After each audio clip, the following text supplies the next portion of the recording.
Standard of California, on behalf of independent Chevron gas stations and Standard stations throughout the West, invites you to Let George Do It.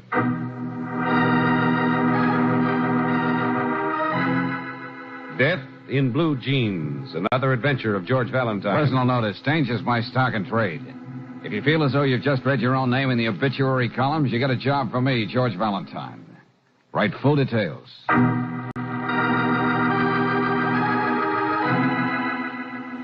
My dear Mr. Valentine, as the librarian in a small mother-lode town like Benson Flats, I don't see much of the world, but right here in my own books, I can see murder. And the horrible part of it is the man who will die won't believe it. Mr. Valentine, he's the man I've chosen to marry. Please come, please hurry. But don't on any account let anyone know why you're coming, or all of us will be in terrible danger. You can find me alone at the library in the evening. Yours truly, Miss Emily Wintrick.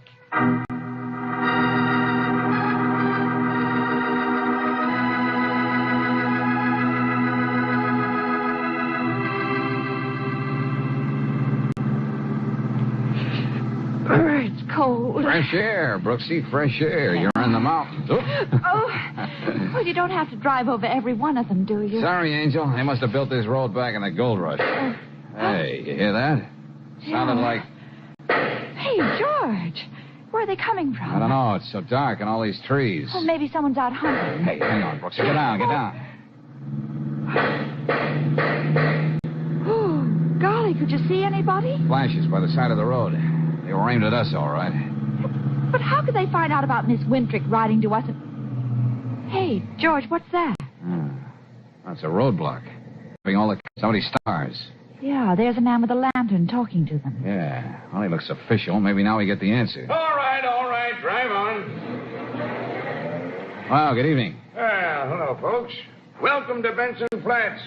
Well, does everybody coming to town get shot at? Or were we just lucky? That happen to you, stranger? Don't hear. You told me you didn't just around the last curve. That's all. Excuse my lantern. Got to check. That's all. Well, you don't have to hold that gun so close I can count the notches. We don't aim to hurt nobody, so just step out of the car quiet-like. Come on now. You better, George. Okay, Jesse James. Now, do you mind telling me what this is all about? Don't be so far-touchy, stranger. You need me, Pete? Yeah, Dusty. Suppose you drive the girl into town. Oh, no, you don't, Frank. Stranger, cut it out. Look out, Pete. Guy, got him. Don't worry. Oh, now, look, little Abner, For the last time, stranger. Nobody's going to get hurt unless that way. You want it. What do you characters think you're doing? Just taking your boyfriend to a nice, safe place, lady. Huh? The jail.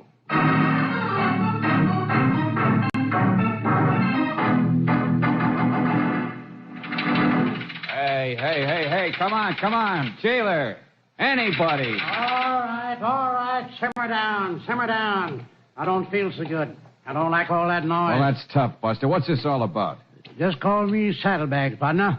Everybody else does. Why? Because you wear them under your eyes? Oh, hey, that's pretty good. No, I'll tell you. I come to see you because I'm the judge. Judge? You look about as legitimate as this jail does. Well, it used to be the jail back in the old mining days. I remember back in... Forget it, will you? Now, what do you want? What did they do with the girl, Miss Brooks? Ain't interested in history, huh? Okay, partner. If that's the way you feel. Come on, but only mind you, no tricks now. Don't worry. I'll wait till we're using my deck. Maybe it's ulcers you got to make you act like... Oh, I know. All you care about's the girl. All right, partner, take a look.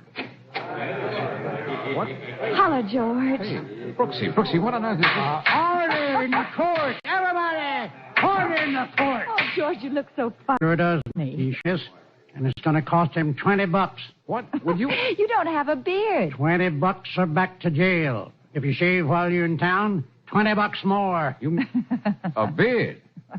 Oh, brother, now I've heard everything. Welcome to the Benson's Flat Centennial Week, partner. Everything like it used to be 100 years ago. Don't and the foot, don't worry. Blank cottages won't hurt you now. Hey, come on, boy. Let's get another stranger without a beard.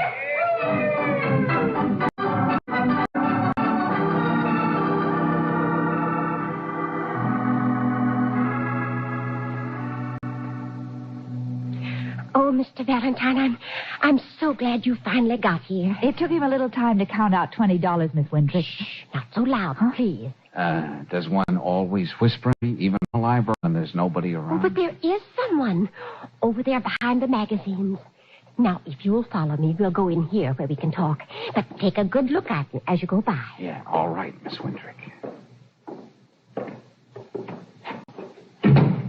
There. That's why I asked you to come in this evening. Did you see him? Yeah? Tall, graying, dignified, but dressed in homemade clothes. He looked like he was just staring at those comic books. He comes in here every night. He just sits there. He's trying to be casual, that's all. But then he takes his real books out. Miss Wintrick, suppose you start at the beginning. Yes, what does all this have to do with the murder you said you were afraid of?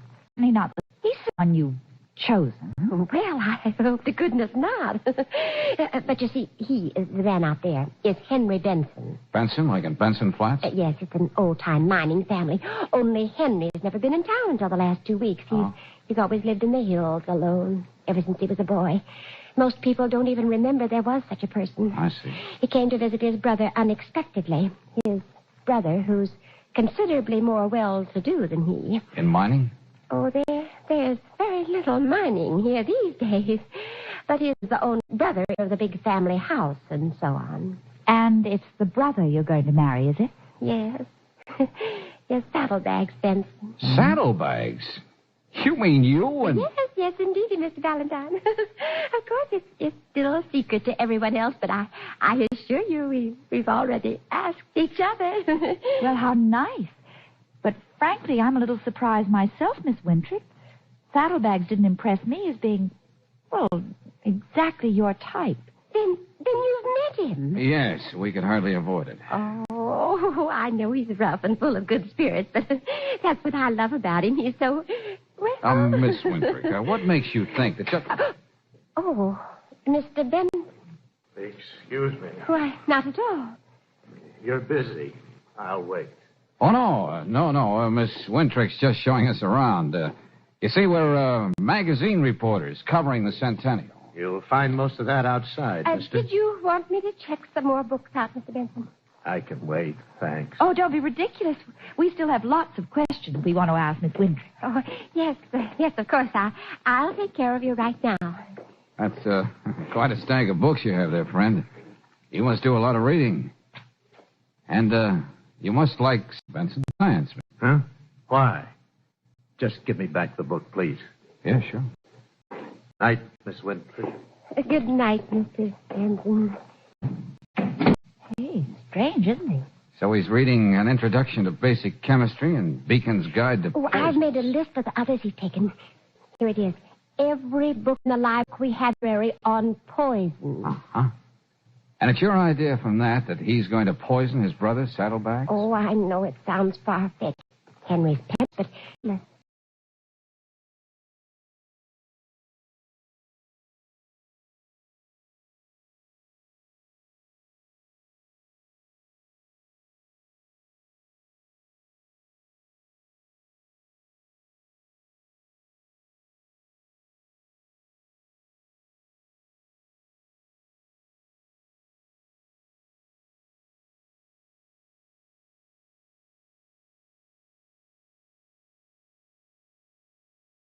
And see you in the morning. Oh, thank you. And don't let it worry you if I'm wearing a beard. Good night. Good night, Miss Wintrick. Oh, brother, will you listen to that? Really whooping it up, aren't they? Mother sits there in her library scared to death of something else. You know, George, now I'm the one who's beginning to wonder. Uh-huh. I know what you're thinking, Brooksy. If there is anything to her idea, poison's a funny weapon for any man up here to pick, isn't it? Poison. A woman's weapon. Oh, no, she couldn't. George! I'm sorry, Angel. I didn't mean to shove so hard. But I think we'll make a complaint to the local sheriff in the morning. What's the matter? There's too much shooting going on here. Look at my coat. But... Oh, George. Yeah, that hole didn't come from a blank cartridge or from a spinster's imagination.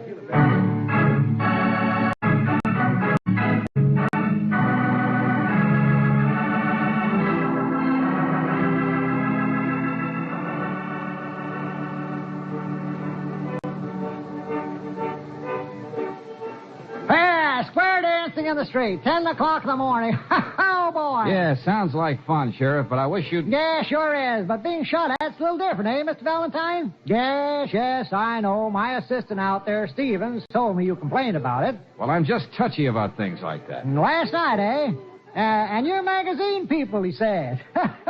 Not very good public relations for Benson Flats. You don't seem to take this very seriously, Sheriff. Oh, but you must realize it was just an accident, Miss Brooks. You do, now, don't you, Mr. Valentine? Maybe. Mr. Valentine, you don't impress me as a man who'd be complaining about a near miss. Well, Sheriff, maybe I just want to do a little horse trading. Huh?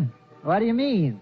We forget to advertise the bullet, and in return, you give us some good stories. You know, good local color. Oh, well, now you're talking my language. What do you know about the Benson family, Sheriff? Huh?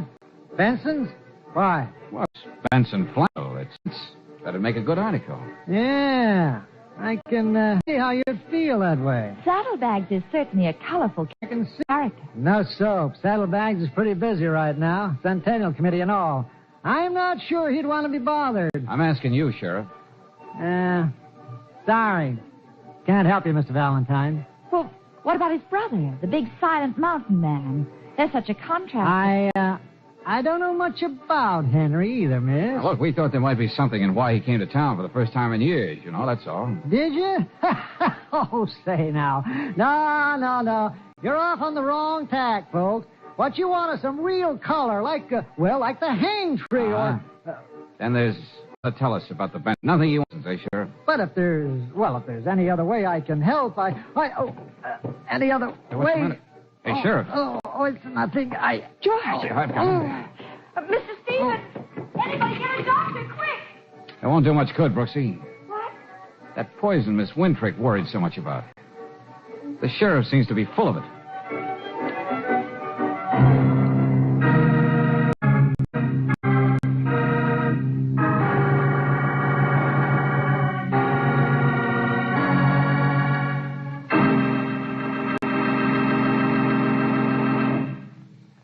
We'll return to tonight's adventure of George Valentine in just a moment. When Mother wants to use the car the family for some hurry-up shopping, when Brother wants the car for a very special date, or when it's Dad's club night, there had just better be Chevron Supreme gasoline in the tank. For there are no slow premium starts with quality Chevron Supreme. The moment you press the starter, you're off to a good start, a fast start. Chevron Supreme's special blending gives your car faster warm-up, too, and ping-free power on hills. Count on it to get the best out of your car wherever you drive and whatever the reason.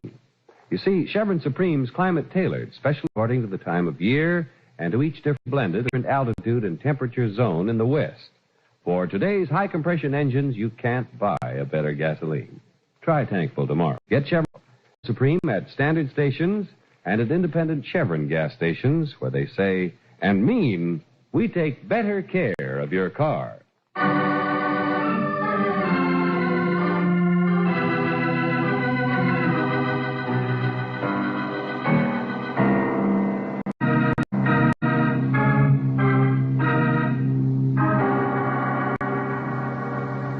You drive to an isolated little town in the mother lode, only to find that they've rolled back the sidewalks for a centennial celebration. Before you know it, you're not only charged $20 for not sporting a beard, but you're shot at. You go to your client, a timorous spinster who fears that the man she's chosen to marry will be murdered by his brother. But it's the cagey local sheriff who dies instead. Well, when the doctor confirms that the wet poison, you turn the crime over to the proper authority. But then at least if you study the primer as well as George Valentine does, you waste no time in cherching la femme. Oh, dear. But what did you tell them about me? Oh, not much, Miss Wintrick. But what? Well, the man who's handling it, Mr. Stevens, seems both efficient and trustworthy. But I didn't tell him much. Because I don't think you told me much. Well, I explained to you last night. Yeah, I know, Miss Wintrick. You showed us Henry Benson, who's been taking out books on poison. But you gave us no reason why you were so sure he was thinking of murder. But I told you. Come to think of it, why all this secrecy in the first place? Yes, everything's secret. Even your engagement bag. To Sam.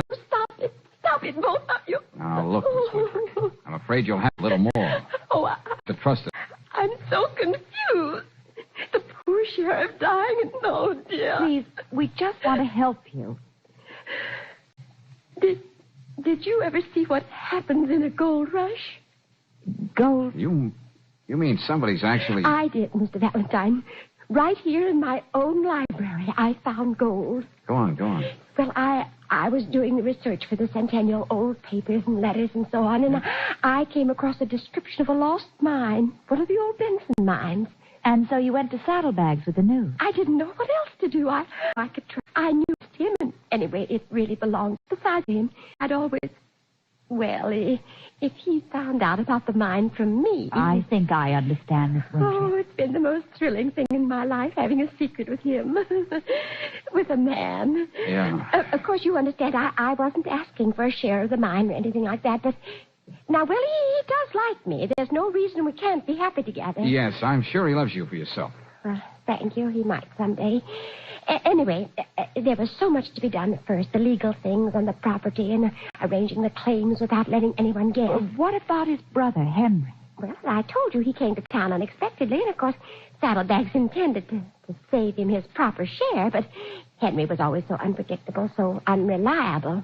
So Saddlebags just told him a little bit about some good luck and begged him to be patient. Uh-huh. And just about then, Henry started coming here to the library to take out books on poison. Emily! Saddlebags. Where in tarnation are you? Emily! Oh.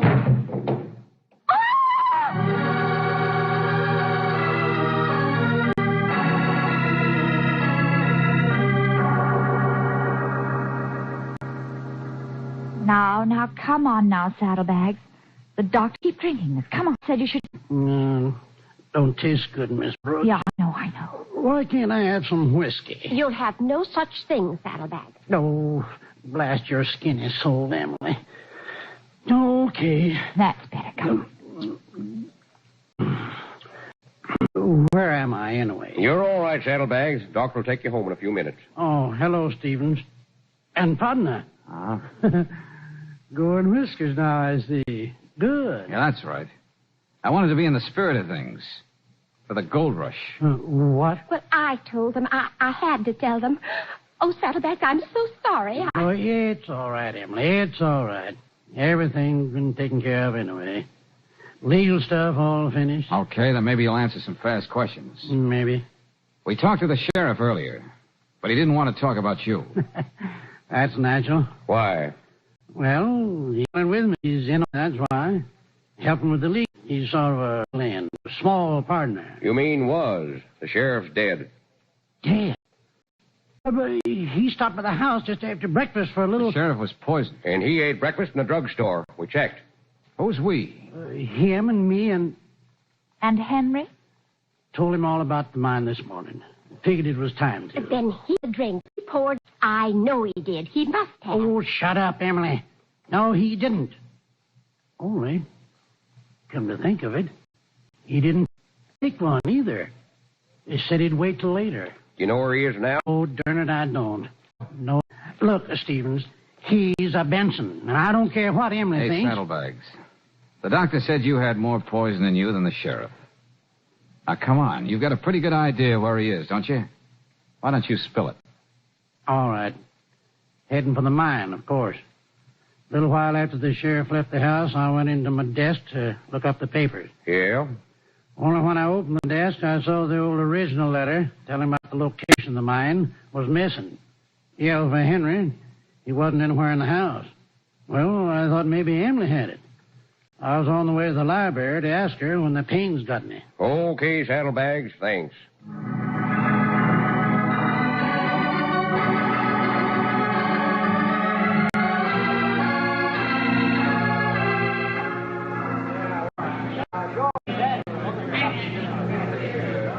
All set, Valentine? You ready? Look, Stevens, do you mind telling me what you're going to do with the rest of those people out there? You don't need that many deputies to go beating the brush for Henry. We can handle the crowd, all right. How'd they find out so fast anyway? In a little town, you'd be surprised how well folks add two and two, Miss Brooks. Here's a gun for you, Valentine. Hey, wait a second. Hey, listen to that. I think it's Ainsley, just like in the good old days. Are you sure? I said don't worry. The minute that crowd finds out it's Gold Henry's up there for, they'll forget all about him. Then we'll have the whole state of California on our necks. Okay, Stevens, but we're not going with you. But I thought No, we're out of it. You got your crimes and you know who you're looking for. Come on, Brooksy. Okay, see you later. George, what on They earth? just don't know where to look, Brooksy, that's all. Huh? Come on, Angel, out the back way. We're going to get Henry Benson first.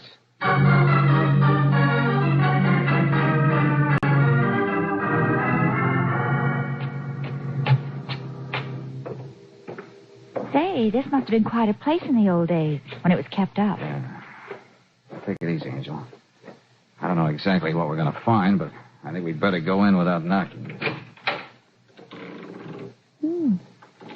California hospitality. Yeah. Well, here goes nothing. Mr. Benson? Mr. Benson? Well, George, it's only a hunch Henry's here anyway. It's only...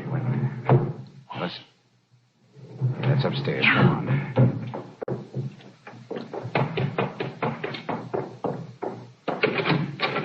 Not in here. This room, George. Yeah, there he is, all right. Oh, not again. Yeah, afraid so, Brooksy. More poison. Look, George, he's still holding a bottle. Come on, get his collar loose. Yeah. Must have just taken it a few minutes ago. George, the bottle's even marked. Penciled on the whiskey label. Special bottle. I guess that's it, all right. Exhibit A. Now, look, Brooksy, there's got to be a phone. Or if there isn't, take the car. and Yeah, be I sure- know, George. Hey, how about that? Right in your pocket, huh? The old mine letter. Saddlebags! Doctor! Uh-huh. Doctor, hurry! Hey, hurry up here, will you? Come on, get up here. Yes, I'm coming. What is it? Got another customer, Doc. Well, looks like he paid his own bill, don't it? Henry! Partner, what happened? All right, clear out of here, all of you. Go on, out of here. Get out. Can he do anything? Can he save him? I don't know, Saddlebags. Henry must have seen all the excitement in town.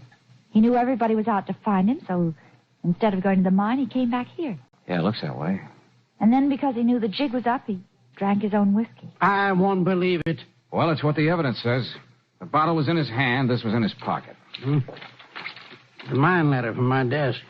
Description of where the mine is. Huh? And nobody could have planted this stuff on him after the poison hit, because that only happened a few minutes ago. Anyway, he was the one who took those books on poisoning out of the library in the first place. I know, but don't Buck up, Saddlebags. Buck up. You're taking this too hard. George is gone. Partner. Sidearms, Brooksy. Only now I've got it. How do you like that, tenderfoot? Little trick I learned from seeing westerns. And I'll bet this isn't loaded with blank. And thanks either. The bullet that just missed me last night came from this gun. Partner, what's the matter with you? Your brother didn't leave this house since breakfast, did he? He didn't even know there was a mine to go look at. Well, what are you talking about? You, Saddlebags. A guy who's so greedy for gold, he's got to rub out everyone who owns a share and blame it on his brother. What are you going to do with Emily? Just not marry her? You're out of your mind. You've been working on it for a couple of weeks. You even gave yourself small doses of poison to build up a resistance, so you wouldn't die when you drank it this morning with the sheriff. George. Well, you just been seeing the evidence is the letter. That's easy, friend, like the bottle. Just suppose after the sheriff left, you gave the bottle to Henry, knowing he'd drink from it sooner or later. What? And the letter. Suppose you gave him the letter and told him to keep it. Only he never knew what was in it. Just like he never knew what was in those books you sent him down to the library to get. You're not making sense, partner. Henry, he ain't blind. No, but he's a better patsy than if he were. Because you've been keeping a secret for your bashful, backward hillbilly brother, haven't you? George, what are you driving at? That everything that happened does make sense. If you just suppose for a minute that Henry can't read.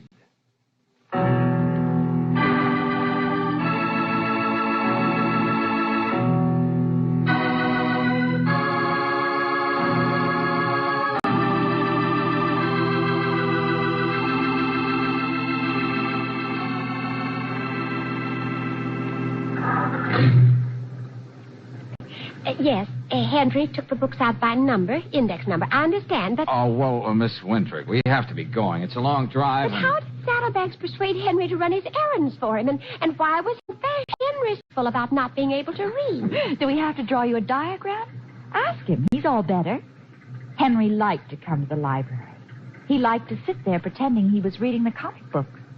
What's that? You see, Emily, he really wanted to look at the library. Oh, but you don't. Oh, Henry Benson? Do you really think so? Goodbye, Miss Winthrop. Good luck. Well, if at first you don't succeed, try again. Oh, George, do we have to go so soon? We haven't even seen the centennial. We have much time, Angel.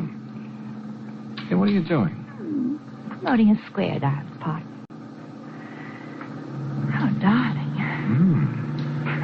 Maybe it's not such a bad idea. Ooh, your beard, George, I forgot. Well, so long, Benson Flat. See you when you have a shave.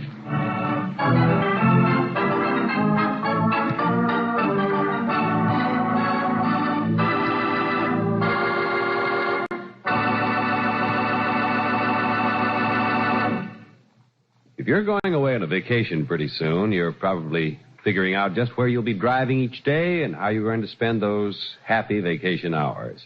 To help you stay on your carefree vacation schedule, why not give your car's engine the extra protection of RPM motor oil? This compounded premium quality oil cleans the engine as it lubricates.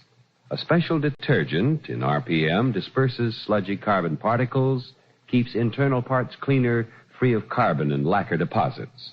Other compounds in RPM stop corrosive rust, protect the hot spots left bare and exposed to wear by ordinary motor oils. So rely on RPM motor oil to help keep your vacation free of trouble. Remember, the extra protection RPM gives car engines makes it first choice in the West. Ask for RPM at independent Chevron gas stations and at standard stations where they say and mean, we take better care of your car.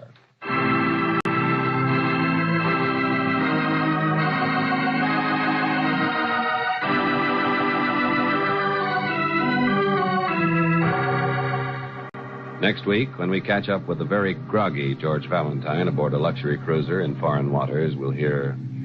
Oh. Take it easy, darling. You've been out, that's all. Yeah, sure, and the hammer works. Hey, Brooksy, the ship isn't moving. What time is it? 10 o'clock. In the morning. What happened, George? Oh, I don't know. I was walking on the deck and the Empire State Building fell on me. 10 o'clock, huh? Well, then we've dropped anchor. Come on, quick, Brooksy, give me my coat. George, you're not going ashore. Not yet. Because there's a fortune in smuggled stuff on this ship. And, Brooksy, I want to be sure it's still there.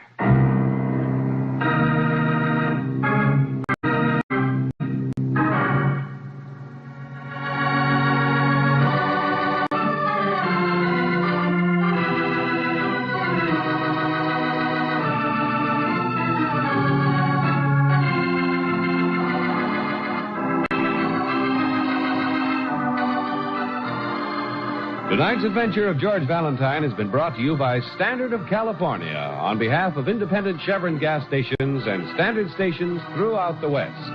Robert Bailey is starred as George, Robinson as Francis Brooksy. Let George Do It is written by David Victor and Herbert Little, Jr. and directed by Don Clark. Also heard in the cast were Sarah Selby as Emily, Horace Murphy as Saddlebags, Stephen Chase as Henry, Dick Ryan as Sheriff, Ken Christie as Pete, and Jack Mather as Stevens. The music is composed and presented by Eddie Dunstetter. Your announcer, John Heaston. Listen again next week, same time, same station, to Let George Do It.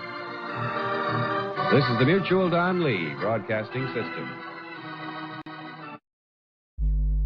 You're listening to Old Time Radio Sunday on Kpnl Radio, Portland, Oregon. And your donations. You're listening to ABN, the Antioch Broadcasting Network. You can find us on the web at radio.macinmind.com. Mac in mind, as in, I had the Mac in mind when I wrote this software. That's radio.macinmind.com. We now present The Whistler on ABN, the Antioch Broadcasting Network. From the ABN Reel-to-Reel Library. This episode of The Whistler originally aired Sunday, June 6th, 1954, 67 years ago today. The Whistler.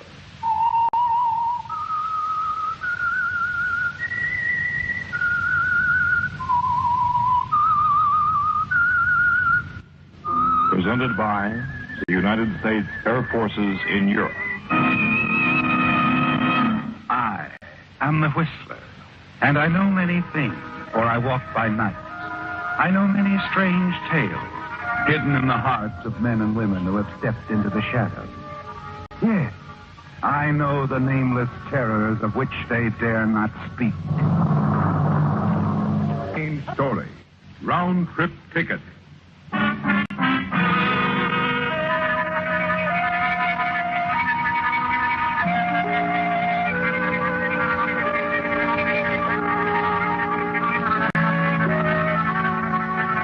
Standing at the window of the cheap hotel room and looking out over the outline of lights and neon that was Kansas City after sundown, Eve Benton felt a pressing sense of concern. That the condition would pass, she was certain. She'd managed before, she would manage again some way. But she wasn't thinking of that now. Eve Benton was being sorry for herself, forgetting her good points, the quiet, restless beauty in her face, the sullen attractiveness of her features.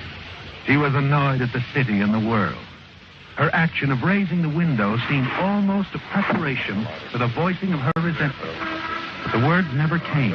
Instead, other voices nearby caught her interest. 30,000, that's the deal. A lot of money. A lot of money. Not for the return of retirement stuff. 30,000 and no questions asked. That's what the insurance company says. Yeah, that's what they said. You smile strangely, don't you, Eve? Listening in ironic amusement. 30,000, one of the men next door said. They're talking in thousands, while you stand so close by, wondering where you'll get the money to pay your hotel bill. You start to close the window, when the voices grow suddenly louder and raised in anger. It won't work. You can't get away with anything like that. I'll worry about that part. You just worry about this. You freeze to the spot, don't you, Eve? Your outstretched hand touching the windowsill remains fixed and rigid like a statue.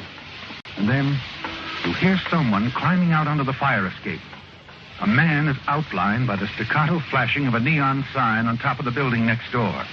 He hesitates, turns to cast a last glance back at the room he just left. You get a clear look at his face, don't you, Eve? And then he starts down the escape steps. You lean out. See the man drop to the ground and disappear into the shadows of the alley below. You wait, staring. Then run out of your room into the hall. The door to the room next door is partially ajar. You run to it and glance inside. A man on the floor, lying very still. You're about to turn and run. It's fast when your eyes are on something you see. A wallet, isn't it, Eve? Yes. With part of the contents filled out, a few bills, and among them a train ticket. Something that you could use. Yes, Eve. A train ticket for the West Coast, San Francisco, and nearly $200 in currency. It's an answer to your problem, isn't it? You lose little time in packing, leaving your room by the same method as the man who fled only a few moments before. The fire escape.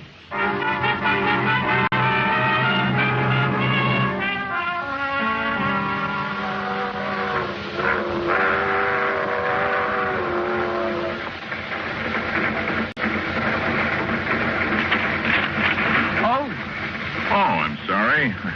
I startled you? Well, no. No, it's just that you look like someone I knew. Now, I have another reason to be sorry, that I'm not. You just get on this train? To Kansas City, yes. Uh-huh. It's an interesting place, huh? Yes.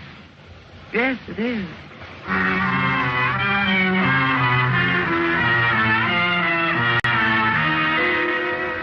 He smiles, doesn't he, Eve?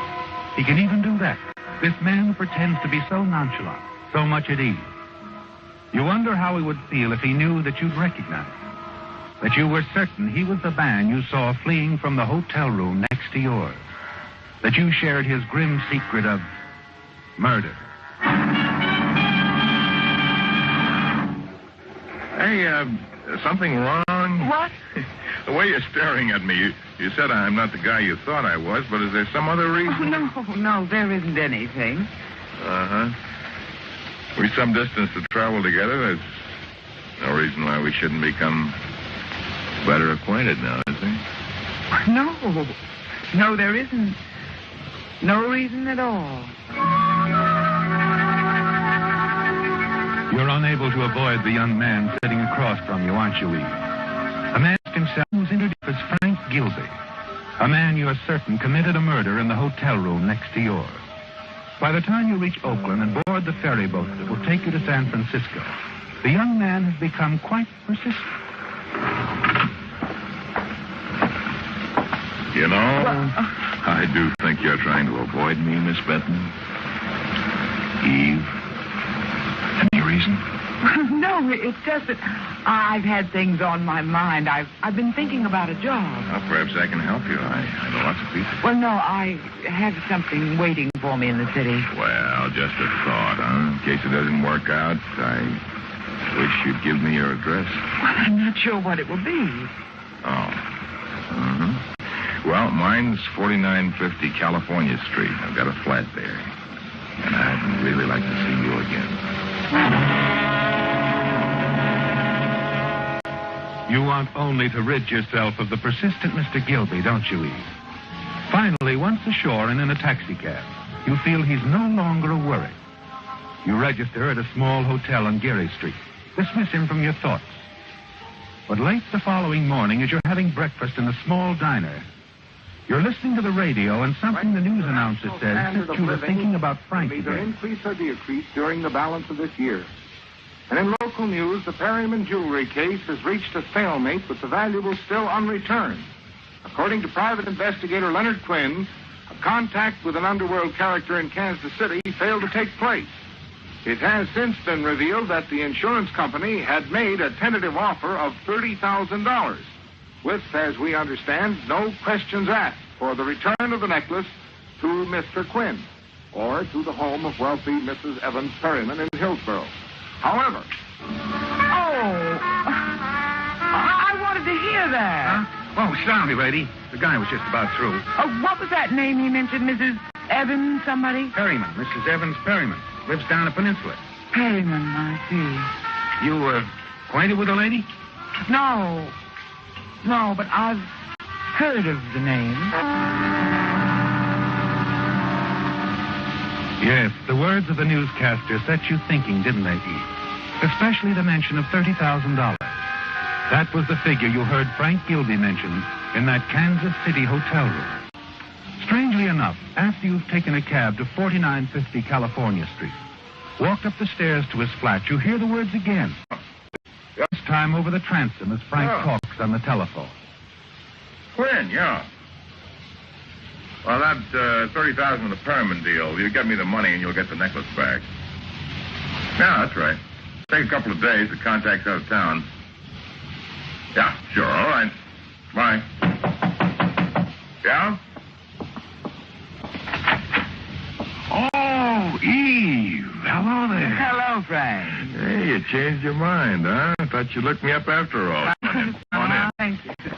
Say, how'd that job go? Is it all set? Well, no, I didn't go there. Well, maybe I can help on that, like I said, huh? I'm sure you can. I'm sure you can help me, Frank. Yeah, anything at all. I'm glad you feel that way. Because I'm referring to the Perryman deal, the $30,000 you're going to get from Leonard Quinn and the insurance company. What? Mm-hmm. The $30,000 you wanted all for yourself. That's why you killed your partner back there in that Kansas City hotel and took the necklace. I happen to be in the next room. I see. You've got a new partner now, Frankie. Oh, have I? Mm-hmm. I wouldn't try anything if I were you. I've taken the necessary precautions. Old, but effective. If something happens to me... Yes, the cops find out about that little accident in KC and they come looking for me, right? Right. Uh-huh. Well, looks like I'm sort of behind the eight ball, huh? Well, you don't have to stay there if you play it right. Well, that means your way, doesn't it? My way. Uh-huh. Okay. Have you talked with Quinn? No. No, Frankie, I think you have. Okay, so I talked with him. He thinks I'm just a go-between. Well, naturally, you wouldn't tell him you killed a man to get the necklace. What sort of arrangement you made with him? Well, he gives me the dough, and a couple of days after I contact the guy with the necklace, I bring it back to him, that's all. Quinn trusts you that much? Sure. Yeah, I've handled deals like this before with Mr. Quinn. When's he going to pay off? Tonight. Fine. Well, it's all settled then. I'll meet you here after you've collected from Quinn. What time? I'll be back by 9. We'll open a bottle of champagne to celebrate. I'll buy. Naturally, it's your party. See you tonight, Frankie. 9.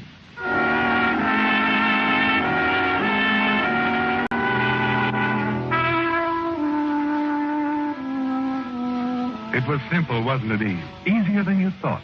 And now you're in partnership with a murderer. A temporary partnership, you tell yourself. And it'll be worth $15,000. And that's all you want from Frank Gilby. After it's over, you'll move on, start a new life.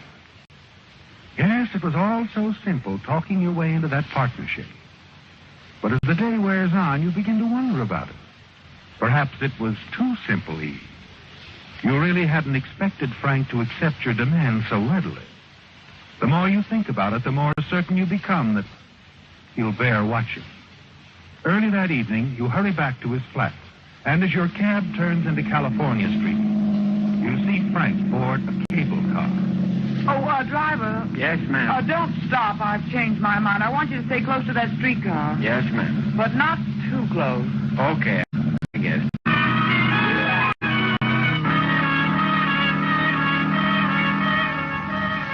At Montgomery Street, you watch Frank step into an office building. And sitting in the cab, you wait, keeping your eyes on the entrance. Quarter of an hour goes by, and then he comes out, walks back to the corner, and hops onto a cable car as it starts the climb up the hill. Driver. I know. Keep close, but not too close. Exactly, driver. Close, but not too close. You know, lady, it ain't none of my business. You're quite right, driver. It's none of your business.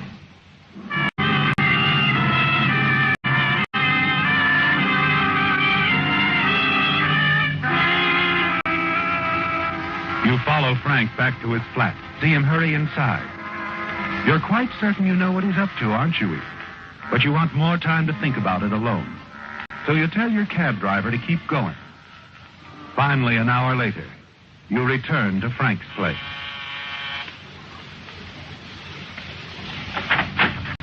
Well, hello. You're sort of early, aren't you? Well, I've changed my mind, Frank. I'd like to go with you when you get the money. Oh, well, that's been called off. Called off? Yeah, postponed, I mean, until tomorrow night. I just got a phone call from Quinn. He said he hadn't had time to get from that money insurance company yet. Oh, I see. Well, sit down, sweetheart. I was looking forward to that champagne. Well, now, there's no reason why we can't celebrate in advance. Matter of fact, I was just about to call you. Oh, were you? Mm-hmm. Yeah, I thought we might have dinner together, North Beach, Fisherman's Wharf, maybe. That sounds interesting. Yeah? What do you say? Well, I've always wanted to see Fisherman's Wharf. Fine, we'll start there then, huh? All right. Oh, say, there's a nice little restaurant on Broadway I think you'll like. It's got the best veal scallopini in town. Oh, I'm sure I'll love it, whatever it is. Frank. Yeah? My gloves, I must have left them on the chair. Oh, sure, I get them.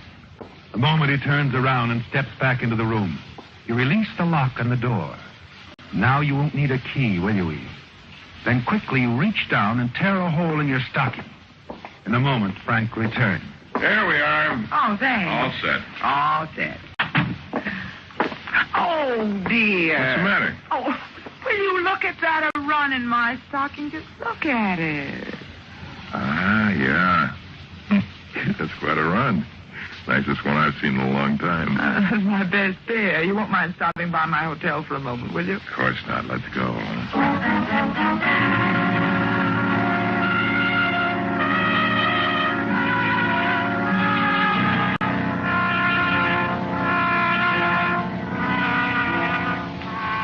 At your hotel, you leave Frank waiting in the cab parked at the entrance, while you hurry inside the crowded lobby and right on out the door on the other side.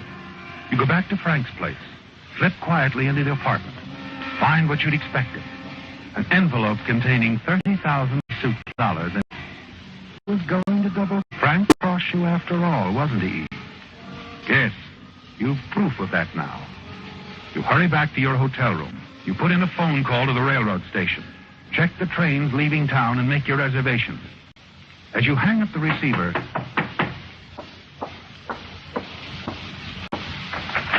Yes? I got to wondering about you, sweetheart. Oh, Frank, I'm sorry I took so long, but I had a phone call. Oh? My brother. News from home?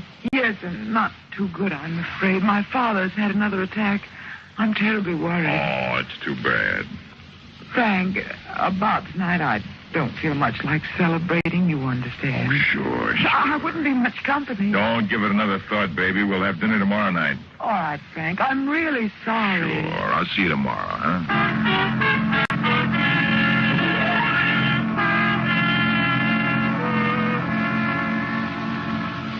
You watch from your hotel window. See Frank get into the cab and drive away. Quickly, you pack your things and check out of the hotel. It's 2 hours before your train leaves. Time to have dinner. But first, there's one thing you must do.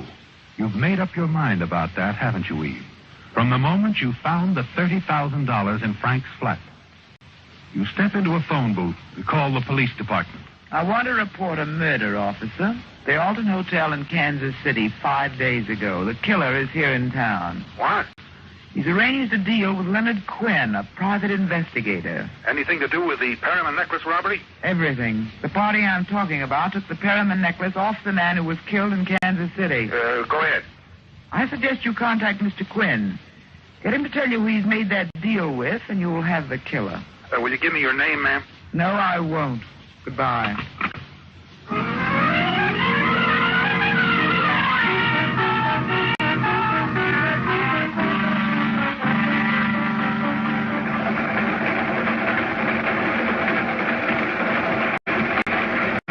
Now you're settled comfortably on the train for Los Angeles. It moves out of the station and rumbles through the outskirts of San Francisco. You lean back and close your eyes. Been an exciting day, hasn't it, Eve? And as you listen to the rhythmic click of the wheels, you doze off. And then suddenly you're awake again. You're staring at the headlines of the newspaper in the hands of the man sitting opposite you. Man murdered in Kansas City Hotel. Linked by police with theft of Perriman necklace. A cold wave of fear sweeps over you. Then he lowers the paper. Hello, sweetheart. Frank. Surprised? Switchboard operator at your hotel just couldn't resist a 10 spot. I see. How stupid of me. Wasn't very smart of you to walk out with my $30,000 either. And what were you going to do? Oh, you got me all wrong, honey. I was going to surprise you. I'll bet. Okay. So each of us try to double-cross the other. What do you say we call it even now and split the money between us, huh? All right, Frank. Oh, look, we ought to try to get along, huh, sweetheart? You have something on me, but I can make trouble for you if I want to. Oh, can you? You're in this as much as I am. Now I can always say you helped me do that job in Kansas City. Our, coincidental appearances would make it pretty hard for you to deny. Yes, I guess it would at that. So let's just bury the hatchet, huh? I still have to turn in the necklace. You know, we can go back to San Francisco in a couple of days. Why not? And after that, we can do the town together, baby. Have a lot of laughs. You know, I got a hunch this partnership could turn out okay. Huh? I was just thinking the same thing, Frank. We'll just forget the past. Think only of the future. All right. A bright future for both of us, sweetheart, if you play it smart. Don't worry, Frank. I intend to play it smart.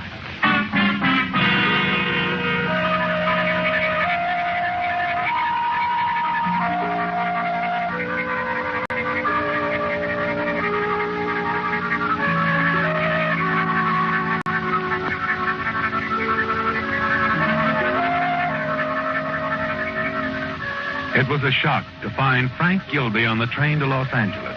After you thought you'd slipped away from him in San Francisco with the $30,000 all for yourself. But now he's on the train with you.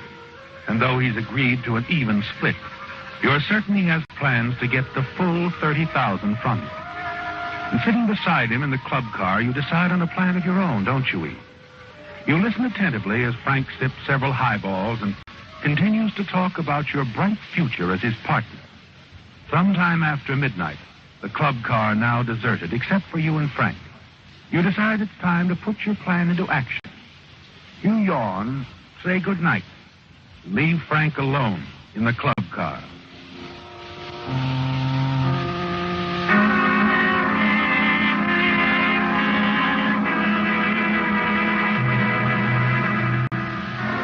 Next morning, when the train pulls into Los Angeles, you will have the $30,000 safely tucked into your suitcase, and you're certain it's all yours. You're still confident as the police board the train, talk quietly to some of the passengers. Finally, the lieutenant comes around to you. Yes, that's right, miss.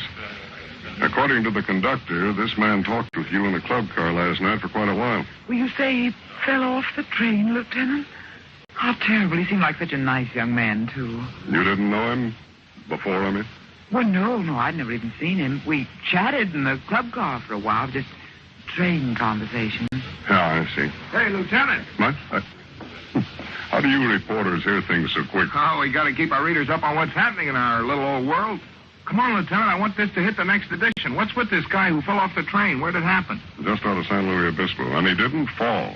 He was pushed. No. Pushed?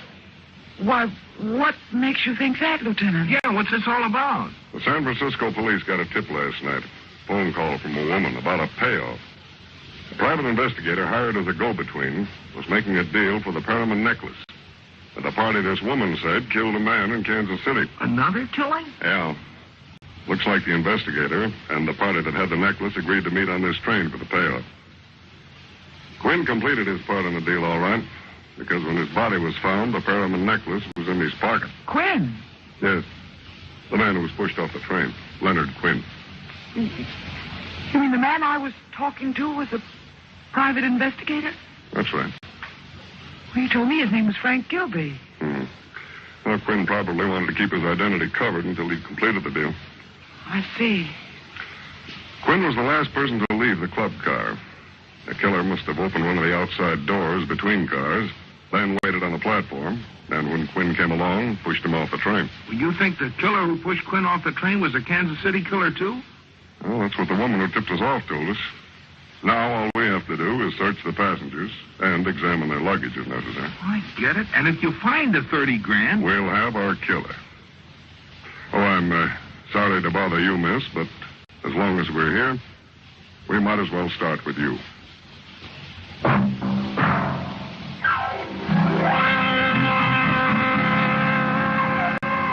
Join us again next week when once again the United States Air Forces in Europe presents The Whistler.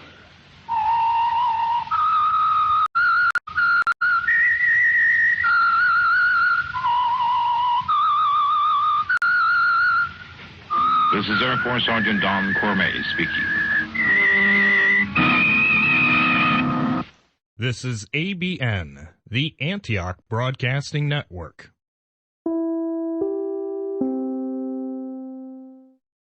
From the ABN Reel-to-Reel Library, you just heard an episode of The Whistler, which originally aired Sunday, June 6th, 1954, 67 years ago today. This episode of The Whistler originally aired Saturday, August 29th, 1942. Have you heard the weird tales of the Whistler?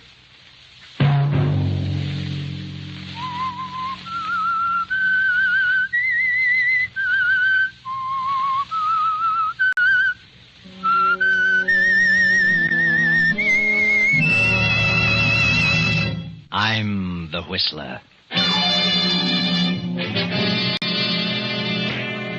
Gentlemen, we 7 scientists have banded together because the government of Austria is in deadly peril. We have evidence that Austria is being dangerously undermined by the Nazis, and that nothing is being done from the standpoint of the law to prevent it. We have therefore resolved to take measures into our own hands and prevent this chaos. At our next meeting, we shall present the news and names of the places who attempt to divide and conquer, and shall decide then as to what action shall be taken against them. And such was the organization in which Hans Minkler, the young, mild-mannered biologist of Vienna, suddenly found a member himself.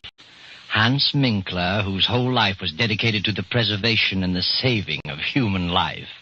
Hans Minkler referred to by his classmates as the man who couldn't kill a fly. Saturday night, and again CBS presents The Whistler.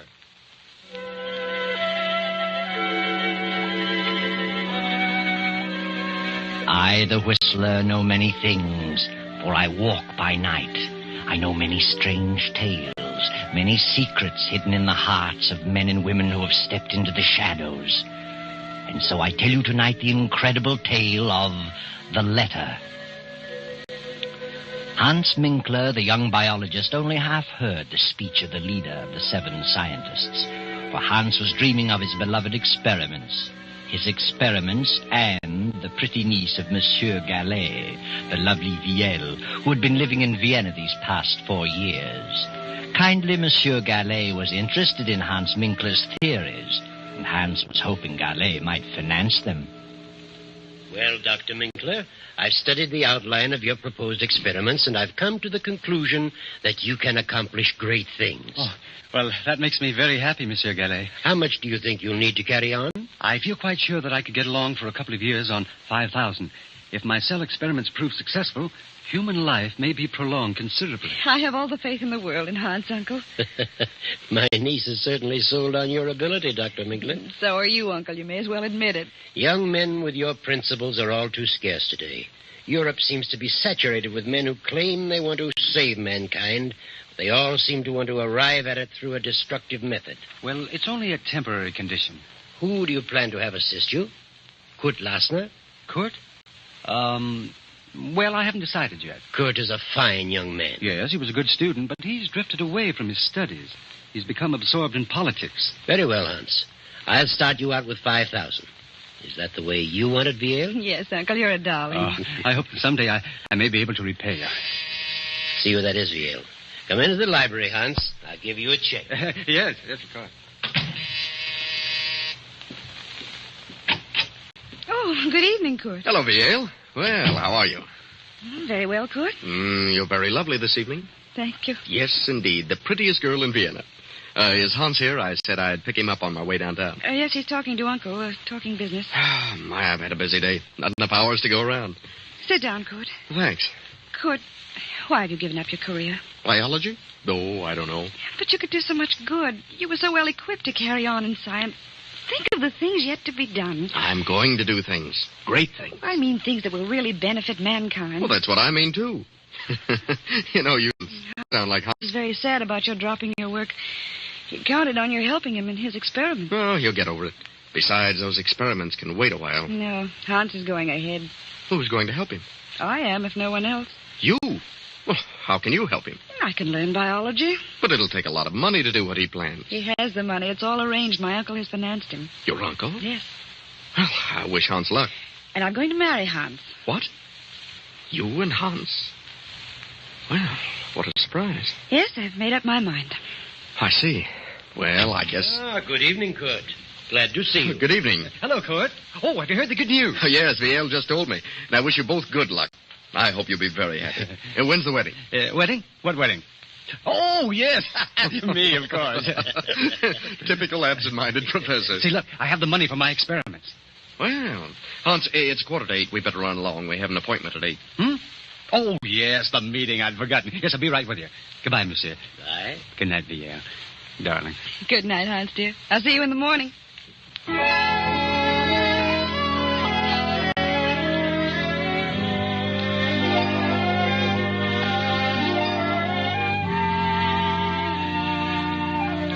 So Hans Minkler reluctantly attends his second meeting, and with Kurt Lassner joins the 5 scientists in the darkened room. The single low lamp on the table casts their shadows on the wall. The leader is speaking again. Gentlemen, we have learned who these fifth columnists are. So it is our duty as loyal citizens to take action against these men. We've learned who the leader is, and naturally he must be the first one to go. In this envelope I have his name. We will now draw lots to select the one among us to carry out instructions which will be read later. Are you ready with the straws, Kurt Lassner? Ready, sir. This is an old and simple method, but since there are only 7 of us, it will suffice. Proceed, Kurt. Yes. 1, 2, 3, 4, 5, 6, 7. All of us are on, sir. Good. Here's the envelope containing the name of our victim. Who has the short straw? Well, I guess I have. Hans Minkler. Here's the envelope. But before you open it, we must tell you what the committee has decided to do about this man. He is to die. Die? And that task has fallen to you. You mean this man is to be murdered? Exactly. What? You don't know me, gentlemen. I'm a saver of life. I watch a thing for and consider a moment. Herr Minkler, you are a member of this group. You know our secrets. It will be best for us and for you if you completely forget your scruples. Oh, but I can't belong to a society with such diabolical purposes. Why, I didn't realize what this was all about. Oh, no, I withdraw. It's too late to think about withdrawing. Do you mean you really expect you ask me to kill someone? You have been selected. You are fools. Oh, I couldn't kill a fly. I couldn't harm a living thing if the whole country went up in smoke. This is the most ridiculous thing I've ever heard of. You're not scientists. You're a band of madmen. Fiends. Sit down, Hans Minkler. We're not a band of madmen, and we are not fiends. We are loyal patriots of Austria who are determined to save our country. Any one of us might have drawn that straw. Well, I don't want to be a party to such a plan. I'll not commit murder. Unfortunately, you know too much about us now to pull out. And suppose I refuse? Then you will accomplish nothing. Not only will we eradicate our selected victim, but we'll see to it that you are eradicated with him. Who is this victim? Open the envelope. Very well. What? Why, you are insane. The whole lot of you. Monsieur Gallet is the soul of honor. Monsieur Gallet is one of the most honest men I've ever met. Monsieur Gallet is the leader of the Nazi party. I don't believe it. Why, I'm to marry his niece. Did you say Monsieur Gallet? Yes, you know that's ridiculous, Court. He'd never do such a thing. Gallet is the leader. We have proof. He also has a very lovely niece. And I'm sure you'd want nothing to happen to her. Would you, Herr Minkler? No. No, I wouldn't. But you must give me time. Time to think. There is nothing to think about. It has been decided. Gallet must be exterminated within 12 hours. Very well. And there's nothing else for me to do. Good night, gentlemen. Good night, Herr Minkler. And if you don't remember this task within 12 hours, we will be forced to take care of you. And if we can't find you, we will find the girl. Yes, I understand. Good night.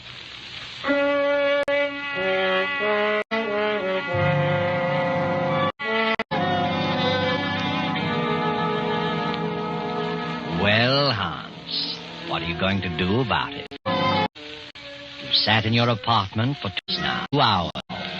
Which shall it be? Lives are at stake. The uncle's and yours and VL's. 3 lives.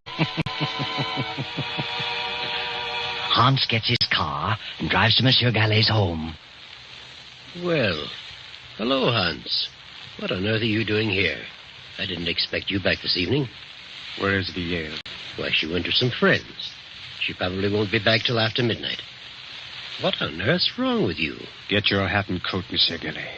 What? Have you been drinking, Hans? Get your hat and coat. Now, wait a minute. Suppose you explain. There's no time for explanations. Get your things. What for? You're coming with me. I was just ready to turn in. You better run along, Hans. You'll feel better in the morning. Put up your hands, Monsieur Gallet. What? This is the funniest thing I've ever encountered. Have you really got a gun in your pocket? I have. I hope you don't force me to prove it. Well, this is certainly a surprise. The meaning of all this? I've just discovered that you're the leader of the Nazis who are trying to undermine the Austrian government. Are you serious? Yes. Who told you such a thing? There's an organization which is determined to eradicate all Nazis one by one. And you are the leader. Read this. It says leader Paul Gallet. Death. This is the maddest thing I've ever heard of. I've been highly active in anti-Nazi work. They say that's merely a cover-up. Are you a member of this secret organization? Yes. You've been selling me? Yes. It's unbelievable that you, Hans Minkler, could be mixed up in such a thing. I think you're being hoodwinked. I am an anti-Nazi. And if you plan to kill me, you must belong to the Nazi organization. Get your things and come along. What do you intend to do with me? That's all planned. Come along. Very well. You, give me that gun. You fool. No, don't. You don't. Monsieur. Monsieur. Good Lord.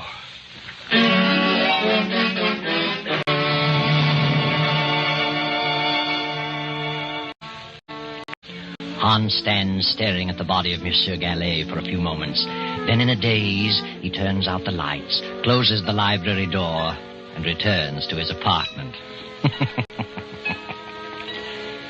For the remainder of the night, he sits at his desk staring into the darkness, lost in thought. And then morning comes, and Viel at her home opens the library door and...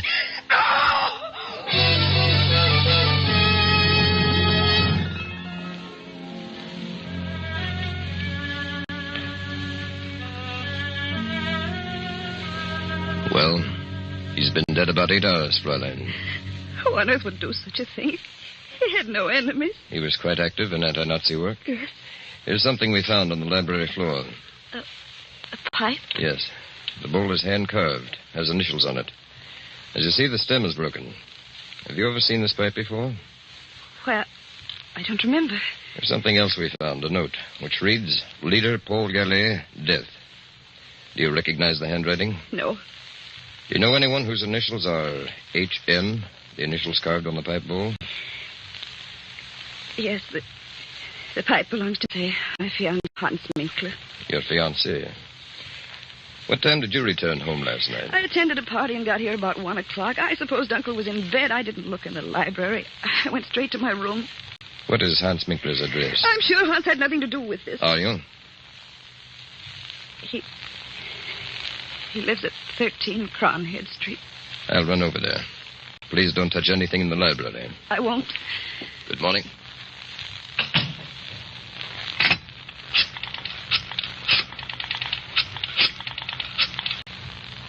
Court, something terrible's happened. Uncle was murdered last night.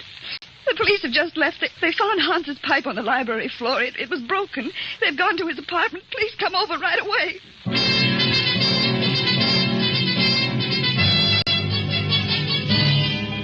Hello, Hans. This is Kurt. The police found your pipe in Gallet's library. They're on their way to your place. You've got to get out of the country immediately. Don't wait a moment.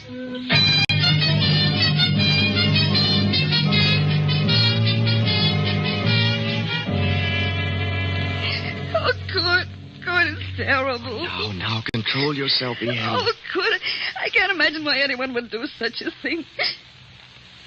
Kurt, do you know where Hans is? Well, I suppose he's at his apartment. Hasn't he called you this morning? He usually does, but he hasn't. They found Hans's broken pipe near Uncle's body. Kurt, I must warn Hans. I must let him know what's happened. Hans' pipe, huh? Yeah, that's bad. By all means, phone him at once. How will you call him? Of course. It's Kronigstadt 4347. Right.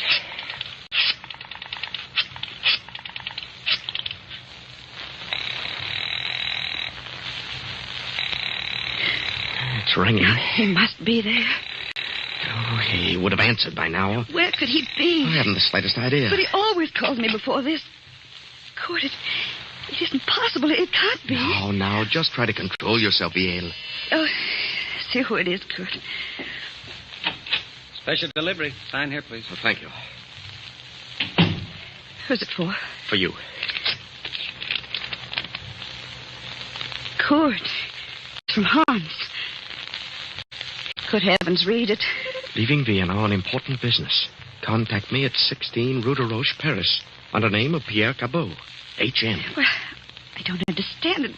What does he mean? What important business? Why should he disappear like this? I have no idea, but it does look strange. Your uncle is murdered and Hans disappears. Oh, but what motive could he have had? But they found his pipe near Uncle's body. You know Hans had nothing to do with it. I'll admit he's always been rather peculiar, never seemed to let loose, always seemed to be on his guard, but I can think of no reason for this. What could this important business be? He never told me of it. And why on earth should he go to Paris under an assumed name? Well, that is strange. Kurt, that officer said something. What? Well, you know that Uncle was active in anti-Nazi work. Do you suppose it could be a Nazi? Well, why not? But who? Who do we know that's a Nazi? I certainly Wait don't. a minute. You just said that you felt Hans was always on his guard. Do you mean you felt he was concealing something? Well, there have been times when I felt that, but On the whole, I've thought of him as a slow-thinking, absent-minded professor. But it does seem strange that the moment Uncle gave him the check, that this should happen and he should disappear. Maybe he went to visit our old pal, Jean Renault. You remember Jean? He was one of our classmates. But I have a strange feeling that Hans wouldn't go away like this without telling me beforehand, unless something were wrong. Do you suppose that Hans has been deceiving us all along? What makes you ask that? Well, it suddenly occurred to me that he spoke French without the trace of an accent. And I remember Jean Renault said once that he spoke English without an accent. So what? Well, if he did, where did he learn to do that? Certainly not by living in Vienna all his life. Oh, I see what you mean. Why didn't he tell me beforehand that he was leaving? But he wrote you this letter. Yes, but it wasn't written by the Hans I know. Oh, I think you'd better forget about it. Good. I didn't tell you this. The police found a note on the floor. It said, Leader Paul Gallet, death. It must have meant that Uncle was an anti-Nazi leader and he was sentenced to die. And if this ties in with Hans' disappearance, then Hans must have been connected with the Nazis. Oh, darling, you're getting yourself all worked up. You don't think Hans was a Nazi?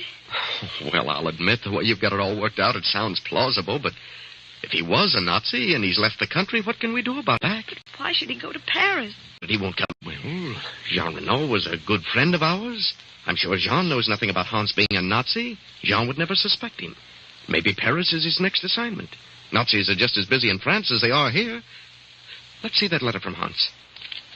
He says here, contact me 16 Rue de Roche, Paris. That's Renault's address, 16 Rue de Roche. Oh, good. I just can't believe it. How could I have been such a fool? I'll see who it is, darling.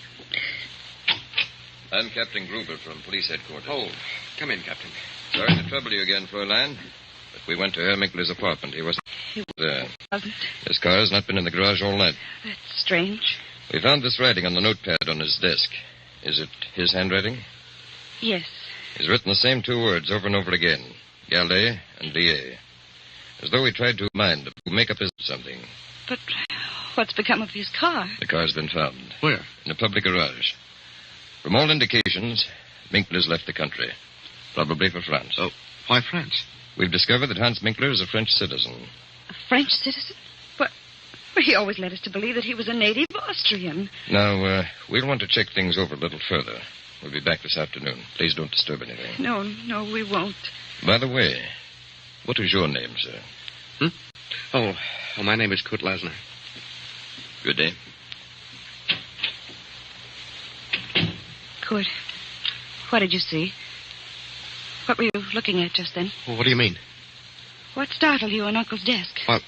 Well, nothing at all. Here, let me see. Good heavens, I see it. Here on the desk blotter, it's Uncle's handwriting. It says, Find Hans Minkler. And it was Hans. It was. Uncle was trying to tell us who did it. Maybe. To think that he could be so low as to take Uncle's money and then kill him. Oh, please, Viel. I just can't believe it. I won't believe it. I mustn't. Well, I'm sorry to say that all the evidence is certainly against him.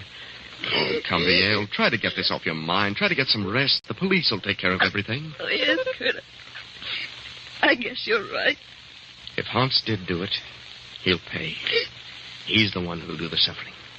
Believe me.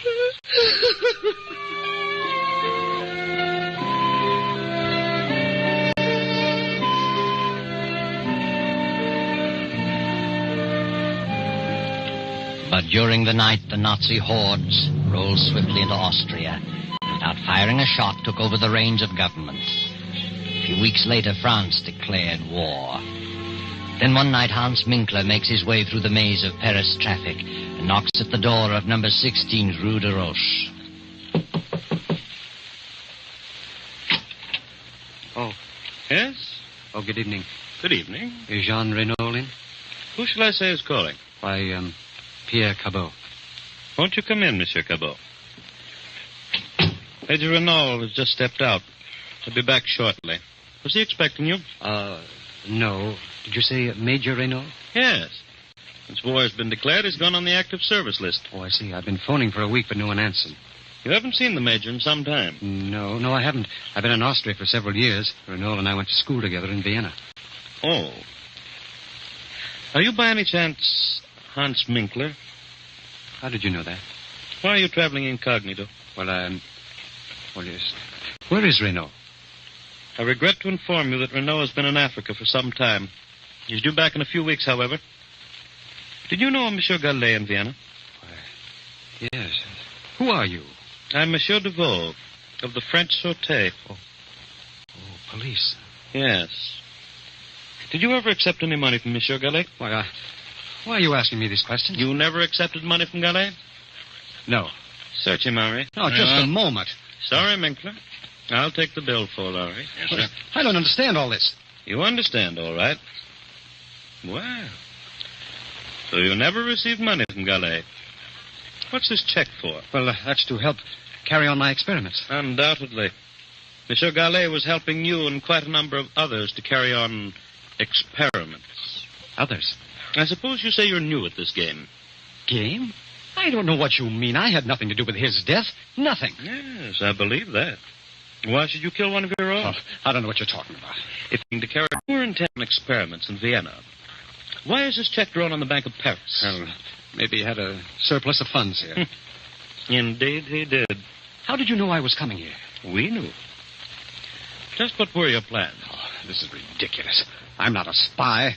I was engaged to marry Gallet's niece. Really? Some way I got mixed up with an organization which planned to rid Austria of all Nazis. They claimed that Monsieur Gallet was the leader in Vienna.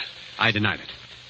But nevertheless, I was selected to murder him. Oh, I see. I'm told that if I refused, it so killed me and my fiancée as well. I decided to get them out of the country. I went to Gallet's home. My fiancée was not there. I time to lose.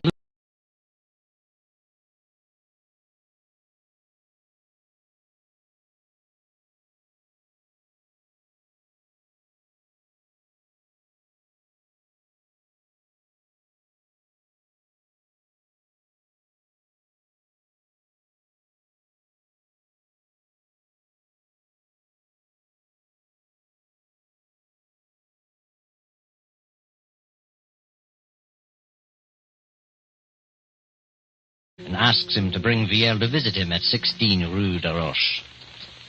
Come in, Kurt. Well, Viel. It's been a long time. How are you? Excellent, thank you. So you two are married. Well, my congratulations, though I didn't expect it to work out quite this way. No? Why not? Well, I always had an idea that you might marry Hans Minkler. Well, one never knows. No, Kurt. One never does. By the way, have you seen Hans? He's in Paris, been here for several weeks. Has he? Yes. Don't tell me you haven't seen him. Well, he told us he was coming to visit you. Oh, yes. He's in Paris. I wasn't here when he arrived. He left several notes. I found them when I returned. But do you know where he is now? Yes. Would you like to see him? Yes, I would. Hans is dead. Dead? What? Dead? Yes. He was executed as a Nazi spy. A Nazi spy? Yes. I got here too late to help him. They had conclusive evidence against him. Why, that's ridiculous. Hans is dead, nevertheless. But what happened? Well, it seems Hans got into some trouble in Vienna and came to Paris to see me. In some way, the Sûreté here was informed that he was a Nazi, was coming here to carry on. But who on earth would accuse Hans of such a thing? I wonder. But a letter from there received an accusing Hans. The Sûreté found a check on him from a high Nazi official. There was nothing that could save him. A Nazi check from an official? Who was the official? Paul Gallet, Viel's uncle. What? Didn't you know about your uncle? I don't believe it. Whether you do or not, he was a Nazi. The Secret Service has known it for years. He may or may not have given the check to Hans for Nazi purposes. But the evidence was against Hans. Then the letter came to the Sûreté saying Hans was a Nazi agent. They found him here, arrested him. That's all there was to it. But who would write such a letter? Hans had no enemies. Would you like to read the letter? Yes. Here it is. Hans Minkler, under alias of Pierre Cabot, has given evidence of being a Nazi spy. Locate him at 16 Rue de Roche, Paris. And that's all that was necessary. How awful. I can't imagine such a thing. Notice the handwriting, Kurt. What? Why, yes. Viel, this is your handwriting. It is not. I'm positive. You wrote this. No. Don't lie to me. I know your writing. You wrote this letter. All right. All right, I did. I was conceived me. I was convinced he killed Uncle. Yes, I wrote it. How could you? Oh, I never dreamed Uncle was a Nazi. I thought Hans was a Nazi. I was a team servant to make the... You don't believe me? Yes, Viel. I believe you. But I'm awfully, awfully sorry for you. Poor Hans. Poor Hans. Oh, I'll never forgive myself. Yes, Viel, what a terrible injustice you have done. But someday, perhaps you'll learn what really happened to your uncle. It wasn't Hans who killed him. Hans didn't even have a gun, just a pipe. But Hans wanted to get him safely out of the country. And Kurt knew that Hans would never go through with the order of the Secret Seven, so he followed Hans. And when he saw what was happening, he shot Gallet and disappeared and let you think Hans... Because Kurt was in love with you, too, Viel. Did it.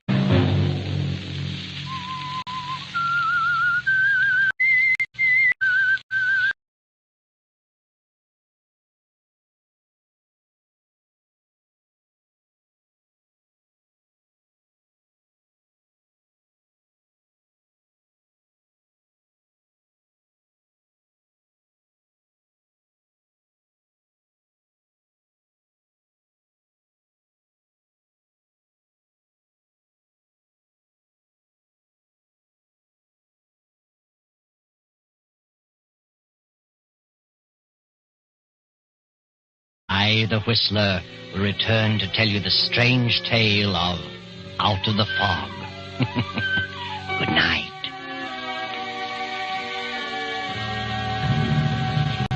This is the Columbia Broadcasting System.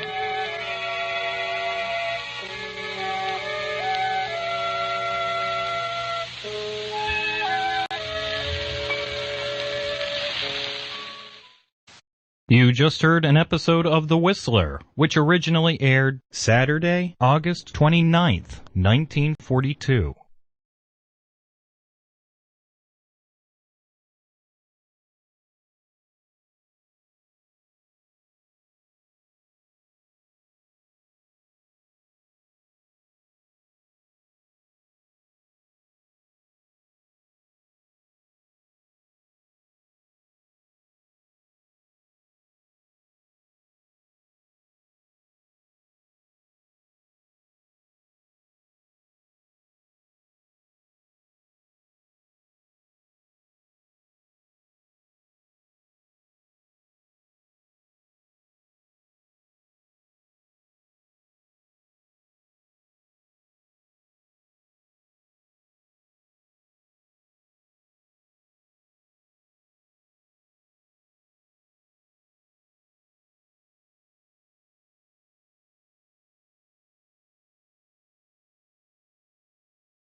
listening to Old Time Radio Sunday on Kpnl Radio, Portland, Oregon.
You're listening to Old Time Radio Sunday on Kpnl Radio, Portland, Oregon. And your donations. You're listening to N, the Antioch Broadcasting Network, serving listeners on the internet and community radio stations with a variety of old-time radio. Visit radio.macinmind.com for more information. We now present Suspense on ABN, the Antioch Broadcasting Network. This episode of Suspense originally aired Thursday, June 6th, 1946, 75 years ago today. Now, Roma Wines, R-O-M-A, made in California for enjoyment throughout the world. Roma Wines present Suspense. Tonight, Roma Wines, Robert Young, as bring you Mr. Star of the High Wall, a suspense play edited and produced, directed for Roma Wines by William Spear. Suspense, radio's outstanding theatres, is preserved thrilled for your enjoyment by Roma Wines. That's R-O-M-A, Roma Wines. Those excellent California wines that can add so much pleasantness to the way you live, to your happiness in entertaining guests, to your enjoyment of everyday meals. Yes, right now a glassful would be very pleasant as Roma Wines bring you Robert Young in a remarkable tale of suspense. A bed. Nothing strange about that, except that it was a hospital. Woke up in the little bed. How I couldn't imagine. I didn't remember any accident. I didn't feel sick. Why the hospital? I laid there trying to puzzle it out. Last night was Christmas Eve. I was stopping at the Beacon Hotel in Boston. I was going to get up early this morning and go to Fitchburg and find Helen, my wife. After 3 years of separation, it would be nice to be with her again on Christmas Day. I turned in bed and looked out of the window. Christmas? Why, it was summer. There were trees and grass and flowers in bloom. I guess I twisted around or something because the next thing I knew, a girl was leaning over me, smiling. Hello there. Feeling better? Well, I guess so. Am I supposed to be sick? Well, no, not if you feel all right. We were beginning to get worried about you. You didn't seem to want to wake up. We? Who's we? Oh, Dr. Dunlap and all of us. Well, what happened to me? Well, why am I in a hospital? You've been very ill. About it, Mr. Don't try to think, Louis. Just get well.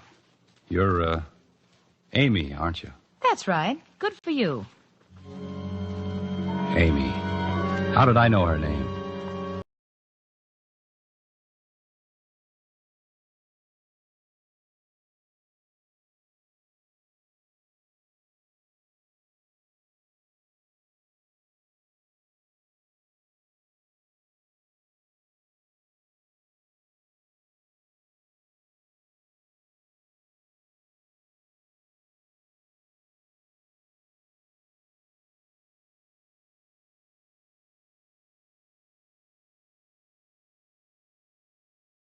Oh, none at all. If you feel able, we'll get your clothes, and Miss Adams will take you down to the solarium, and you can sit in the sun. Now, how's that? The solarium was a big glassed-in veranda where the patients sat around and took it easy. Played cards and read and talked. It was quite a crowd when we walked in, but nobody seemed to notice us.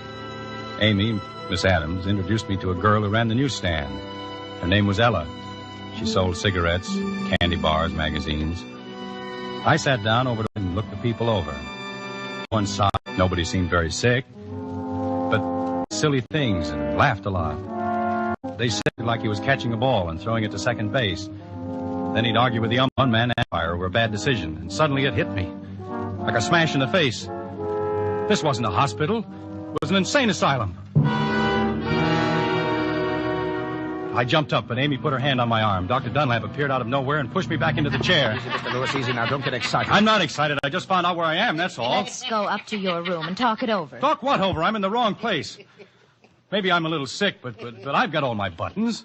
Get me out of here. Mr. Lewis, please, you're making a disturbance. Go along with Let Miss loose. Adams. Doctor, I can manage. Then please do it. We'll have a riot here if he doesn't quiet down. Mr. Lewis, you don't want to get me into trouble, do you? We were getting along so nicely.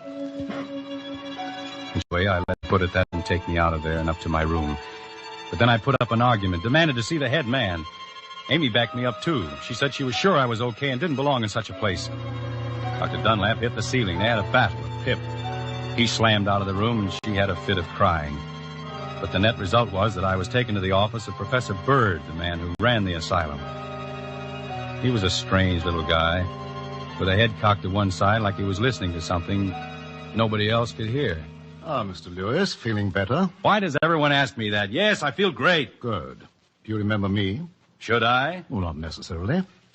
What seems to be the trouble? You just made a mistake, that's all. Got the wrong fellow. I don't belong here. Well, that's strange. Your commitment papers seem to be in order. I don't care about that. Listen to me. Here, Mr. Lewis. Let's discuss this calmly. We're not in the habit of picking people off the streets haphazardly. Someone had to sign you in. Who was it, your parents? My folks have been dead for years. Your wife, perhaps? She doesn't know I'm back in America. Probably thinks I'm dead.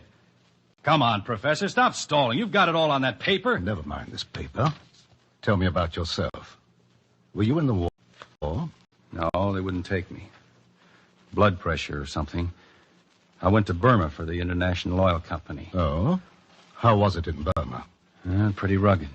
I was there for 3 years. I'd be there yet, only I fell in front of it and got my little bulldog crushed. They shipped me back to San Diego, thinking they'd have to cut it off. Well, fortunately, they didn't have to, huh? Did your wife know you were hurt? Funny you should ask that. No, she didn't. You see, we used to go to dances a lot. I see. You didn't fancy yourself with a crutch. Does anybody? But after you were discharged from the hospital in San Diego, did you communicate with her then? No, surprise her. She thought I was still in Burma. I took a train for Boston, arrived on December 23rd, a Thursday. Yes? So I went home, looking for Helen. She wasn't there.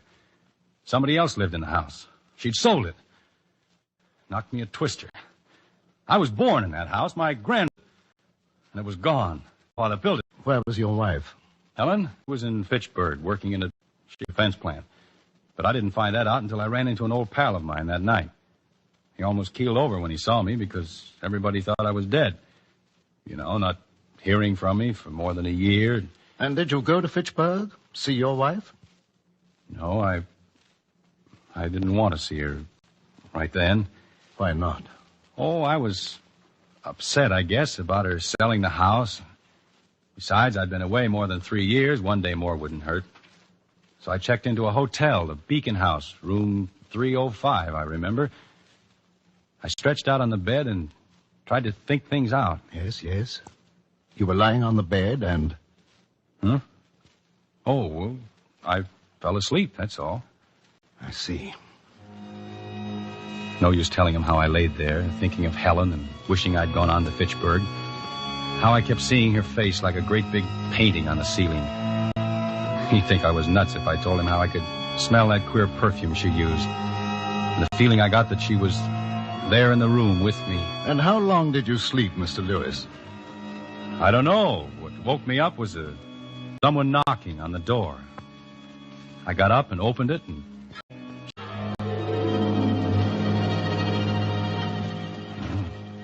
That's all I remember. Who was it at the door? I don't know. It's just like the lights went out. I don't remember a thing until I woke up here this morning. I see. Do you know where you are? No. This is a hospital for the mentally ill. This is the Floridale Hospital for the criminal insane. Criminal insane? I'm not insane, and I'm not... I've had that's all. Blackout. Does that make me a criminal? Oh, no, it's the other way around. The crime caused the blackout. Crime? What crime? What did I do? I can't tell you that. I'll say you can't. You've got the wrong man. And you're afraid to admit it. I wish you for that for sake, Mr. Lewis. However, I attended your trial. The state called me as an authority on mental diseases. It was at my suggestion that you were sent here for treatment. How? How long do I have to stay? Until I'm convinced you are no longer a menace to society. All right. Give me a test. I'll get out of here in a hurry. I've just given you a test. And you failed badly. Why? Because I can't remember being in trouble? Well, that could happen to anyone. No, not in your case, Mr. Lewis. Your mind has drawn a certain a curtain across something it doesn't want to remember. The crime you committed is buried in your subconscious mind. Until you can remember everything from the time you opened that door down to the that happened, I shall have to detain you.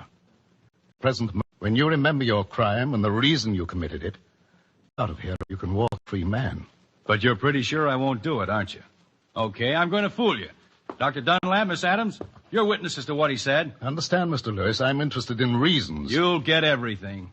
You're a man of your word. I'll be on the street tomorrow. Come on, Miss Adams. Outside in the corridor, I felt so relieved, I threw my arms around Amy and gave her a big kiss. Then we walked hand in hand toward the stairway. We met a couple of nurses, and Amy stopped to talk to them. I walked back to Professor Bird's office and listened at the door. He and Dr. Dunlap were still talking about me. I heard them mention my name. I opened the door real easy so they wouldn't notice it. Why, he's been a walking zombie. He couldn't talk, had to be fed, bathed, and put to bed like a child. I'm really very encouraged. It wouldn't surprise me a bit if he recovered. Don't be absurd, Dunlap. Such cases never recover. You'll struggle a few weeks, try to remember, then chuck it. Oh, by the way, I think I ought to know. What did he do? Well, understand, I don't want it noised around. But you'd better tell his nurse that he's dangerous, especially when he thinks he smells perfume. Oh, yes. Yes, he did mention perfume. For your information alone, the man's a killer. Really? A rattlesnake. He strangled her hands and a woman with this. He'll do it again. Here, read his history. That's all I heard, because Amy picked that moment to come and get me. But I'd heard enough to realize the thing was terribly wrong. Me? A killer? Why I never heard anyone in my life. I'd been framed. Somebody had committed a murder and pinned it on me because I'd lost my memory and couldn't defend myself. The only way to get free was to recall everything that happened, every single thing. I opened that from the door. What if I couldn't remember? What if I never remembered? It meant being kept here, locked up for life, for a crime I didn't commit. I spot for an innocent man.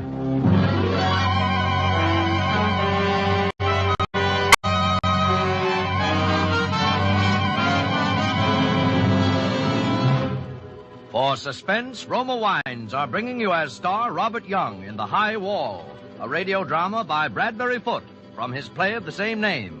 Roma Wines' presentation tonight in radio's outstanding theater of thrills, Suspense.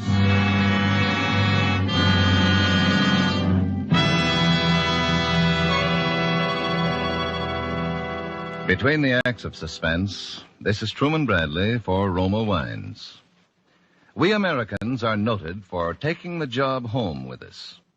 We frequently sit down to dinner, our minds still occupied by the work of the day, and get no real pleasure from our meal. My favorite recipe for adding enjoyment to food is a glass of tempting Roma California sherry before dinner. Designed by the goodness of nature and the skill of man to make food taste better, Roma sherry is the perfect first call to dinner. As you pour the golden amber goodness of Roma sherry into a glass, enjoy its fresh, full fragrance. Then sip Roma sherry flavor with, say, your tongue, the happy miracle of sun, grape, and cask that give Roma sherry the pleasing nut-like taste so many millions prefer. Yes, the simplest dinner becomes more enjoyable when introduced by Roma sherry. That yourself. Enjoy Roma sherry before your dinner tomorrow. For Roma, America's favorite wine, costs no more than ordinary wines.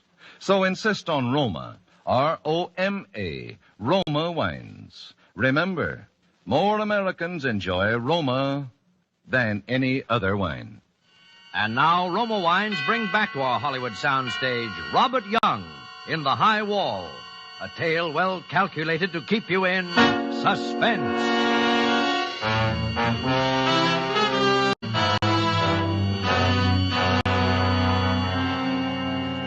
When I promised Professor Bird that I'd give him the whole story the next day, I was absolutely sure I could do it.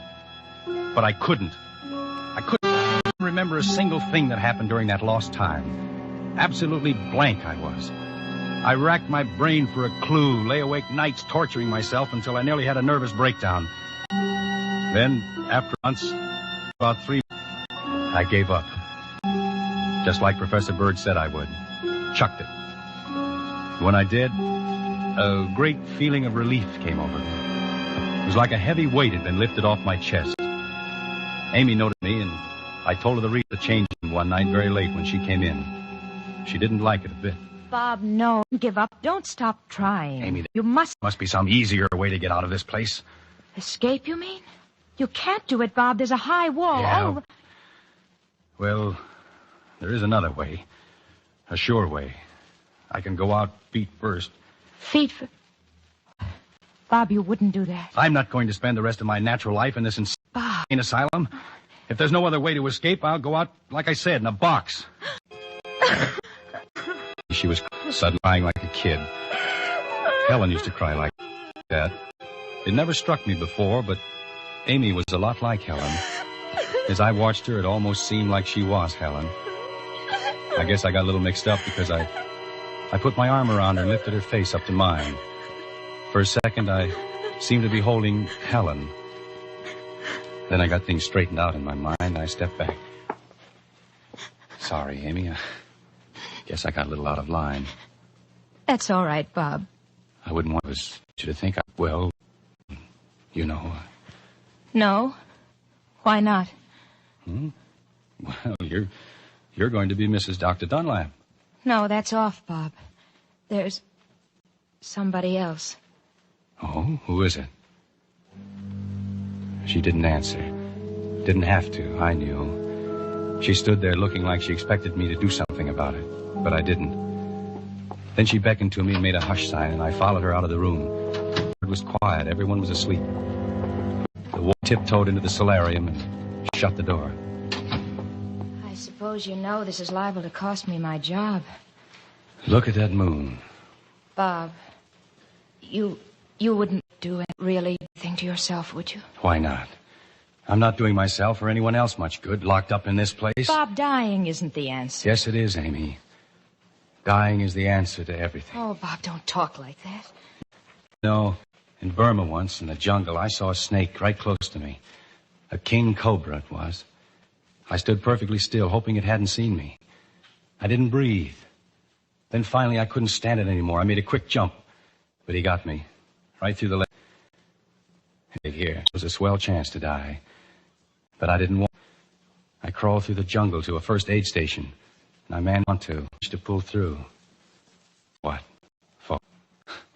I'd have been better off to die right there. Oh, no. I kept on talking like that, hardly knowing what I was saying, because I had a queer feeling that I was telling it to Helen and letting her know what I'd gone through for her. Helen always wanted security, and I went out there to get it for her. Those oil companies paid big money. Bob, if you could only remember who it was when you opened that door. Yeah. What's that perfume you're wearing? What? Perfume? You know we aren't allowed to use perfume. Funny, I could swear. Lean closer. Of course, it's that you are. Same stuff that... Go on. Why don't you? What? Kiss me. I want you to. Sorry to interrupt, but we do have rules here. Hold it, Dr. Dunlap. The light isn't necessary. Go to your room, Mr. Lewis. That's all right, but don't throw the hooks into Amy. It wasn't her fault. Never mind, Bob. I can defend myself. Go along. I knew she could handle him, so I went up to my room. Besides, I had something on my mind. I was holding Amy in my arms. A vision, I guess you'd call it. I saw Helen. She was lying on the bed. The doctor was bending over her. The room was crowded with people. Everyone was tense, frightened. Then the doctor straightened up and said, "Dead. She's..." Helen, my wife, was dead. I remembered it now, distinctly, but that was all. I couldn't remember how or why it happened. It was just like a photograph. Nothing led up to it, and what happened after was perfectly blank. But the fact that Helen was dead didn't seem like a surprise exactly. After a while, I heard Dr. Dunlap come up and lock me in. He hesitated outside the door like he wanted to come in and bawl me out. Then he went away. The next thing, Amy was shaking me, trying to wake me up. Bob. Huh? What's the matter? We're sunk, Bob. He was furious. I'm discharged, and you're going to be put in another... A louse, he can't get away with it. Listen, Ward. Listen. Shh. I know how you can escape. What? How? Ella quit her job. She's leaving in the morning. Her car will be parked in the driveway outside the solarium. All you have to do is get in the car, lie down on the floor, and pull a rug over you. Oh, Amy, that's screwy. How would I get outside? The solarium door is always locked. That's it. Ella's going to unlock it before she turns in her keys. Yeah?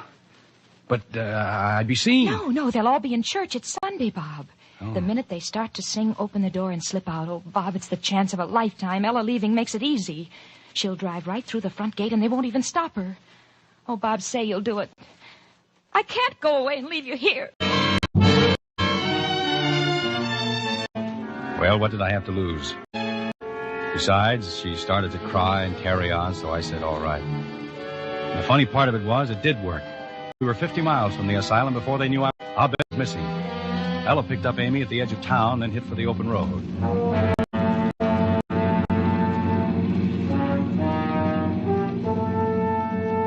kept going. The girls got me a hot dog at a roadside stand and kept on. We began to wonder where we'd spend the night.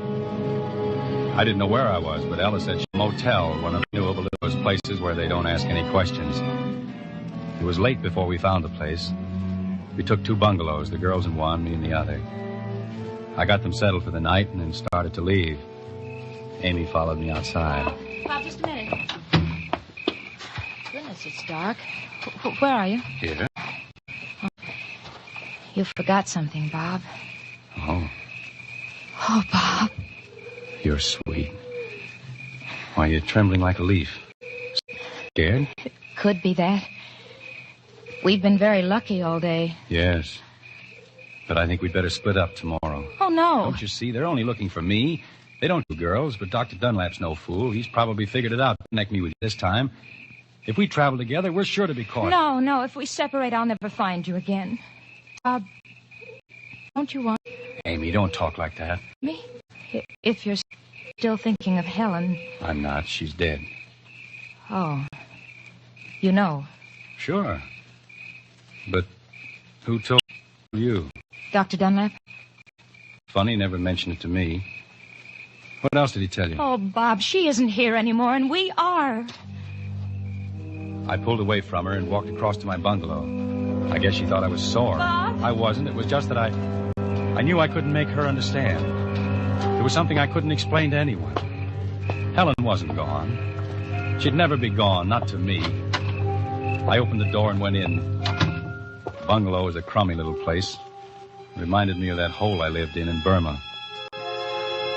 Groggy. I was driving all day. Amy had started me thinking of Helen. I laid there on the bed, remembering things. Helen. The night I met. The first time we danced together. Our wedding. Our honeymoon at Jack Pottage in the Berkshires.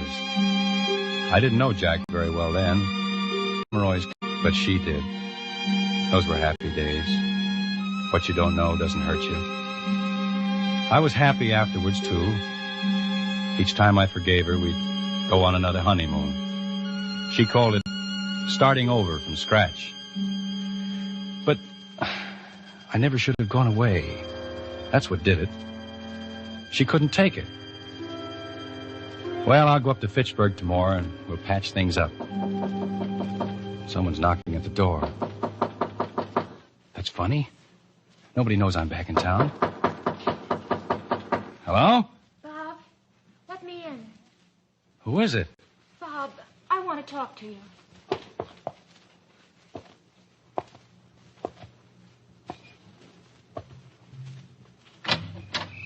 Well, I'll be... Who told you I was here? What? Come in. Bob, listen, I was talking it over with Ella, and she thinks you're right. Oh, I get it. I met Sam Bradley today. He must have phoned you. Bob, you're half asleep. Or maybe he phoned Jack. Who in the world? That's the answer. You and Jack want to beat me to the punch. No. No. Why didn't Jack come with you? Didn't he have the guts? Pomeroy. Easy now, Bob. Let's sit down and talk. Get away from me. Very well, I'll have to call Dr. Dunlap. Get away from that phone. Sit down. Better sit down. Ah.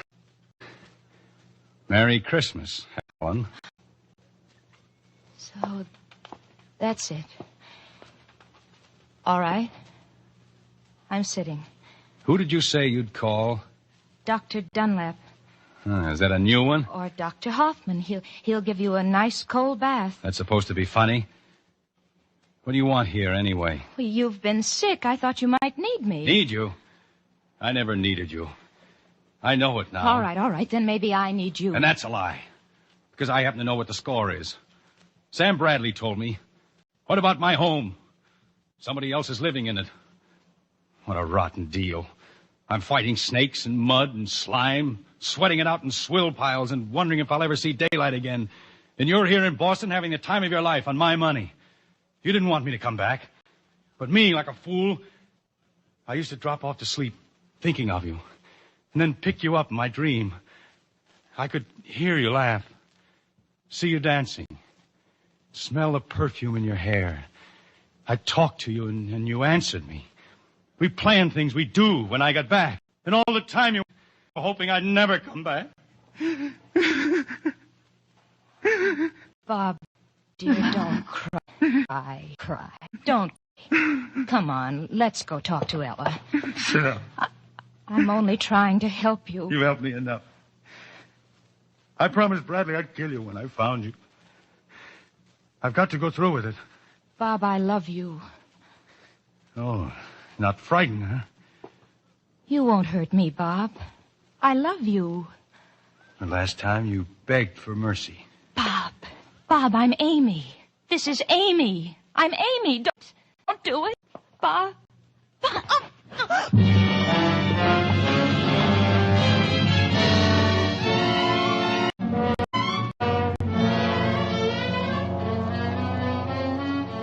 I was pressing my fingers into her throat. She died game this time. Didn't kick or make much of a struggle like she did before. It was almost like she wanted me to do it. And yet, as long as she lasted, she seemed to be begging me with her eyes not to do it. It didn't take long. She went limp, then I let her fall to the floor. When I let go of her, I kind of lost track of things. Another blackout. Woke up a week ago. Taken me this. It's long to get things straightened out. It's winter now. My nurse tells me. I think she's lying, but I can't prove it. You see, there's no window in my room. The walls are padded, and the furniture's nailed to the floor.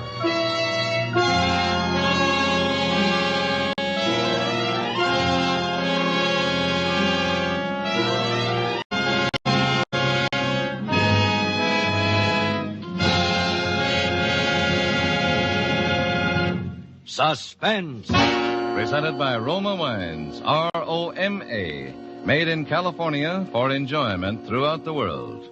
This is Truman Bradley for Roma Wines.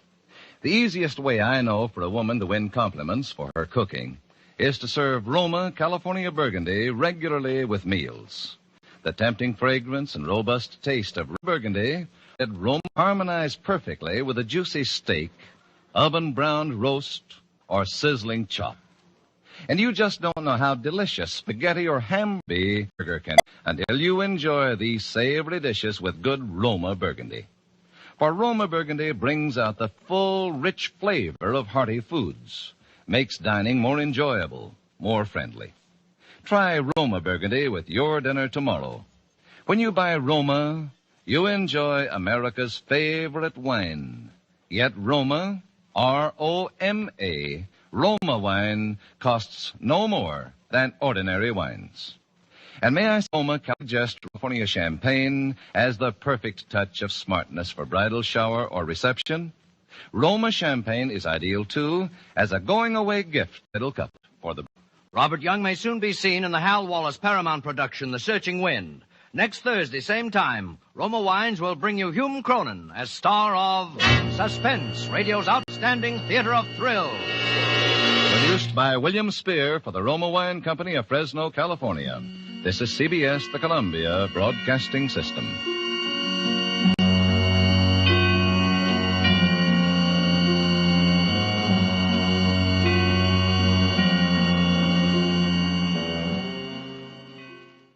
This is ABN, the Antioch Broadcasting Network.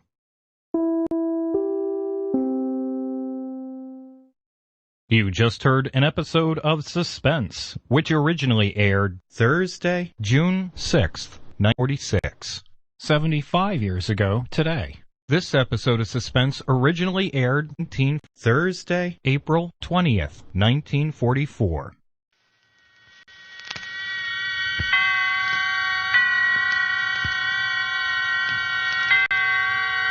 Roma Wines present Suspense.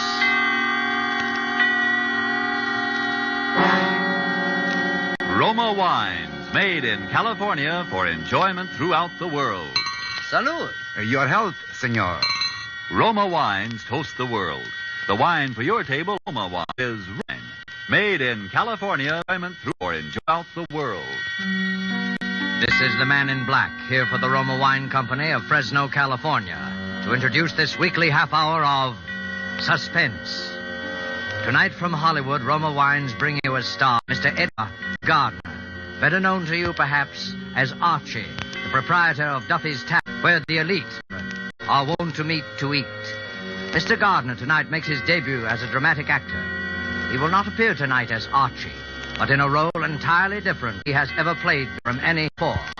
And so with a suspense play called The Palmer Method, and with a performance of Ed Gardner as a pen-pushing gentleman named Joe Palmer, we again hope to keep you in suspense. Then I will be back at 8 o'clock. Okay, that'll be okay. You will be waiting for me? Don't worry. Oh, babe, I'll be here. Oh, will I be here? Oh.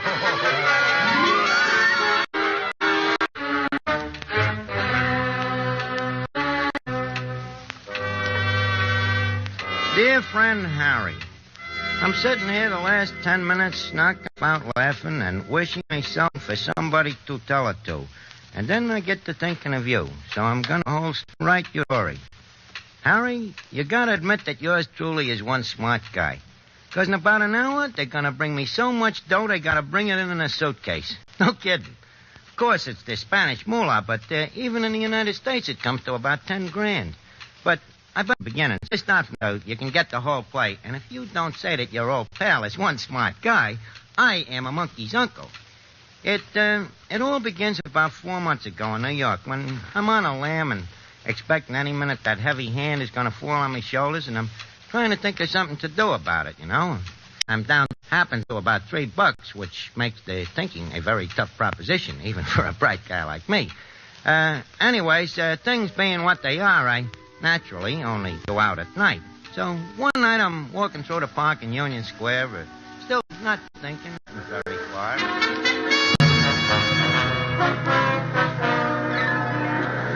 Election here. FDR a landslide. Land and swamped in 46 states. Election extra paper, mister? Huh? Yeah, what a paper? Latest election returns. What election? You kid election. For president's development. For land and paper and air. Get a eyes up. For a punk like you, I should get all excited every time they have an election? Well, it wouldn't strain your mind none. They only happen once every 4 years. Don't be such a wise kid. Do you want a paper of this? Don't you? Give me one. Here, keep the change. Yeah, sure. Gee, thanks. And, listen to you, not to get wise. Let that be with guys that might do you some good someday. Well, thanks anyway. Thanks for the FDR Now, what am I going to do with this For thing? volunteers to help the heroic Spanish people in their fight against fascism. If the fascism of Hitler and Mussolini is allowed to triumph in Spain, it'll overrun all Europe. And once democracy is crushed in Europe, it won't be long before democracy is attacked here in the United States. Hitler himself has promised Hey, you there. It's only the beginning. Speaking to me? Yeah.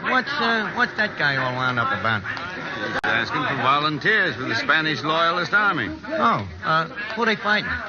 Some of the papers? Why don't you read Fighting the Fascist Revolt? Listen, I got a paper here. You think I'm illiterate? I just get kind of mixed up once in a while. Yeah, they put out a lot of propaganda to confuse you. With Hitler and Mussolini on Franco's side, anybody can see what the score is now. Oh, sure. Look at that. Anybody. Fascist bomb Madrid. I just wish sometimes I didn't have a wife and kids. I'd go over there and get me a couple of licks at those guys. Over to Spain, huh? Yeah. They send you over there, buy your ticket and all like that, do they?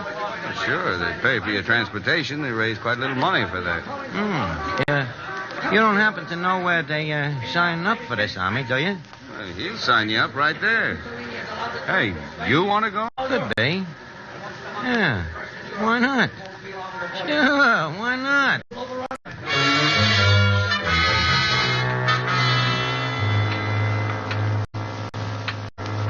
You get the play, Harry? Not so dumb, huh? I not only lamb out of the country till I cool off, but I get a free ticket. I always say, Harry, it's what I am with real brains can always get by. Of course, I know strictly from nothing about this war, but I naturally figure it's just one of them oceans, like you see in the movies where they can go a couple of guys riding around shooting off their rods at nothing in particular, and pretty soon everybody goes home. But sometimes I wish I had read more of the front pages of the papers a little more, but when I get off the boat at Spain at a burg by the name of Barcelona, I find out this ain't such a funny war after all. This fascist mob is really knocking the joint around. There's shooting going on, and they're dropping bombs from everything. The next thing you know, they got me in a uniform playing them. So I'm standing there on the railroad station with a bunch of other guys, a whole mob of us, It looked like the $2 window at Belmont. It seems that we're going away somewhere, honey.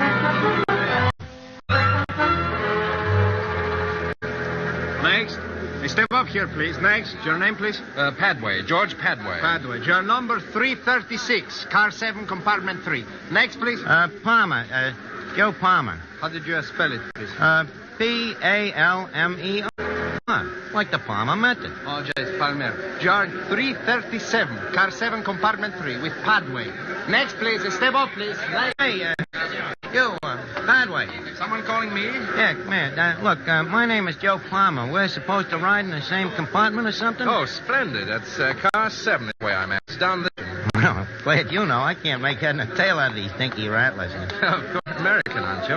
What else? Here, let me give you a hand with your gear. Oh, yeah. Hey, thanks. Hey, these guys over here take this war pretty serious, don't they? Well, rather. What did you expect? Yeah. What's your... See, from what I see around this Barcelona, it looks to me like if they ain't careful, somebody's apt to liable to get killed here. Well, if you think what about... This is Madrid. They're by the dying...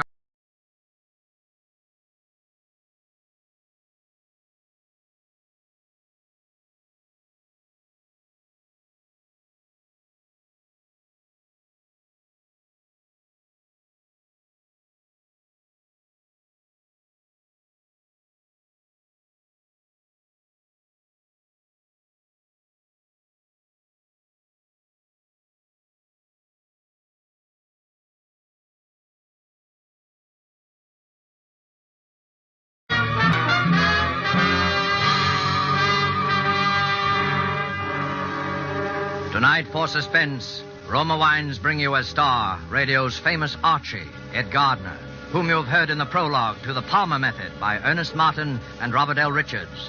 Tonight's adventure in Suspense.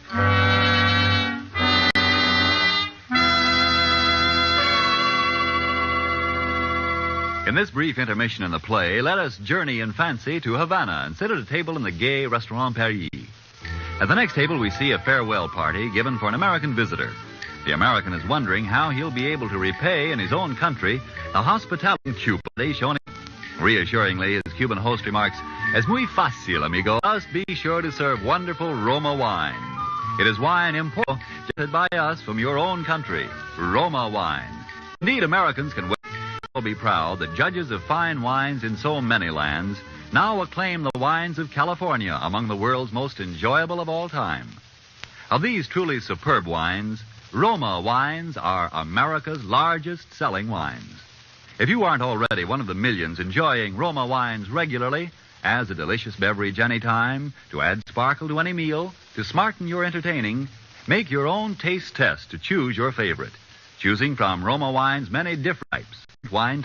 When you learn their modest cost here in America, with no import duty to pay, no expensive shipping charges to absorb, you'll know why we say Roma wines are for your daily enjoyment. I'll spell out the name for you. R-O-M-A. Roma wines. Made in California for enjoyment throughout the world.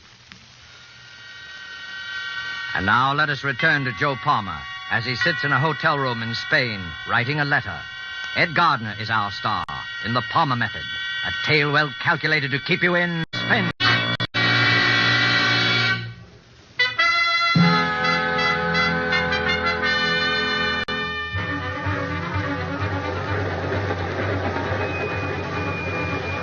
Well, Harry, there I was, on a straight train for Madrid, where they're knocking guys off every 5 minutes, which is naturally a little upsetting to a sensitive person like me. And, anyways, I get to thinking about this Padway guy I'm riding with. I can see there's something different about him from the rest of these guys, so I get to thinking about a plan.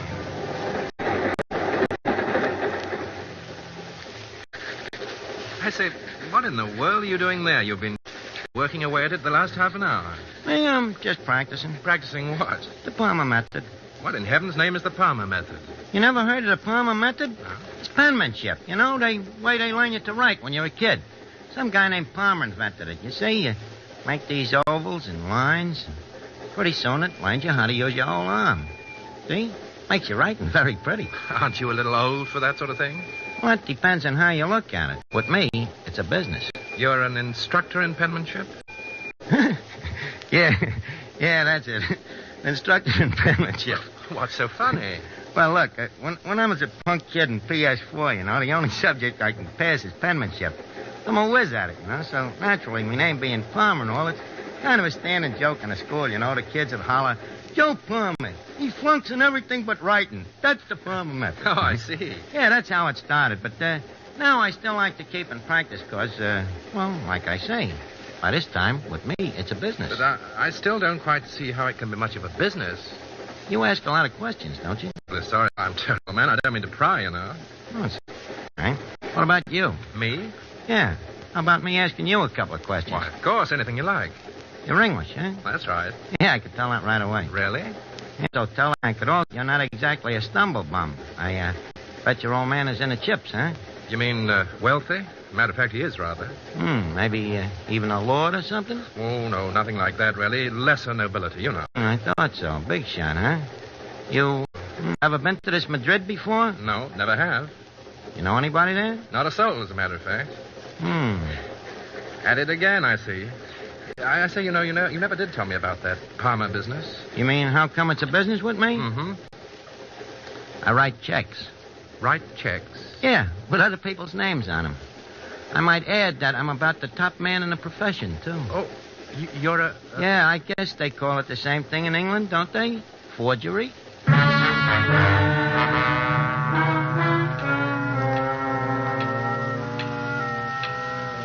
Oh, sure, I told him. So what? He don't know anybody in this Madrid, and I figure he ain't gonna know much about me, and he ain't gonna say much anyhow, because I got me plans all laid out now. Although I still don't know quite how I'm gonna do it. But then I get one of them breaks, Harry, that even a smart guy needs sometimes. By this time, it's night, and we're rattling along with the lights out, blacker than the inside of a nickel cigar, and I wait to see if maybe Padway will go to sleep or something.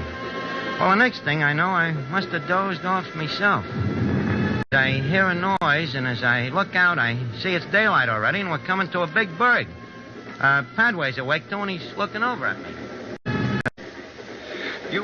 You dropped something, Palmer? No, I thought you did. No. Well, hello. We must be getting into Madrid. Madrid, huh? Sure enough, pulling into the station now. Oh, that's great. That's fine. I say, old boy, you look a bit peaked. Anything wrong? No, I'm fine. Hey, what was that? A bomb, most likely. A bomb? That's it, all right. They're bombing the city, I suppose. Yeah, hey, are they gonna bomb? By Jove, I think they are. Look, what do we do, Pat? We don't have... Well, keep down on the floor and hope for the best. The best better be awful good. This is a bit ironic, I must say. Oh, watch out for this one.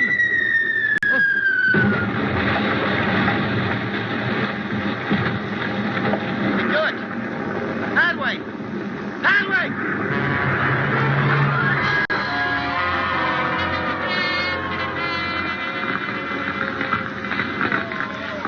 Honest, Harry, what happens to that train should happen to Sing Sing prison. Around and there's Padway over by the door, out like a light. And I can see that I look ain't long for this world, the poor guy. Me, I'm lucky. I don't have a scratch. So naturally, now is when I go to work. I go through his pockets and take out his papers. There's a passport, some letters, and a wallet with quite a bit of dough in it. So I take a couple of things out of my own pocket and I put them in his. Only just then, Padway starts coming out of it. Well, Harry, what would you do if you were me? Like I say, I am opposed to violence as much as anybody. But there he is looking at me.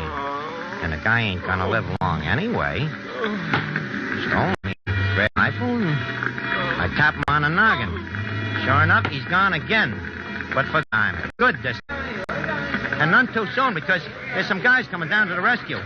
One of the guys pokes his head in my door. Come again? You all right?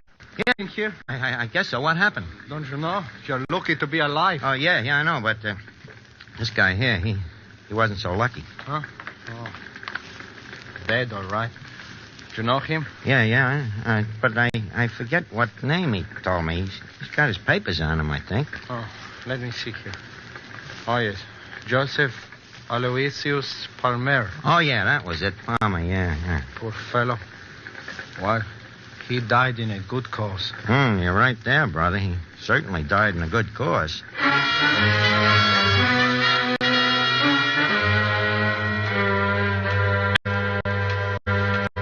You get it, Harry? Joe Palmer, who was wanted by the New York cops, is dead. And George Padway, the big shot Englishman, is me. So I duck out quick to a hotel, I get me a change of clothes, and maybe I better take a look through the rest of Padway's stuff to see if maybe I can get an angle. Well, I find this letter on him from some guy named E. Valenkos. This letter says Valenkos looks forward to meeting Padway and names a time and a place. Now, anybody else, Harry, this letter might have true for quite a loss, but not yours truly, because I know that Valenkos has never seen Padway. The letter practically says that, and Padway himself has told me he don't know nobody in Madrid. You catch on? And I figure this Valenkos is probably just a guy to get me out of this army. So, what do? I simply take me pen in hand and I write a letter. Very nice and neat, in George Padway's handwriting. Dear Valenkos, I says, I will likewise look forward to meeting you at the time and place you signed, George A. Padway. So the next night I go to keep the date.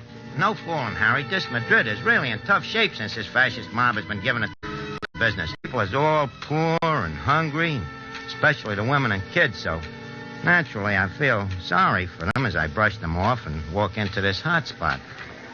Well, I take a corner table and I tell the waiter, Mr. Valente, expecting the goes. So I'm sitting there practicing with me pencil and paper, making me lines and circles, and the next thing you know, I ain't alone. Hello. Hello, Toots. What's cooking? What are you doing? Just practicing. What is it?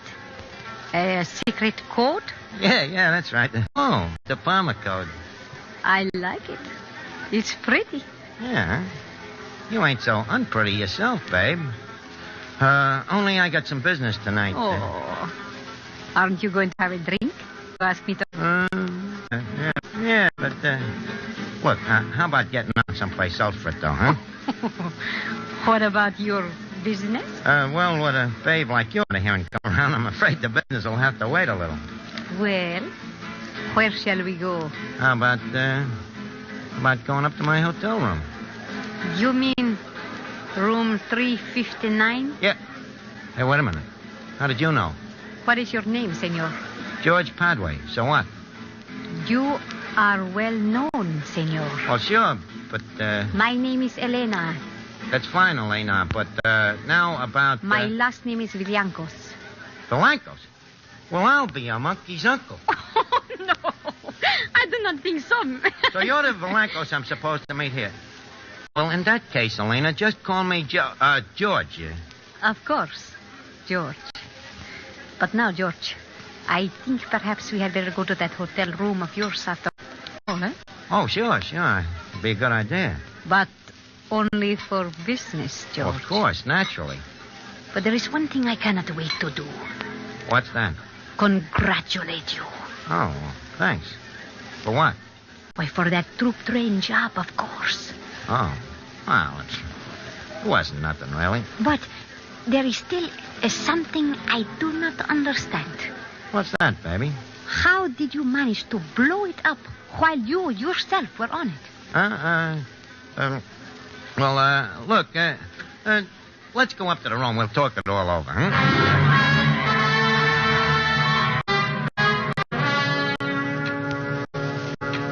George, you still have not told me how you blew up the train and did not get killed yourself. I have to tell you everything? Perhaps that is why you are so successful, eh? You have your little secrets. Trade secrets. There's secrets in every trade, you know. But of course I forget. You got your training with the Gestapo in Berlin. Yeah. They taught me a couple of things. Tell me, were you in contact with the firm of Krupp when you were in Berlin? Well, I saw something of them, naturally. And what about arming industry? Very fine firm. Which is... I guess there's a lot of dough on our side, huh? Oh, but of course, we have the money. The others, the scum. They have the rags on their backs and the few rifles they get from the Bolsheviks. Yeah, sure, but about this money. Yes. You see, the fact is, I'm a little short myself. Well, we always have more work for you to do. Oh, sure, but first, don't you think that... So that is why you are so suspicious with me. You want the money first. Well, that's the usual way, ain't it? But of course, I can arrange. How much that you want? Oh, how much do you figure this job is worth? Well, perhaps as much as 50,000 pesetas. How much is that in United States dollars? I mean, pounds. About 1,000 pounds? 1,000. I don't think I can do it for that kind of dough. 1,000 pounds is a lot of money, George. Yeah, expenses. What is... I think of the... Well, things like, dynamite. This, for instance. You don't get that stuff for peanuts. Oh, George, you are teasing me. I will get you all the dynamite you want for nothing. How about the element of personal risk? This racket ain't exactly the healthiest in the world, neither, you know. There you are right, George. It is a risky profession to be a fascist saboteur. That's what I'm telling you. How much do you want? Well, I don't see how I can play ball for less than 100,000 of them, pesetas. Well, we will pay it.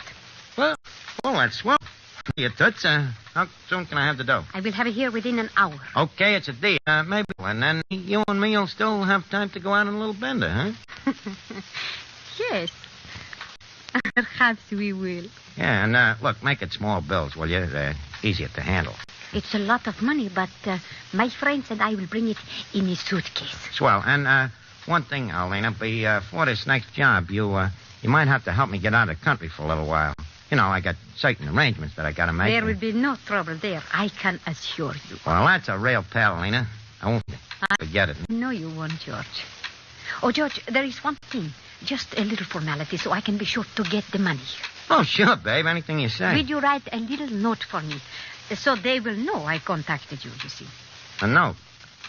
What does the note say? Oh, just something like, I, Padre, have contacted Elena and Ancos. We are agreed on future procedure. Well, I guess that'll be all right. Okay, I have contacted Alina Nichols. And we are agreed on future procedure. Signed, George Padway. Hey, okay? Thank you, George. Well, I think you better run along now, huh? Then I will be back at 8 o'clock. Okay, that'll be okay. You will be waiting for me? Don't worry, babe. I'll be here. Brother, will I be here.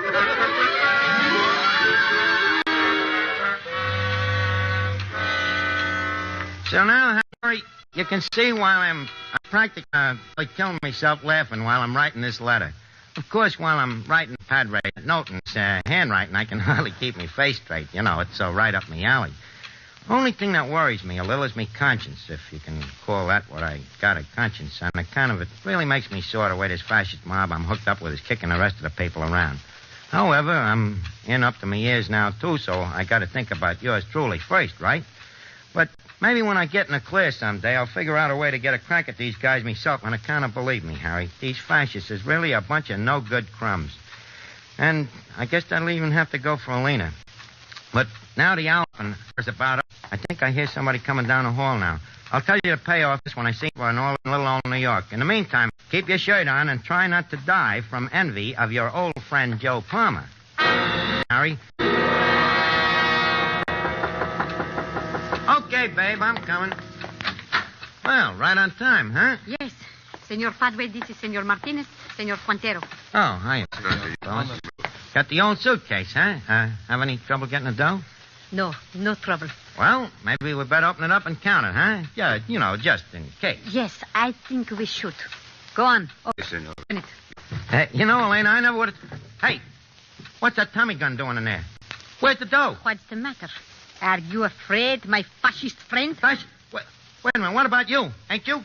Not quite. I am an agent of the Republic of Spain, Senor Padway. We have been waiting a long time to trap you, my friend, but now we bring you your reward. Elena, wait a minute. Tell that guy to put that gun away. You gotta let me explain. I ain't no fascist.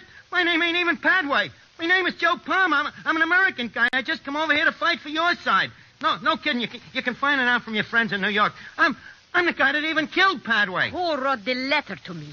Who wrote the note for me tonight in the handwriting that we even compared with all correspondence with Padway just to make sure? Well, I did, sure, but that's me racket. Handwriting, forgery. I'm telling you, I'm Joe Palmer. Can you prove it? Sure, I can. Yeah. I guess maybe I can't, huh? The handwriting. Yeah. Yes, like I said to Padway, I'm the best in the business. It's kind of funny now, ain't it? We're wasting time. Okay. Guess there's no use talking. Guess I've been a heel. I outsmarted myself. But I want you to know one thing. I was really kind of on a level in my own way towards the end, but... Oh, what's the difference? Just one thing I want you to know for your own information. I'm swearing it. The guy you're bumping off is Joe Palmer of the International Brigade. Palmer. Like the Palmer. Palmer.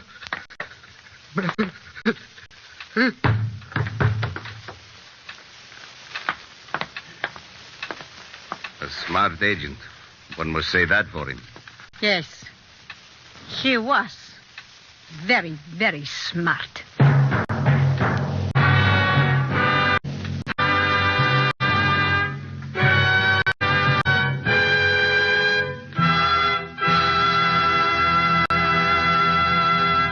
And so closes The Palmer Method, starring Ed Gardner. Tonight's tale of suspense. Before Mr. Gardner returns to our microphone, let me give you a suggestion that you will find can add to the success of your next dinner party at home. At one end of the dining table, place a bottle of Roma Wine's hearty, full-bodied Burgundy. Table end, place at the other a bottle of Roma Wine's delicious Sauterne. And then, let each of your guests select the Roma wine to his liking. You will know that whatever the individual choice of a guest, both of these Roma California wines will deliver superb light by quality. The quality that has made Roma wines America's largest selling wines. In Roma, you have the old-world art of winemaking, plus the extra care, constant tasting and testing, which modern knowledge adds.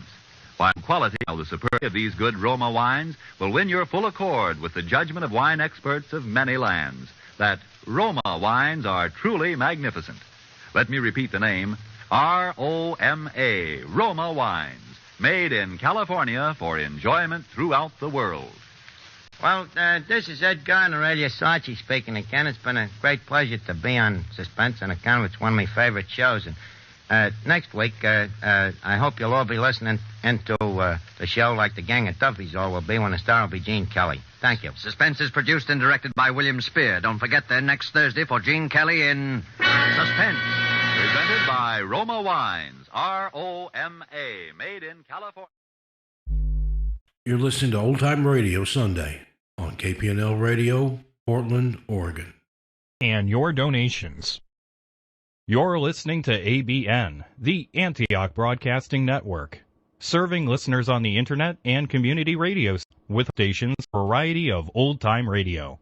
Visit radio.macandmind.com for more information. We now present Mystery and Thrillers on ABN, the Antioch Broadcasting Network. From the ABN Reel-to-Reel Library, this episode of Inner Sanctum first aired Monday, 6th June, 1914, 72 years today.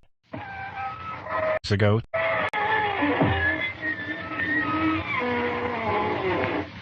Good evening, friends. This is your host to welcome you through the creaking door into the inner sanctum. Well, went sailing over the weekend.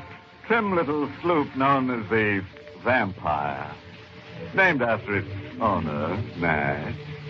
Everything went along with a charming frenzy. The owner yelled, "Man the deck!" And the captain promptly did. Just one man. Spread so thin over the deck you'd think he was sprayed.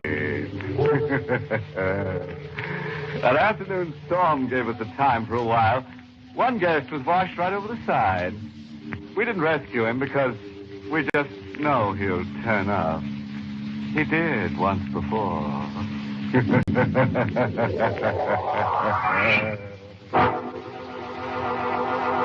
Tonight's Inner Sanctum Mystery, Death on the Highway, was written by John Robert and stars Ted Osborne in the role of Carlyle with Alice Reinhardt as Ginger. And now for tonight's sweet symphony of scream. We're on Chicago's famous Skid Row. A brassy carnival street of flea circuses, sideshows, dives, and honky-tonks. Let's follow a newsboy as he darts into Enrico's, a basement tavern serving ragtime music and chili con carne. Police Drake River for Lester Samuels. Read all about it, paper, mister. Yes, I'll take a paper. Hey, didn't I sell you a paper right here last night? Same place, same table? You did. Same place, same table, same me. You've got a good memory, mister. Some story, huh? Samuels jumping off that bridge. What a way to die. Yes. Oh, what a way to die. Hey, you sound funny. Did you know Samuels? No, I didn't know Samuels.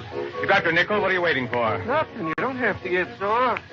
Read all about it, Police Drake River. I did know Samuels. Lester Samuels embezzled $100,000 from Eric Carlyle, investment broker. And I'm Eric Carlyle. I did know Samuels. I was an eyewitness seen unearthed to his. I played it with him. Carlyle, I can't face it. You have no choice, then. You had a position of trust, and you embezzled $100,000. 10,000. I just took $10,000, not the $100,000 that's missing. You're confused and hysterical. You lost heavily to gamblers, lost so heavily of how much? That's not what happened. The firm is in shaky condition. You used my small theft to cover a bigger one of your own. You stole the other $90,000 from your own customer account. It's an improbable story, Samuel. No one will believe it. I stole only $10,000. I can borrow, scrape, make restitution, but $100,000. It means the rest of my life, end of my life. Please, Carlyle. You stand trial, and I'll help you. I'll do everything to mitigate your punishment if you cooperate. No! I won't be your cat's paw. I'll kill you first. Get away from me, Samuel, or I'll shoot. I'll kill you and tell the police you attacked me. Now get out. Samuel got out. Out of his coat on the bridge. Then over the rail just 24 hours ago. The police are still dragging for the body. With Samuel's death, I was safe. I thought. His plunge into the river made the police story simple and path and solved. A thieving employee had taken the only way out. I wasn't safe. Even here, a heavy-set stranger at an adjoining table guessed my secret. Troubled about something, Mr. Carlyle? Carter. How'd you know my name? I read it off that tablecloth. You've been writing it over and over. Oh, I always doodle my name. Eric Carlyle. Your name's also in that newspaper in your lap. I read the story a while ago. Look, if you're after a touch... No, I'm not. I'm just making talk. Funny how a man's fears stick out all over him. If he's wearing a sandwich sign.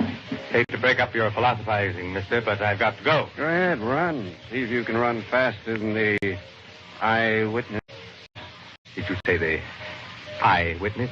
Yeah. Every crime has its eyewitness, Carlyle. Even the perfect crime. Who's the eyewitness? You. I ran in a high-powered convertible at 60 miles an hour into the teeth of an electric storm. The world's falling, suffocating at 60 miles an hour. I ran faster, 70 miles an hour, 72, 75. The rain fell and the sky thundered. I kept seeing Samuel's face, eyes up and begging blindly. Floating in every road puddle I splashed through. I pushed the car to 80, but Samuel kept tearing faster as I murdered him over again with every puddle and every mile. And then, Where the macadam was level and the rain puddles ended, there was Samuel, this time alive and real, standing deep in my headlights, right up his thumb in the road, pointing like a grotesque hitchhiker. Look out, Samuel!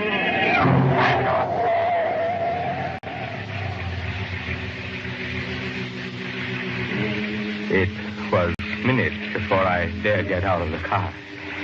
The hallucination of having struck someone was so strong. When the mood passed, I went to look. I had struck somebody, and there was a witness to it. Pour down on the like you wanted to. Pour him down. It's impossible. It was Samuel standing in my headlights, a man who died yesterday. How did a nut like you ever get a license to drive? This is a kid named Slim. He was trying to hitch a ride for us. I was waiting on the side, and he was thumbing you. How is he? I don't feel no pulse. He's dead. You're sure? Sure, I'm sure. Have a look for yourself. I can't. Well, help me get him into your car. There's a trooper's headquarters 2 miles up. Wait a moment. What for? Pneumonia? I'm soaked through to the skin. The victim. Who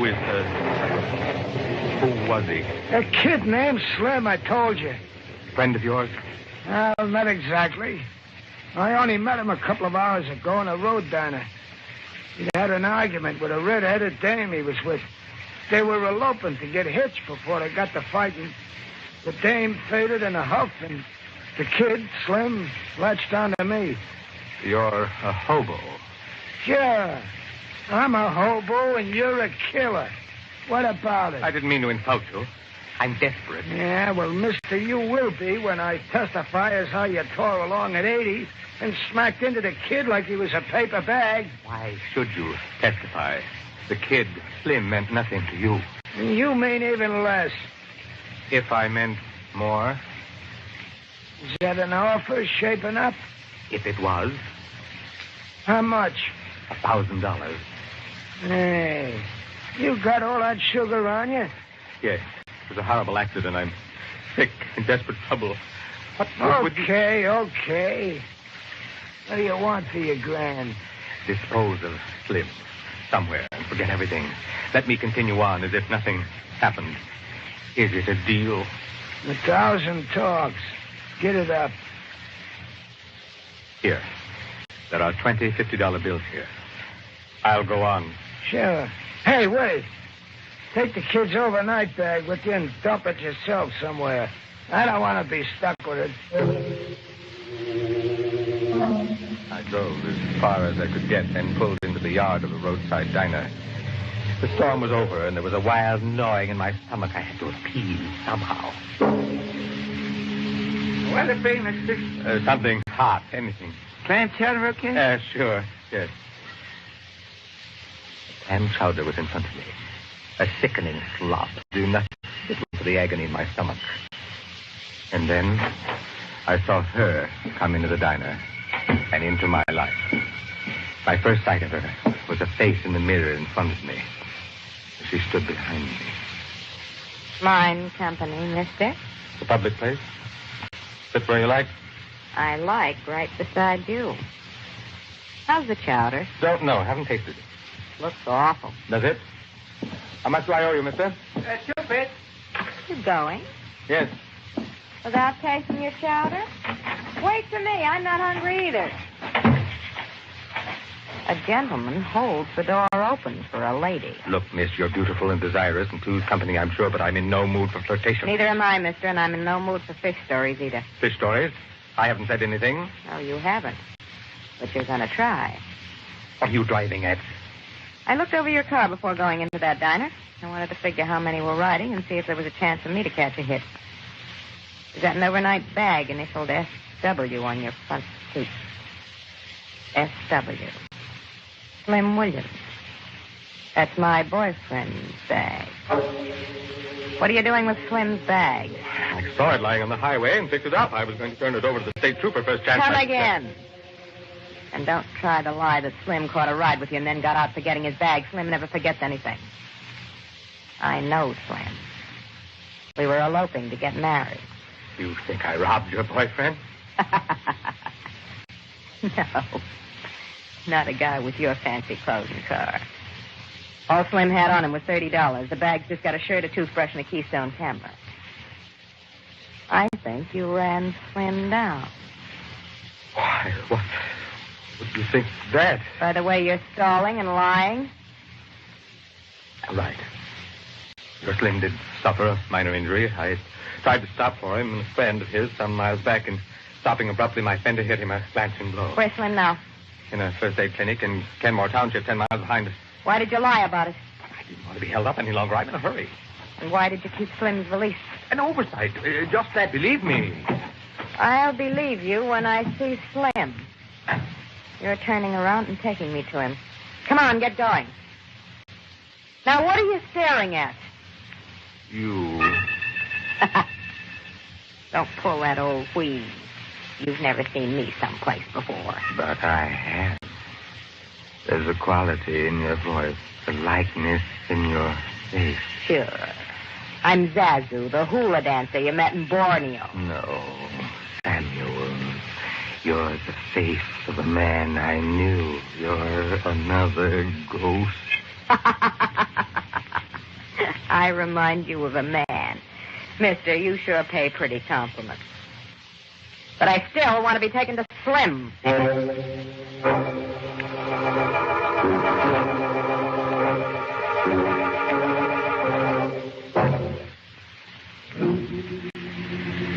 Every crime has its eyewitness, even the perfect ones.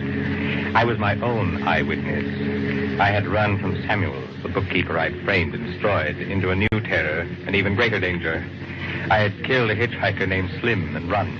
And now a girl with hard, accusing eyes was forcing me to turn back, forcing me to produce a dead boy. How much further to that hospital clinic Slim's supposed to be at, Mr. What did you say your name was? I didn't. It's Chambers. Richard Chambers. Now you're lying again. Your name's Carlisle, Eric Carlisle. You live on Mulberry Drive. How did you know that? By reading. You've got your car ownership slip around your steering wheel. I'm Ginger Thomas. Hello. How much further to Slim, did you say? Not much farther. Well, step on it. You're loafing along like we're out joyriding. We were close to the place where I'd paid off that hobo. And again, the thing was coming alive before me. The dead were coming back in the black puddles the car overtook and splashed through mile after mile. Samuel and now Slim lying side by side. There had to be an escape for me. I had to rid myself of the girl at any cost. Why are you stopping? Rear tire feels flat. Take a look at it. Go ahead. Tire is low. Have to pump air into it. Got a hand pump in the trunk. Hurry it up. I found a tire wrench in my tool chest, the only weapon available. Miss Thomas. I'm used to being called Ginger. Ginger, I'll need your help. Tire pump keeps slipping. Someone has to hold it while I pump. All right, if I have to. Hey, it's pitch black and spooky out here. Where are you? Here, at the rear of the car. I can hardly make out. Please hurry if you're going to help. I'm staying where I am. Did you really think I was going to walk into a tire wrench whacking down on my... Stop! My hand! You've got a gun. It's Slim. I stole it from him when we quarreled. Can you still drive with that hand? Yes. Your bullet hit the tire wrench. The hand's just stunned from the concussion. Then let's go. This time I'll sit in the back and do the directing. In case you get any more funny ideas.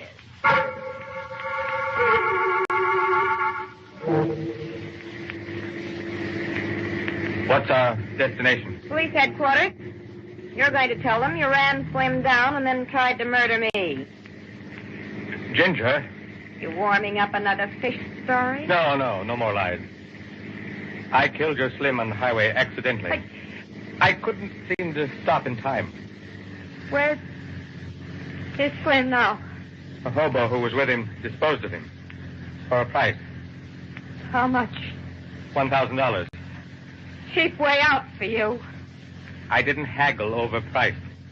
I offered that much, and the hobo took it. I never haggle over the price of my safety. No price is too high. You're telling me. I saw you go for that wrench back there. Slim meant nothing to the hobo. Slim meant something to me. I understand. If I could make it up to you somehow. He meant 100 times more to me than he meant to the hobo. 100 times more? $100,000? Police headquarters about a quarter mile up. $100,000 is a fortune. Sure, it's a fortune. If it means my safety. Yes. I'm rich. Pull into the first cabin you see. I want the thrill of ordering a 4-inch steak and champagne.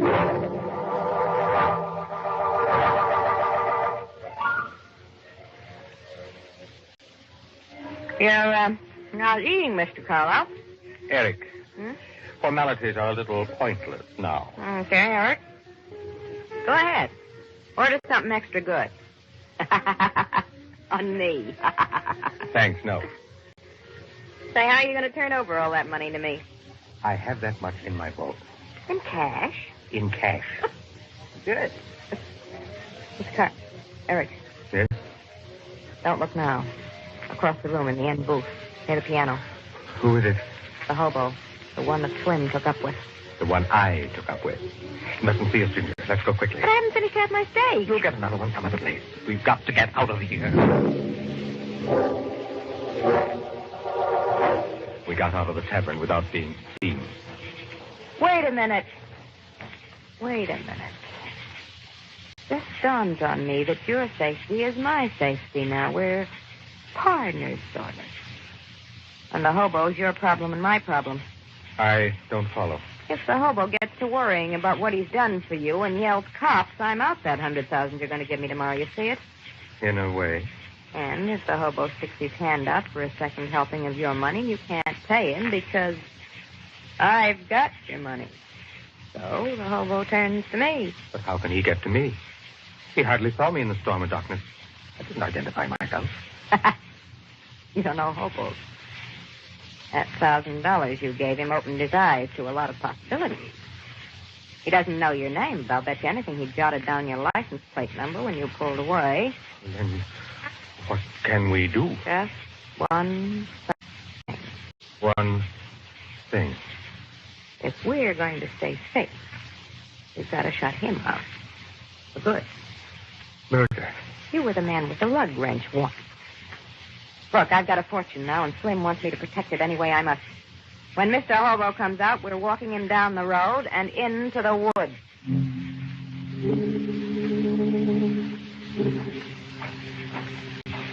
The hobo came out, and we walked him down the road, then toward the woods. I was beside him, Ginger behind him, prodding him with a gun. Ginger was protecting her fortune against the hobo as cold-bloodedly as I had once protected my fortune against Samuel's. What's the rap, mister? I ditched the kid like we agreed. It's useless to talk. Oh, the dame's been selling you a bill of goods. She was Slim's girl. I seen her with Slim. You're in the clear, honest, mister. I loaded the kid down with rocks and threw him into a lake. I really done my bit for that grand. Stop here, Eric. I'll take him into the woods. You'll kill him? Yes, me. I'll have to do the dirty work. Can't trust you with a gun, so I'm stuck doing it. Dolph won't run line in there, Carlisle. We've got a morning date with your bank. I won't run off. There's no place to run to. Keep walking, hobo. Look, I'll give you back that grand if that's what's griping you people. Walk.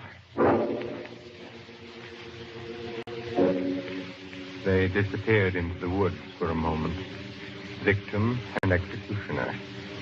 There was a long, heavy silence, and then...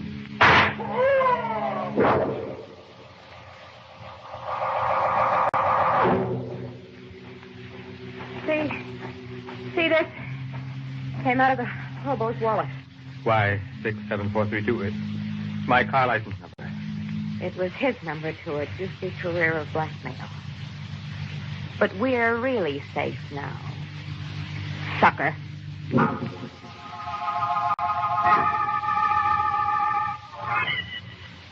We came back to town, Ginger and I. In the morning, I went to my bank vault and turned a packet of new bills over to her. $100,000. The money I'd stolen in Samuel's name and hidden away. She took the money without a word and went off laughing, as if she had a huge joke she wanted to tell the world.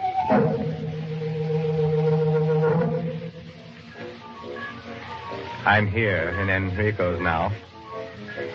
I've been an eyewitness to a lot of things since Samuel. I'm back here because there's no place to run to. The heavy-set stranger who called to turn on me last night is coming over. Weren't able to shake that eyewitness, huh? No. How can a man shake himself? I've been seeing Samuel everywhere. He's been a boy named Slim, hobo, girl named Ginger. Lock me up somewhere. I'm out of my mind. No, you're right. So, Samuels and his family. His 2 sons and his daughter. Samuel? And his family? Samuels didn't leap into the river. He merely left his coat on the bridge and walked away. But I ran over a boy named Slim. He was under my wheels. Before your wheels. He practiced just such a fall for days. It was all a frame-up then. A frame-up to trap me, Slim, the hobo, the girl. No, not a frame-up. Just a way of giving justice a little push on her way. Who are you? Another Samuel. Samuel's father, maybe? No. I'm just an odd-job man working out of police headquarters. I specialize in digging up eyewitnesses. You're a cop. Yeah. Funny thing, how 9 times out of 10, the missing eyewitness turns out to be the guilty party himself.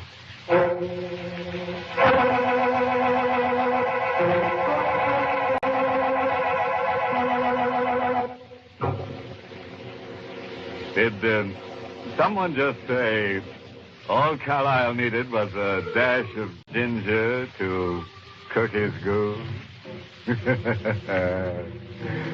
Still, you know, Carlyle hung on to his sanity, but tenaciously, right down to the last crack. Morals? Oh, I got a couple. Chalk these on the nearest penitentiary wall, somebody. When embezzling money, be sure to amputate both hands so you won't finger yourself. And this clincher. He who frames a bookkeeper only hangs himself. Good night. Pleasant dreams.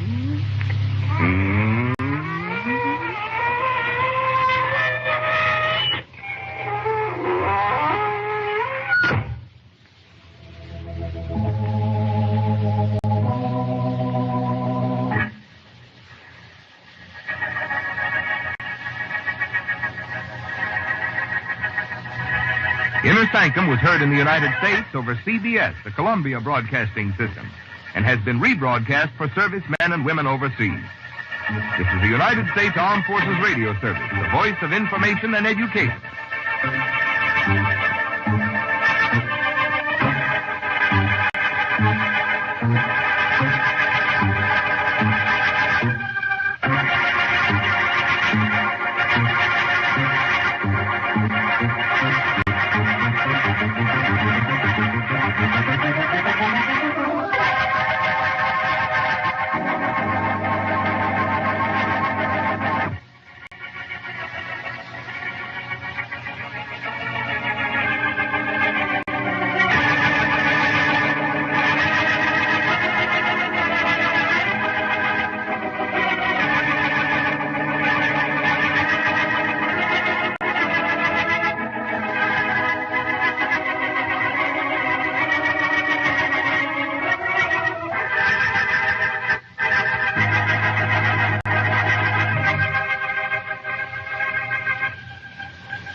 This is ABN, the Antioch Broadcasting Network.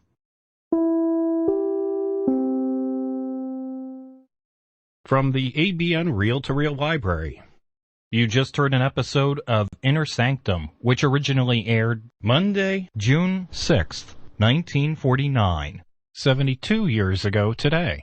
This episode of Escape originally aired Sunday, June 6th, 1948, 73 years ago today. Tired out from a strenuous weekend? Get a little too much sunburn? Want to get away from it all?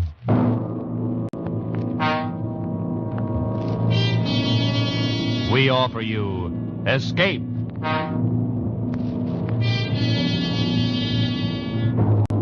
You are stealthily stalking into a silent desert fortress, walking into what you know may be a trap. Around you stand a legion of dead men, and over you, an unseen menace hangs in the African night.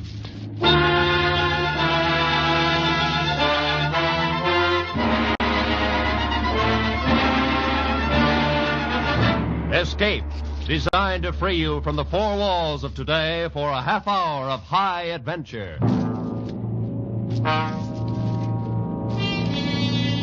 Tonight we escape to Africa, to the Sahara, to an earlier day, in one of the greatest adventure mysteries of all time, Percival Christopher Wren's Beau Geste.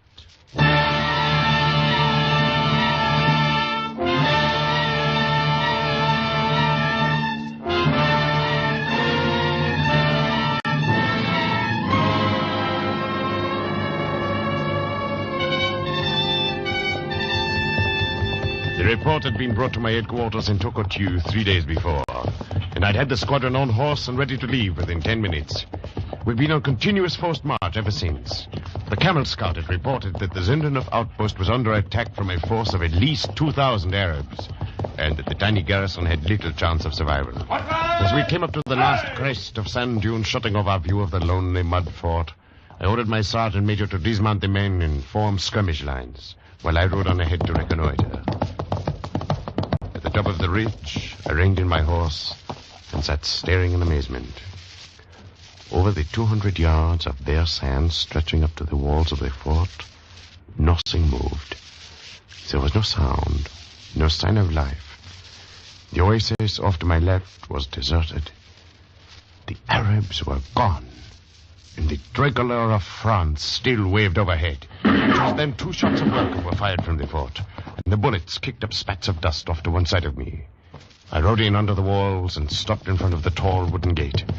I could see now that every gun slit above me was manned by a grim-faced legionnaire, holding his rifle leveled and ready. Congratulations, mes amis! Rose and I are proud to salute you! Come now! Why so grim? You are victorious!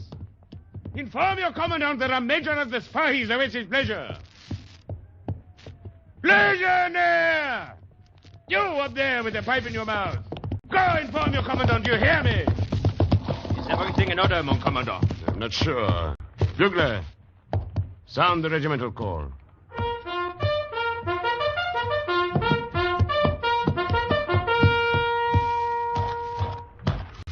They do not answer, mon officier. Believe me, Sergeant, when I get inside this fort... Look, mon capitaine, the man over the gate, he has been shot in the forehead. Sacre bleu, you're right, Sergeant. He's dead. And the one next to him also. Wait, all along these walls. They are all dead. Impossible. Then who fired the shots when I rode up? Sergeant, get a volunteer. Have him climb up the wall and open this gate from the inside. If you will pardon me, mon commandant. Yes? I will volunteer. Huh? Oh, all right, Bugler, go ahead. Oui, mon commandant. Sergeant, this could be a trap. Have the men take open order at 50 yards and wait. And watch the gun slits there along the wall. And wait we did. 5 minutes. 10. The men began to look at one another and to stir uneasily. The fort was silent. Nothing moved. 15 minutes passed. The gate was not opened. And the bugler did not come back. Finally, my sergeant and I climbed the wall ourselves, and we searched the eerie outpost room by room. But we could find no sign of our bugler, nor of any other living soul. The bodies of the entire garrison were on the battle ramp at the top of the wall, their heads and shoulders jammed grotesquely into the gun slates where someone had robbed them, while their dead hands clutched the rifles they would never fire again. Only 2 bodies were not so placed. One was that of a light-haired young man who lay peacefully on his back, his hands crossed over the rifle wound in his chest. And the other body...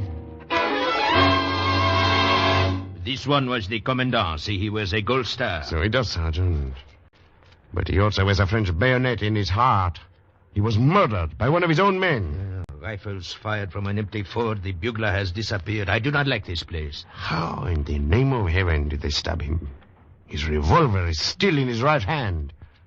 And in the other, a scrap of paper. Perhaps the paper explains all of this, eh? Perhaps. To the High Commissioner of Scotland Yard, I hereby confess fully and freely that I, and I alone, stole the great sapphire known as Blue Water. Signed Beaugeste. What's this all about? What does this mean? Mon commandant, these things are impossible, but they have happened. They do not make sense. Why do we not go outside?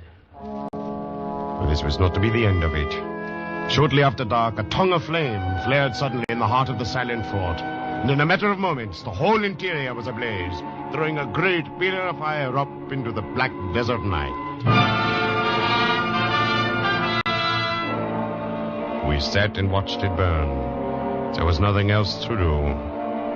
And as I stared at the leaping flames, kindled by some unseen and unknown hand, I realized suddenly that neither I nor any man alive would ever know what strange things had really happened here at the lonely fort of Zinterneuf.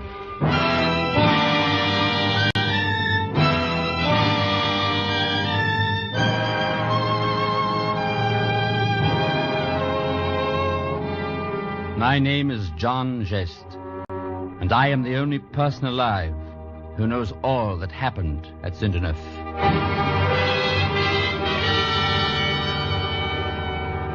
My 2 brothers and I grew up at Brandon Abbas, south of London. Beau was the oldest, then Digby, and finally myself, 2 years younger. I can remember very little of those days as I look back, except that we were happy, as only young boys can be. We read thrilling tales of the French Foreign Legion, sailed toy boats on the Pound, and gave flaming Viking funerals for the tin soldiers who fell in our battles, burning them on funeral pyres of kindling wood, with toy dogs and horses at their feet, while Digby blew taps on his trumpet. Our only queen was cool and lovely Aunt Patricia, with whom we lived. Her husband, Sir Hector, was seldom in England, and if the hurt in Aunt Patricia's eyes grew deeper with the years, while the great estate fell slowly into ruin, then we children knew nothing of it. There were the 2 girls, of course, our cousins. Only girls didn't count at that age. But those days are far away now, and gone forever. And I can remember clearly only that one last night when the 3 of us came home from Oxford. Our cousins were there, and we were all together for the holidays. It was on that night the story of Zinterneuf really began.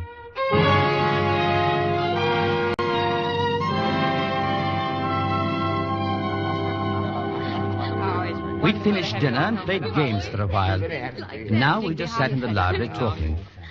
Gradually, our attention became focused more and more on the small black satin box, standing in the center of the table. Please, Aunt Patricia, can't we open the case now and look at it? You've had it sitting there for half an hour. Well, Claudia, dear, I thought you always liked to draw out the suspense as long as possible. Well, it's been long enough. I must say I agree with her, Aunt Patricia. Why, Beau, you do? I'm afraid so. Come on, let's have our semi-annual look at the family jewel, shall we? Oh, well, all right, then. I should have my trumpet and blow a fanfare. There we are. Oh. Ladies and gentlemen, one of the 6 largest and most perfect sapphires in the world, the Blue Water. Oh, it's beautiful. Rather, and I've seen it half a dozen times a year all my life. Go ahead, Claudia. Pick it up. Oh, no.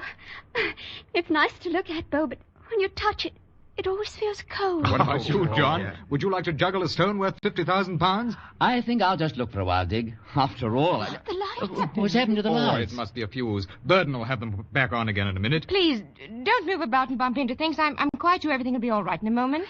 Sort of ghostly.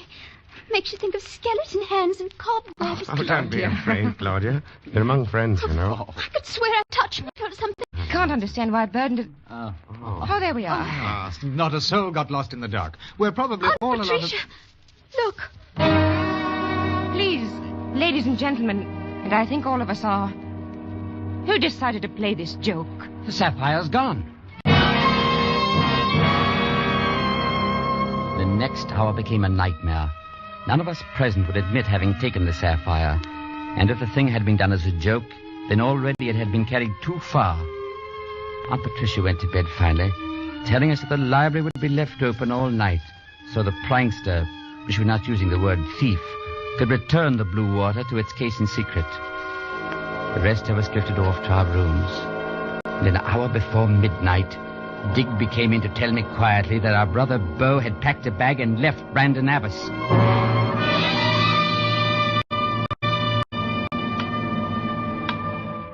I turned out my light and sat there in the darkness, listening to the ticking of the clock.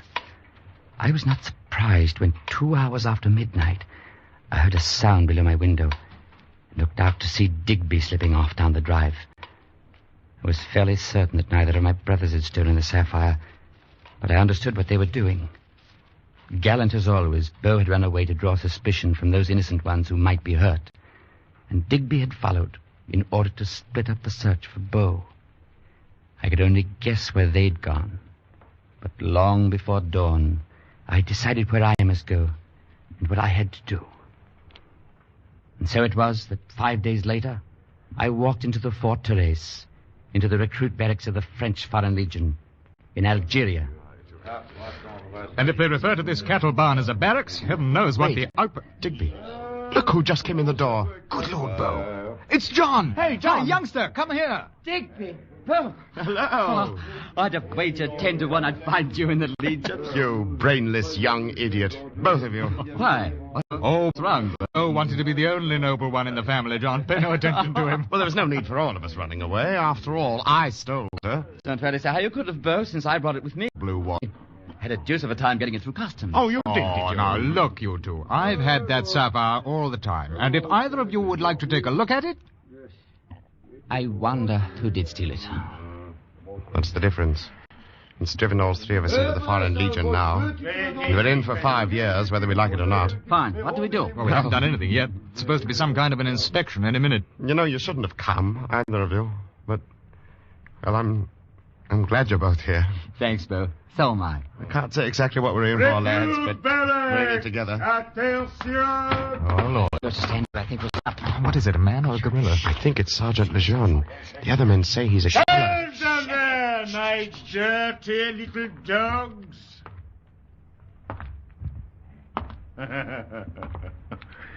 Three sniveling little purse snatchers if I ever saw one. Oh, I say now. Shut up! One more remark and I will be most happy to kick your teeth out of your head. Put out your hands. All three of you. Palms up. Never done a day's work in your lives. Well, we are going to change all that, my little pigs. Sacre bleu, if we are not going to change it, I shall march you through the sand until you drop on your faces. When that happens, I shall kick you until you get up or die. If you choose to die, perhaps I shall go on kicking you after you are dead. You are in the Legion now, my little dogs, and I shall give you cause to know it. You will curse Sergeant Lejeune 10,000 times if you live long enough.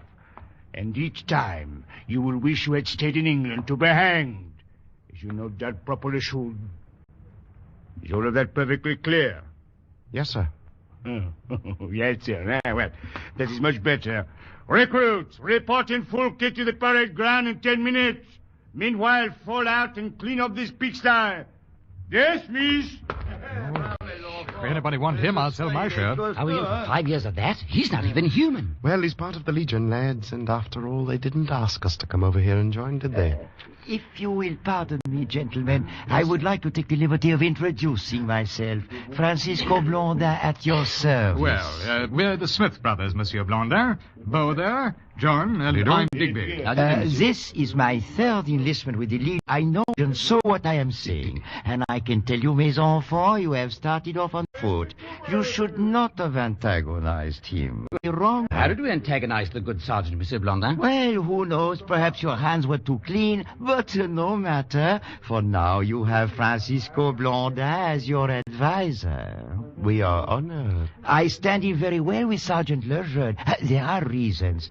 And I have other contacts, too. I know all the ins and outs of this business, and I can be most useful to anyone who has something very valuable to hide. These men here, they are all thieves, of course. Oh, good heavens, not really. There is no time to talk now. But after drill, we will meet in the canteen for a bottle of wine, and I think we shall become very good friends. Au revoir, mes amis. Au revoir? Well, chaps, I can't quite see Mr. Oily as one of our close friends. He overheard us talking about the sapphire, of course. Yeah, between him and Sergeant Lejeune. Hey, signori, pay no attention to me. Pretend I'm only polishing this boot, eh? But listen carefully. Yes? Do not trust that man Blondin. He's a thief, a liar. He's a little bloodhound who works for Sergeant Lejeune. When you wish to know something, you come to me. Guantayo. I will take good care of you, eh? I'll bet you would at that. Soon we find the chance to talk. I, Guantayo, will fix everything. Do not let anyone steal it, huh? I go now. You be very careful. Well, along with Lejeune, we now have a bunch of thieves who'll probably try to steal the sapphire. Oh. Come along, lads. Let's find out how they march in the Legion.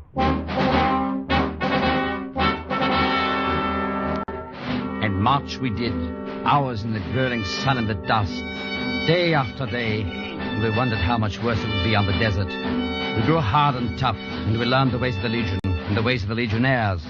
Some we liked, and some we hated, but either way we learned to live with them, talk with them, drink with them. We became soldiers, Legionnaires. We longed for active duty, and we got it, even sooner than we hoped. And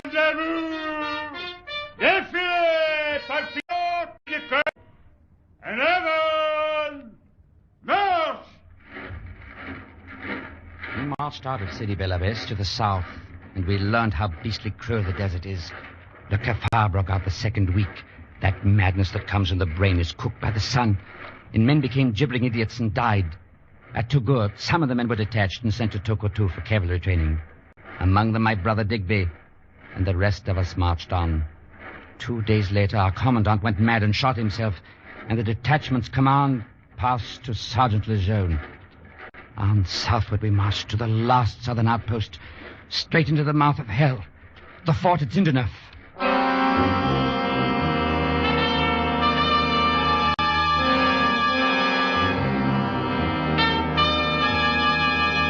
If we'd hoped for action, we didn't find it at Zindeneuf. Day after day went by with no sight of the Arab forces. Nothing but eternal sentry duty. And each dull day was like the one before. In full command now, Lejeune became more brutal than ever, and the men glowered and growled into their breath and whispered together in small groups. In a month, the fort was seething under the surface with madness, hate, and even worse. Off duty for the moment, Beau and I were sitting at the oasis and talking one afternoon, when we heard someone coming toward us across the sand. Uh-oh. Hold on to your watch, Johnny.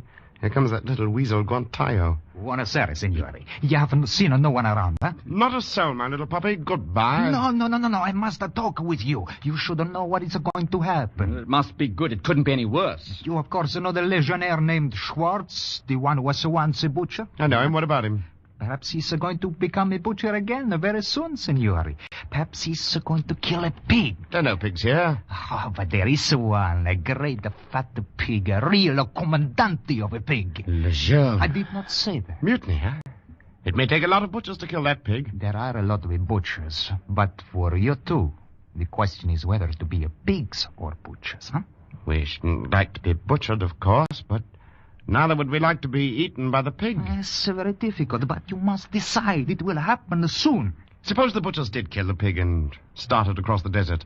They'd be dead in 3 days, of thirst or from the Arabs. One must take chances. Besides, this Lejeune, he plans to kill you for the great jewel which you have. I heard him tell Blondin. I see. Well, we'll let you know, Guantayo. Decide quickly if you wish to live. I must go now. Say nothing to anyone. Bo? Rather think we're going to die, one way or another. Glad Digby's out of it. So am I. Well, we'll wait and see what happens, shall we? But we were not forced to wait any longer than that same night. I was awakened an hour before dawn by someone whispering in my ear. It was Lejeune, and he held a pistol in his hand. If you make one sound, I shall blow your brains out. Follow me. I followed him quietly out of the barrack room with its rows of sleeping men, and we stood beside the oil lamp that burned in the caserne. I've been informed of a plot to mutiny, and I've been told that you and your brother have not joined it. I'm going to nip that little scheme in the bud. Do you understand? Yes, sir. Eh bien. You will go back in there and wake your brother while I keep you covered from the door. I have 2 rifles here. Your brother will take one of them and kill any man who tries to leave his bed. You will take the other and come with me. We are going to disarm the guard. Whatever you say, mon commandant. Va bien. Come on. We left Beauregard at the barrack room door and made our way through the sleeping fort, up the ladder to the battle ramp.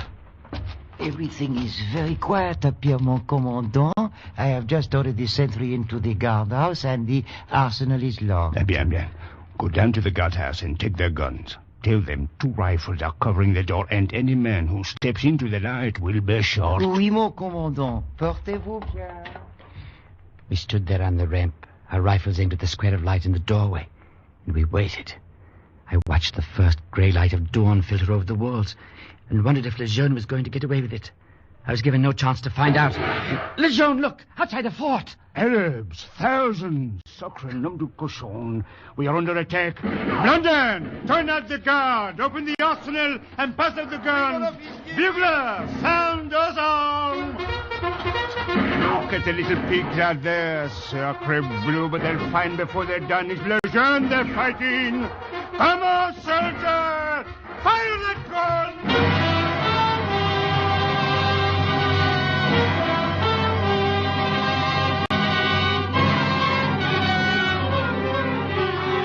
The men streamed up the ladders onto the ramp, loading their rifles as they ran. They were soldiers, first and last, legionnaires. And in the face of battle, all thoughts of the muted side. They were swept through the whole of that long, hot day we fought up, met the Arab, fierce charges, reloading loaded guns, and fought them off again. All through the night, the snipers crept in close and poured deadly fire into the gun slits. And slowly but surely, our tiny garrison melted away. Lejeune was everywhere, cursing and firing his pistol, grabbing bodies as they fell and jamming them back into the ramp to the imparts. Arabs could have no way of knowing how few we were. As the guide drew to a close, only 4 of us were left, Beau and I, Lejeune and Blantin. And before dawn, Blantin was gone. And then, as the first red rays of the sun swept over the sand... Beau! Beau! Never mind, soldier. Get below and bring up a pail of soup. The devils seem to be letting up for the moment. But my brother, perhaps he's only wounded. I said get below. I'll take care of him. I propped my rifle against the wall and went down the ladder. At the bottom, I stopped suddenly. Lejeune would take care of him. He was not going to take care of Beau the way he did the others, by making a grotesque dummy out of his dead body. I climbed back up to the ramp. Lejeune was bending over Beau's body. He'd torn open his tunic and was poring over some papers he'd taken from it. Huh? I thought I sent you below. You beastly thief! Take your filthy hands off! There you are. There is no reason why I should not shoot you. You have disobeyed orders. I have no need of you now. I sent off a runner when I heard of the mutiny. There should be a relief force here in an hour or 2. Perhaps 2 or 3 bullets in the stomach would be... Johnny! I got his ankle, Johnny. Take it. I plunged forward, whipping my bayonet out of its scabbard, and I drove it into his house. Nice work, John. I'm glad I could help. Oh, Beau, then you're all right. You weren't dead. That's what you think, youngster. Deliver those letters. Be sure the confession's made. Probably. Be sure. Be sure. Bo! I gathered up the letters, closed his eyes, crossed his hands over his chest. There's nothing else to do. Then I filled a knapsack with bread, water, and ammunition, prepared to slip out of the dead fort. At that moment, an officer in the relief force rode over the ridge to the north. I wasn't sure whether the Arabs were still in ambush, so I fired 2 shots to warn him, then slid over the wall on the far side and sprinted for the nearest sand dune 100 yards away.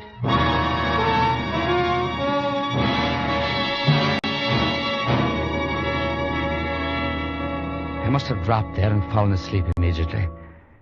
When I woke up, it was dark, and the moon was just rising behind the black walls of the fort. And even as I watched it, a tongue of flame shot up, and in a moment the whole interior of the fort was ablaze. But why? Why was the relief force burning Saint-Denis? Just then the figure of a man slid over the wall nearest me and came running in my direction. I raised my rifle. Halt, you're covered! Huh? Oh, hello, old boy. I thought you'd be out here somewhere. Digby! How did you get here? I was bugler with the relief force, Johnny. They sent me to open the gate. I hid instead. Things are pretty rough. Fairly so. Digby, they killed Bo. Yes, I know. I saw him. Did you start the fire? Bo always wanted a Viking funeral. I had to give it to him, you know. Yes, I remember. I piled all the furniture together and I covered it with sheets, poured lamp oil around. It was the best I could do. He'd have liked it, Digby. I didn't have a horse or a spear, but I did find a dog to burn at his feet. A dog? Yes, Johnny. A dirty, rotten dog I found on the battle ramp. It used to call itself Le Jeune.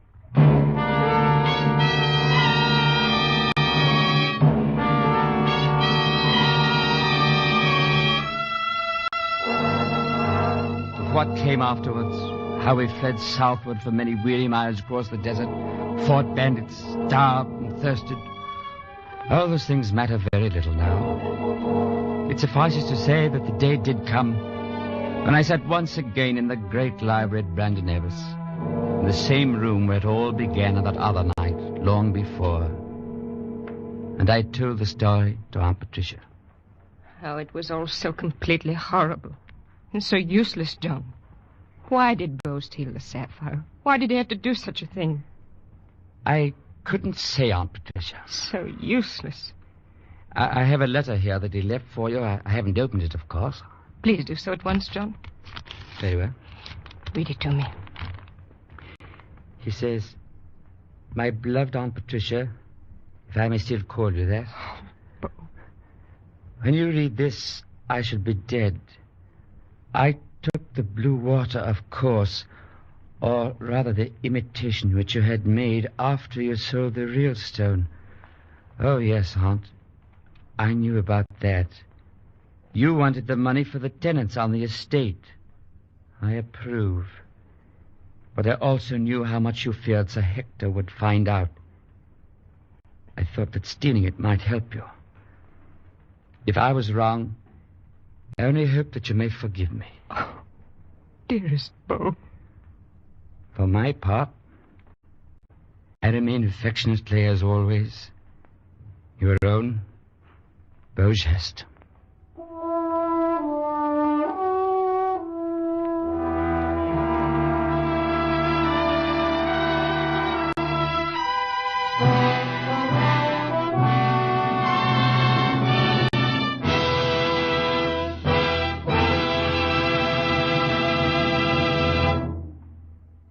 Escape is produced and directed by Norman MacDonald, and tonight brought you Beau Geste by P.C. Wren, adapted for radio by Les Crutchfield, featuring Barry Kroger, Wilms Herbert, Jay Novello, and Ben Wright, with Ramsey Hill, Lillian Bayef, and Peggy Weber. Music was conceived by Lucian Marowek and conducted by Wilbur Hatch.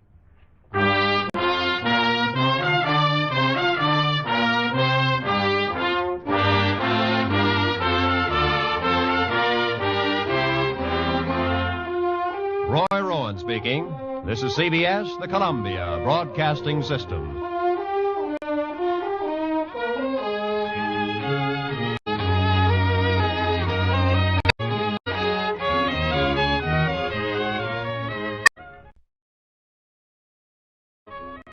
An episode of Escape, which originally aired Sunday.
You're listening to Old Time Radio Sunday on Kpnl Radio, Portland, Oregon. And your donations. You're listening to ABN, the Broadcast Antioch Network, serving listeners on the internet and community radio stations with a variety of old-time radio. Visit radio.macinmind.com for more information. We now present Chandu the Magician on ABN, the Antioch Broadcasting Network. This episode of Chandu the Magician first aired Thursday, December 30th, 1948. Chandu the Magician.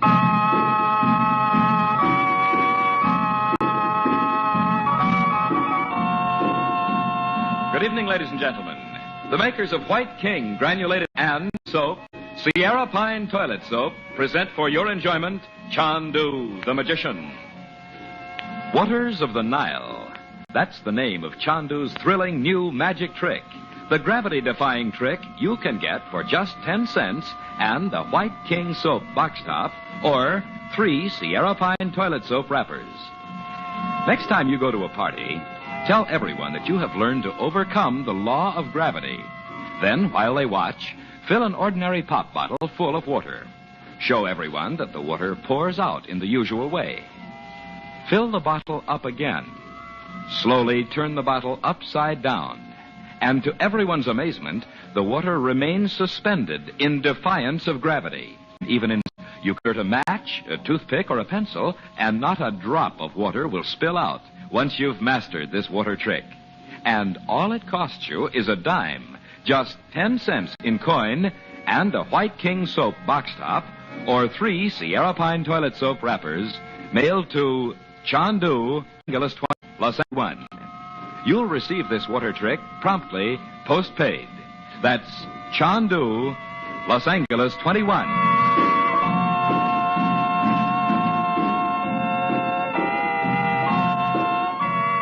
On the far eastern island of Sumatra, the Regents are preparing to sail for their home in California when Frank Chandler, known in the East as Chandu the Magician, receives a warning from his teacher, the Yogi, not to allow the family to go without him. Later, in the hotel lounge, a native storyteller relates a tale of pagan jungle vengeance, which seems to Chandler to be directed to him alone. The storyteller disappears, and before Chandler can go in search of him, a messenger arrives with a letter, an urgent request that Chandler come at once to Siam. The letter is from Dr. Ian Shaw, a longtime agent of the International Inner Council, of which Chandler himself is a member.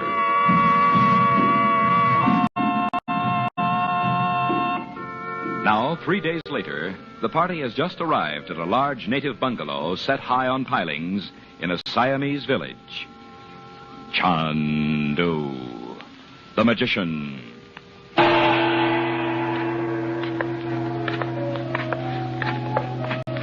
Gee, this is like climbing the Eiffel Tower. No fooling.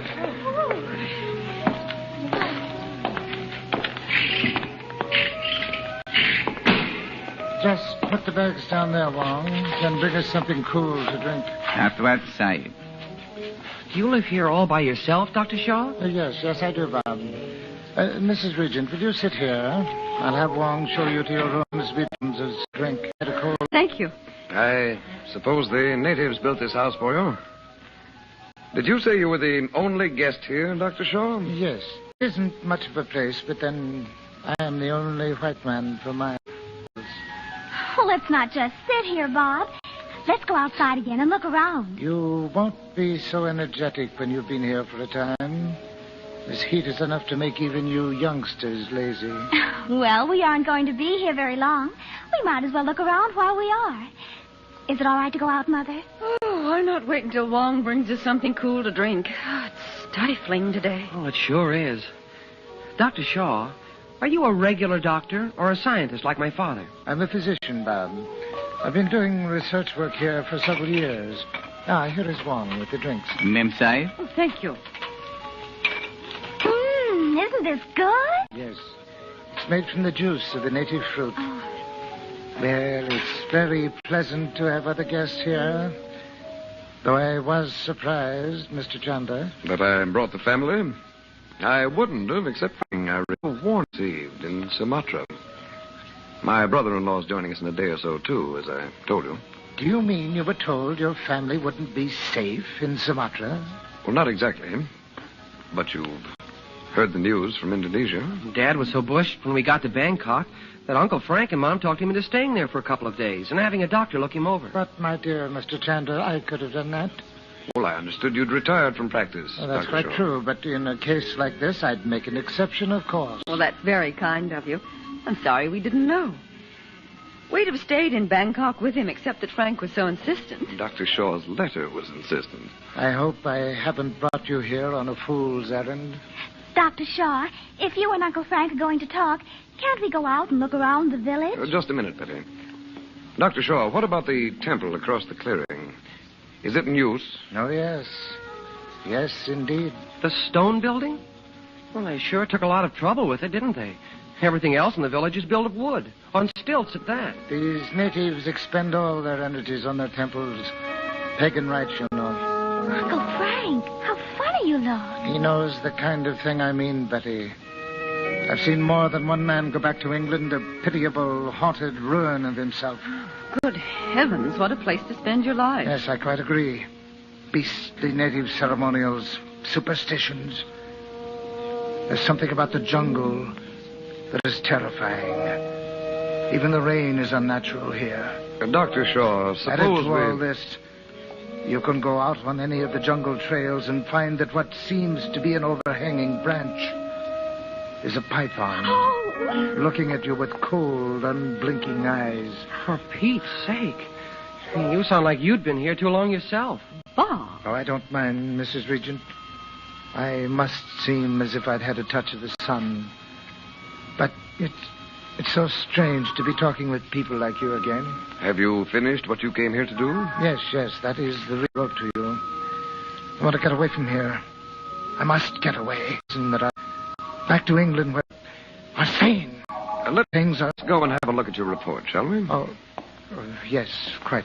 Dr. Shaw, is it all right for us to go out or not? Certainly, but I must caution you not to seem curious about the natives at first. Oh? They'll become accustomed to you in a few days. You'll find them perfectly friendly. Okay. Just don't pay any attention to them. They'd better not go out at all. Oh, I'm sorry I frightened you, Mrs. Regent. It's really quite safe. Except, of course, the temple. No outside permitted to waters of the ceremony. They worship the cobra. Huh? Uncle Frank, it's just I know. Don't go near the place. Come with us, Mother. You don't want to just sit here. Oh, I'd rather sit here than go out in this heat. But you remember, children, don't go near any of the people or speak to them now. Oh, the natives won't speak to you no matter how long you've been here. They'll just say, "Namlez-vous," and that ends it. Namlez-vous? That sounds French. I do not know the derivation. It is their stock remark to foreigners. What does it mean? Oh, I don't understand, or I don't know. Out this way, Mr. Chandler. My workshop is completely secluded, though it isn't far away. Oh, he gives me the shivers. I wonder why he doesn't work right here in the house. Oh, I hope we won't have to stay here long. That voice of his. He sounds like a zombie. Well, come on, Bets. Let's see what's with this charming little winter resort. The travel folders overlooked something, didn't they? Don't go far, will you? We won't, Mom. Oh, this house makes me dizzy. Like being up in a Ferris wheel. Yeah, we're on a roller coaster. Oh, this would be a grim place to have to live. Yeah, especially if you spent your life falling on your face before a cobra. I should think Dr. Shaw could have told them better by this time.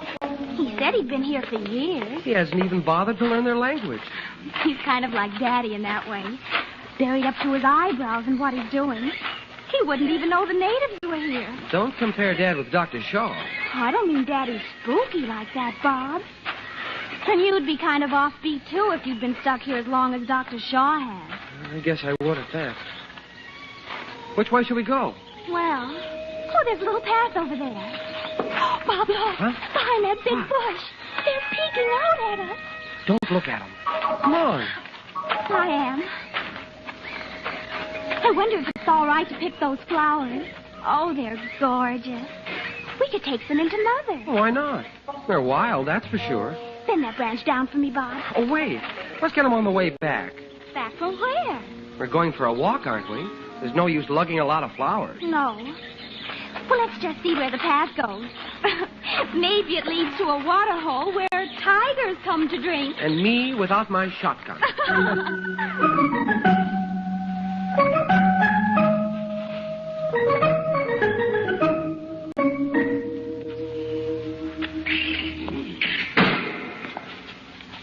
You will see your room now, Mem Sahib. What? Oh, no, thank you. I'm not going to my room now. You will see your room now. No, I said. I don't care to see it now. Come back in half an hour. It is better you go now, Mem Sahib. Why? Later, I am busy. I thought Dr. Shaw said none of your people spoke English. Namlez-vous? I shouldn't have mentioned it. Why, what is that you're holding behind you? Silk. You like it? Where did you get it? You wish to buy it, Ma'am Sahib? It's my daughter's scarf. She was wearing it when she went out a few minutes ago. I'll take it, please. Mrs. Sahib does not know. Well, I'll give it to her. Thank you. And, here's something for you.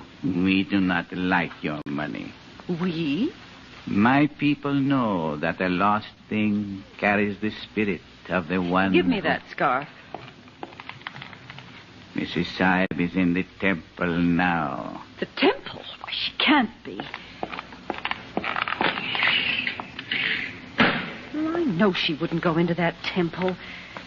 Oh, where could they be? My business is in the temple. Did you see my son?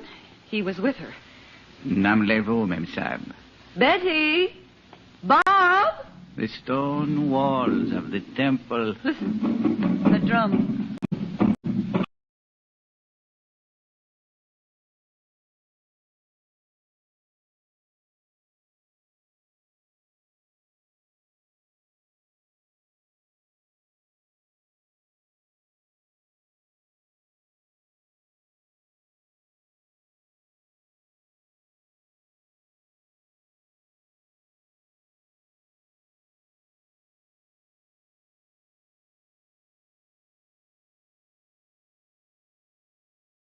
Go and call Mr. Chandler, I tell you. Betty! Betty, darling! Betty!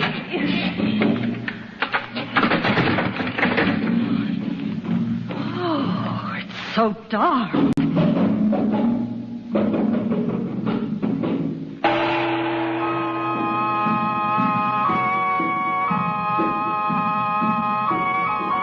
$10 in coin brings Miss you chance-defying water trick. Just mail 10 cents and a White King granulated soap box top or 3 Sierra Pine toilet soap wrappers to Chandu, Los Angeles 21. Chandu will send you this great bargain in magic, the thrilling trick he calls the waters of the Nile. Fill an empty pot bottle full of water. Turn it upside down. A stream of water pours out, of course. But when you have mastered Chandu's mysterious water trick, you can hold the bottle upside down and no water will run out. You can even insert matches or toothpicks through the open mouth. And in apparent defiance of the laws of gravity, the water remains suspended. Here is a thrilling trick that will puzzle and entertain everyone, young and old. You can have and it for just 10 cents. Just a dime and a White King soap box top or 3 Sierra Pine toilet soap wrappers. Mail with your name and address to Chandu, Los Angeles 21. You will receive Chandu's Waters of the Nile magic trick postpaid.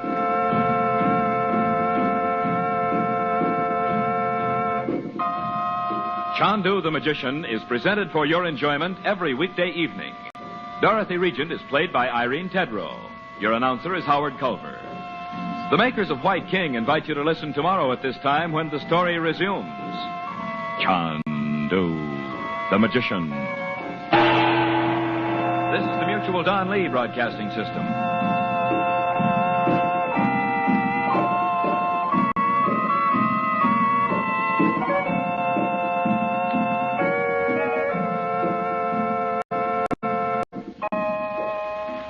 This is ABN, the Antioch Broadcasting Network. You just heard an episode of Chandu the Magician, which originally aired Thursday, December 30th, 1948. This episode of Chandu the Magician first aired Friday, December 31st, 1948. Chandu the Magician.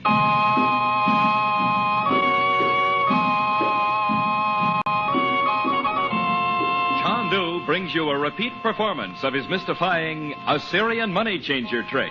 Yes, by popular demand, once more can get more this thrilling magic trick for just 25 cents in coin.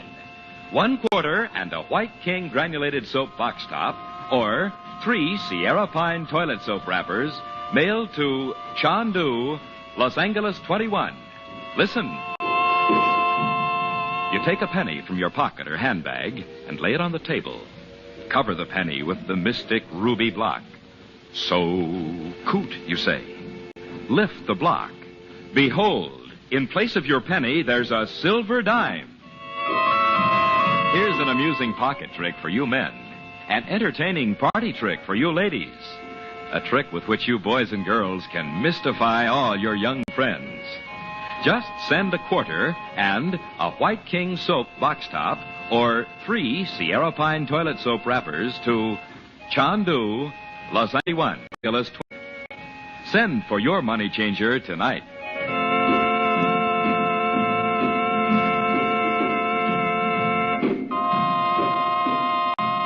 Frank Chandler has come to a remote jungle village in Siam to meet Dr. Ian Shaw, whose research project among the native people conceals his true work. He is an agent of the Inner Council. Dr. Shaw warns Chandler and the regents not to approach the temple of the Cobra God, where strange pagan rites are practiced. While Chandler and Dr. Shaw are in his workshop, Bob and Betty go out of the village by a jungle path, leaving Dorothy alone. A few minutes later, a servant brings her Betty's scarf, saying Betty has gone into the temple. Terrified for Betty's safety, Dorothy forces herself to enter the grotesquely carved doors of the temple, beyond which the jungle drums are beating.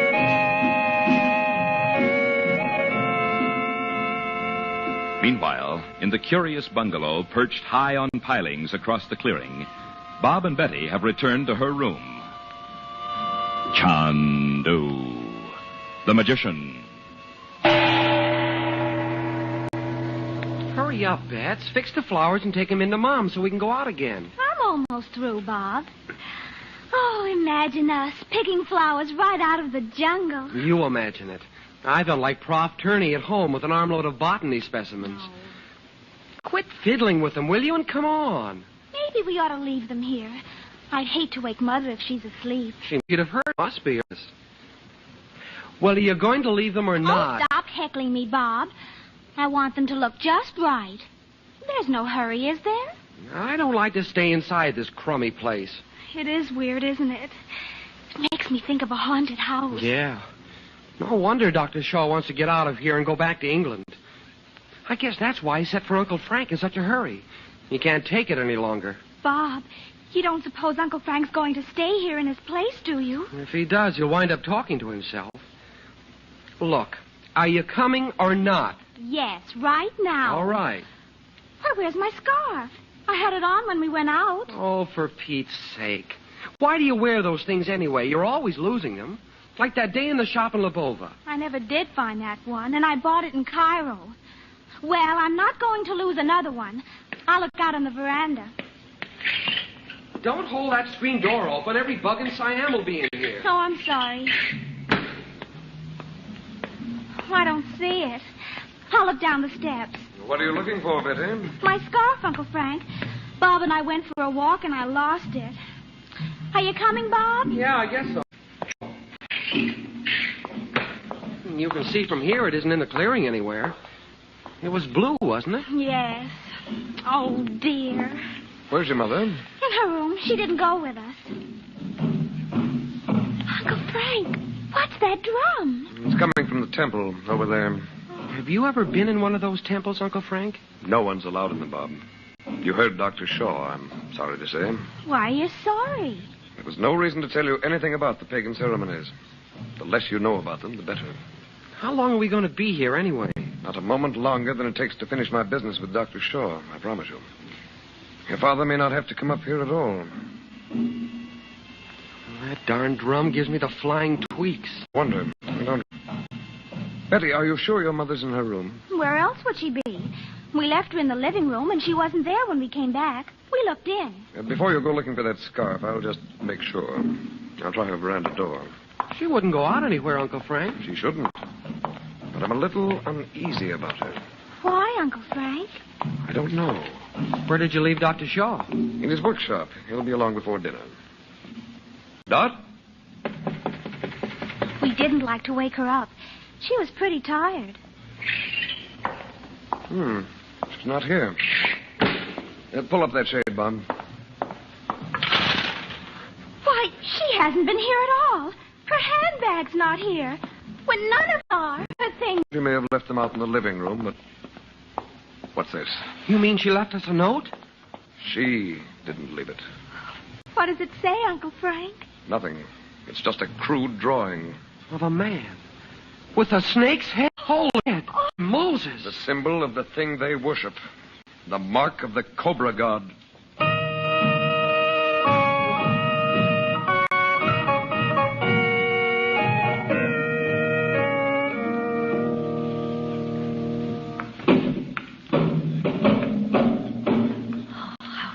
It is in here. Where is my daughter? Go to Where is the she? altar, Mem Sahib. Betty, are you in here? Go to the altar, Mem Sahib. I can't see a thing in this dim light. Betty! Betty! You are calling trouble, Aunt Lady? Yes, This man brought me here. He says my daughter came into the temple. Have you seen her? Your daughter is bold to enter the sacred doors of the jungle god. I'm sorry. I know she shouldn't have. She'd been warned not to. But this man showed off and tipped me her skirt. You tell him about it. Why? Where is he? He is gone. What? You are alone in the presence of the god himself. I will stir the sacred fire to life so you may look upon his face. Who are you?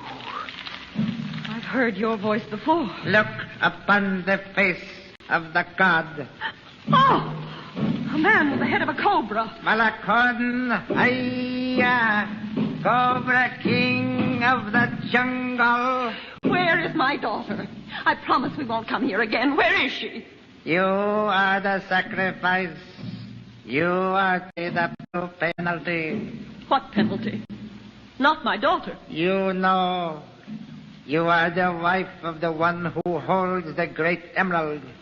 The penalty is death. The emerald? Why, you're the man we met in Singapore. I told you then my husband didn't have the emerald. I have known women like you. Their words are false. Their faces are fair while they speak lies. Let my daughter go, and I'll find some way to bring the emerald to you. The words of a woman fall upon the deaf ears of the jungle god. Oh, please, please. I know the man who has the emerald would gladly give it to you rather than have my daughter killed.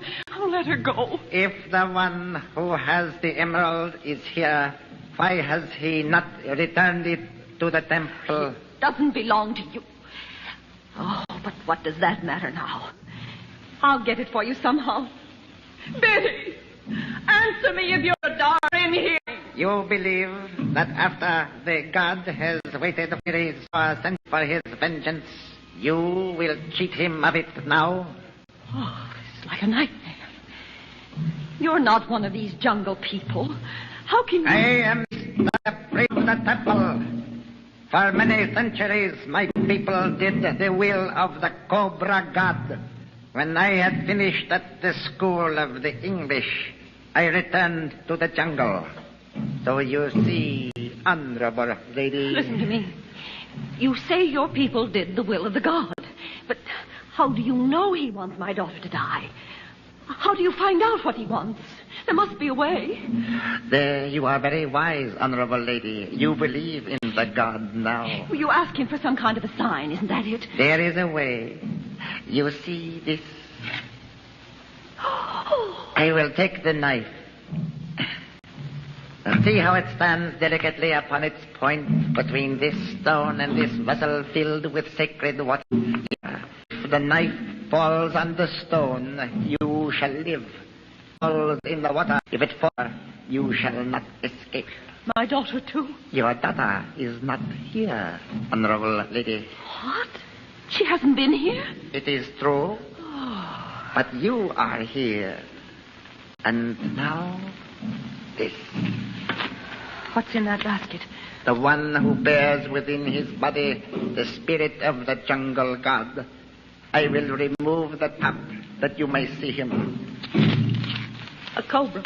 A live cobra. To listen to my question, and the music must be played to please him.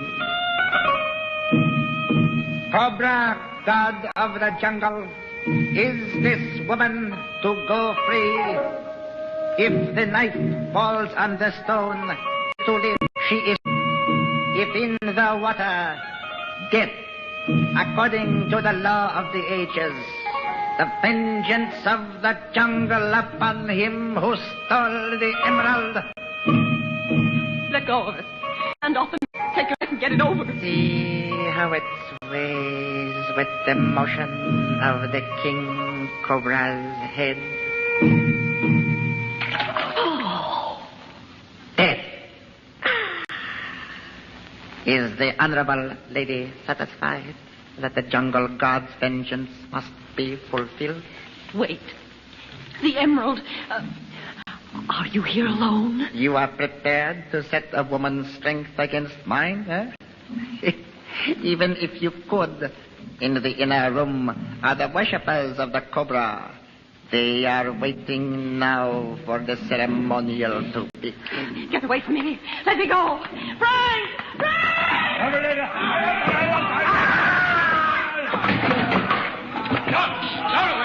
What's going on in this infernal place?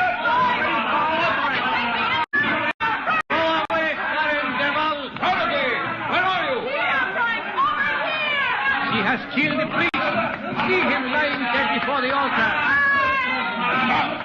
Stop, I tell you! God of the jungle has spoken.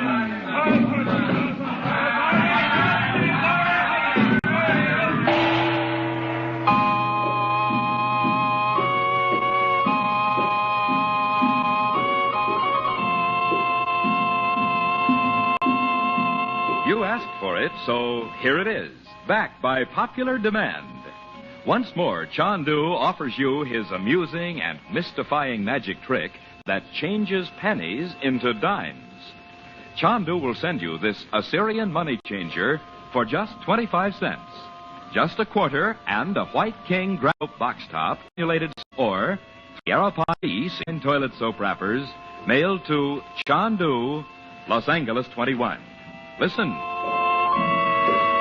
You lay a penny on a table in plain sight. You cover the penny with the mystic ruby block, the money-changing block. So, coot, you say. Take away the block.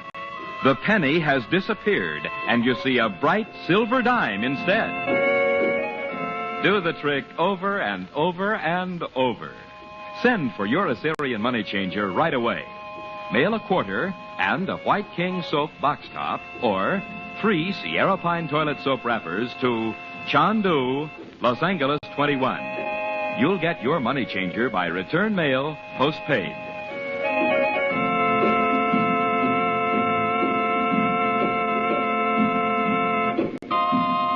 Chandu the Magician is presented for your enjoyment every weekday evening. Special musical effects are by Korla Pandit. The makers of White King invite you to listen again Monday at this time when the story resumes. Chandu the Magician. Hold on, this is the Music Broadcasting System. You're listening to Old Time Radio Sunday on Kpnl Radio, Portland, Oregon. And your donations. You're listening to ABN, the Antioch Broadcasting Network, playing a daily schedule of vintage radio genres and matching today's date in history when available. Visit radio.macandmine.com for a schedule. We now present Spy Stories on ABN, the Antioch Broadcasting Network. Here's an episode of David Harding Counterspy, which originally aired Tuesday, June 6th, 1950, 71 years ago today. Pepsi-Cola hits a spot, tastes so tangy, and it's got bounce, bounce, bounce, bounce. Delicious Pepsi-Cola, your smartest cola buy, presents your favorite program, Exciting Counter-Spy.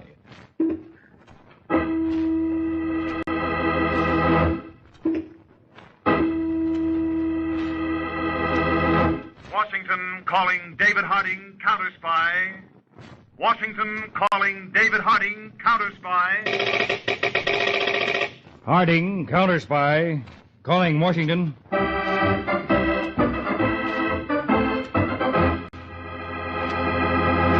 United States counter spies, especially appointed to investigate and combat the enemies of our country, both at home and abroad.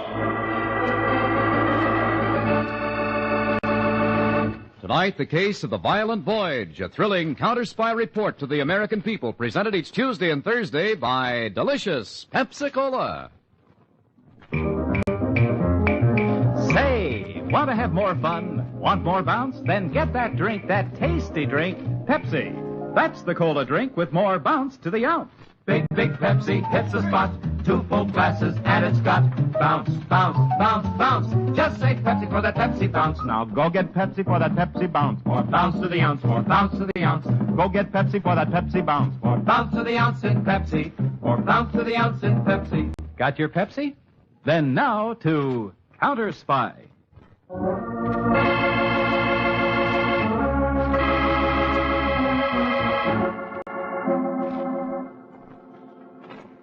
Counter Spy Case Report number FI 479. Date, April 23rd, 1950. On a lonely wilderness of barren Atlantic seacoast that cloudy dawn, the sand dunes were little more than bulky shadows. Seaward, the water was gray and menacing. Overhead, only a few seagulls were to be heard. The young man in dungarees, sheep-lined coat, and hunter's cap moved warily along the brow of a sand dune perhaps half a mile in length. Suddenly he threw himself down and brought powerful binoculars to focus on a spot some miles to sea. Motionless, he watched and waited as the sun rose. And plainly he saw a fishing vessel from which a launch with 2 men had just put off. Now the launch headed in toward land. The man waited until it was close, then turned and ran inland. And in the launch...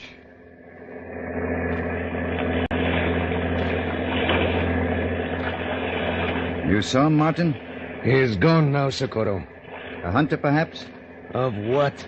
Seagulls? Whatever he can find. A spy against us, Socorro? The Americans are not altogether stupid. Then why only 1 man to guard this entire river mouth? Maybe you are right, Martin. If they had any real suspicion, there would be more than 1 man. It's a beautiful spot, Martin. For scenery? It's a desert. I mean for its purpose. What a wonderful place for a submarine base. It's almost a shame we have to make it useless to the Americans. Now, straight ahead, close behind the dunes that run along the outer shore. Drive her up on the beach.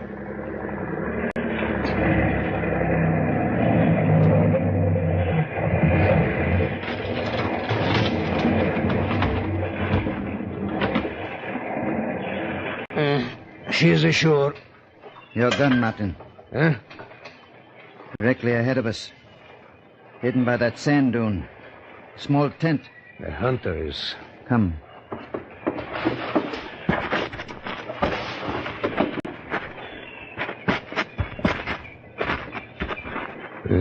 It is empty. You can see the tent is empty, Socorro. Where is he, then? Let's see. Here in the tent.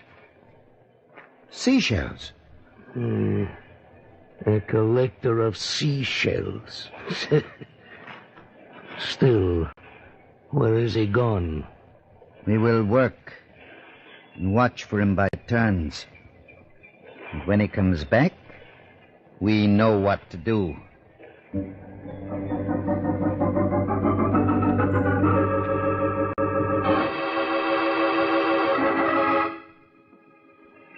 Calling counterspy 030. 030. Washington, this is Parker reporting from Sunken Beach. 8:20 p.m. Early this morning, 2 men landed from a fishing vessel. I got out of sight, but they found my pup tent. They've landed boxes of explosives from the launch and have marked out several places around the river mouth here, evidently intending to plant the explosives. My guess is they are foreign saboteurs planning to block the channel here. I don't dare try to arrest or stop them alone. I'll need help. Call me back. This is Parker signing off.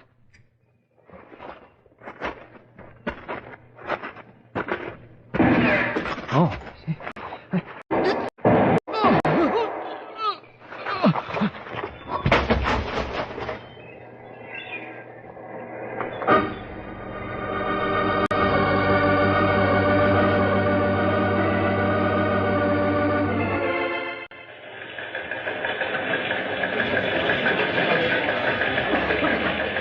Attention, please. This is David Harding's secretary. Is Mr. Harding here in Counter Spy headquarters? Report has just been received from Operation Sunken Beach, Mr. Harding. I have placed it on your desk.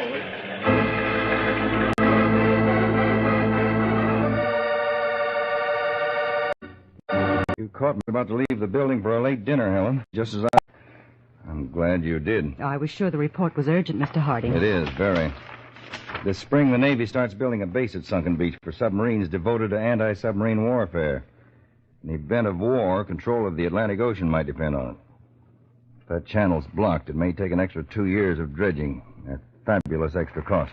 Any instructions, Mr. Harding? Yes. I'll first call Jameson, personnel. Have him assign 5 men trained in explosive to one of our seagoing power boats. Tell them to head for Sunken Beach. Yes, sir. Now, second, Edwards and another squad are now on their way back to 4 men Washington by plane. Yes, sir, from cleaning up that lottery racket in Kentucky. Yeah, that's right. They used the photographic plane, if you recall, sir. Well, no matter. Radio them to change course for a certain emergency landing strip 15 miles from Sunken Beach. Now, check our special maps for the code number and location. Right away, Mr. Harding. Anything else? Where's Harry Peters? He left a little early, sir. He's at the Persian Bear restaurant. On the phone, he's not sure. Okay, you get on those directives. I'll phone the Persian Bear. Harry Peters, get hold of her.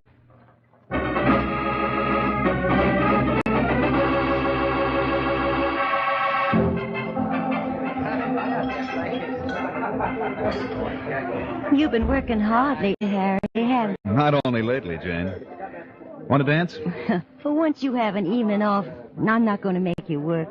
Besides, I'd rather have you tell me more about some more cases. Well, Jane, I'd rather tell you about your pretty blue eyes. Well, to begin with, they're blue, both of them. And they see something you don't. Hmm? The waiter at your elbow. Oh. What is it, waiter? Yeah, Mr. Peters? Yes? There's a telephone call for you, sir. Is it Dr. Morgan? Yes, sir. It's Dr. Morgan. Harry, since when do doctors call patients? I'm sorry, Jane. This way, sir. Right. Excuse me, madam. Pardon me. Kind of crowded here tonight, waiter. Between you and me, sir, it stinks. I don't like crowds. What? All right. Well, you make more tips, don't you? I don't want money. I want peace and quiet. Here's the phone booth, sir. Your call is in booth number 2. Thank you. Not at all, sir.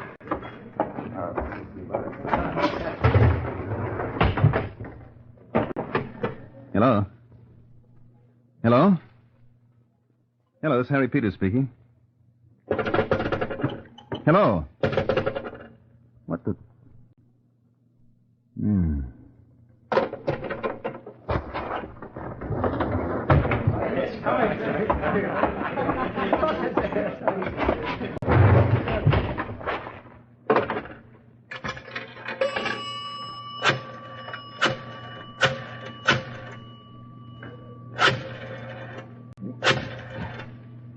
Mr. Harding's office can speak. Helen Ferguson. This is Harry Peters. Helen, give me the chief, please. Can you hold on a moment, Mr. Peters? Mr. Harding's on the other line. Well, he's on there waiting for me, Helen. Cut in on it, will you, please? I know it's rush. He used the Dr. Morgan code. Oh, certainly, Mr. Peters. Hello? Dave, Peters. I understand Dr. Morgan called me. I've got to break up your social evening, Peters. Oh, what is it, Chief? Trouble on Operation Sunken Beach. Can you join me right away at the airport? I'll send a car for you. Of course, after proper apologies. Only Dave, while you were holding on, waiting for me, did you hear the phone go dead? Well, I did hear some clicks, but you often hear them on a phone line. Why? Somebody must want to delay us, even if it's only for minutes. When I got into the booth, I found the wire had been cut. I'll see you at the airport in no time flat, or less.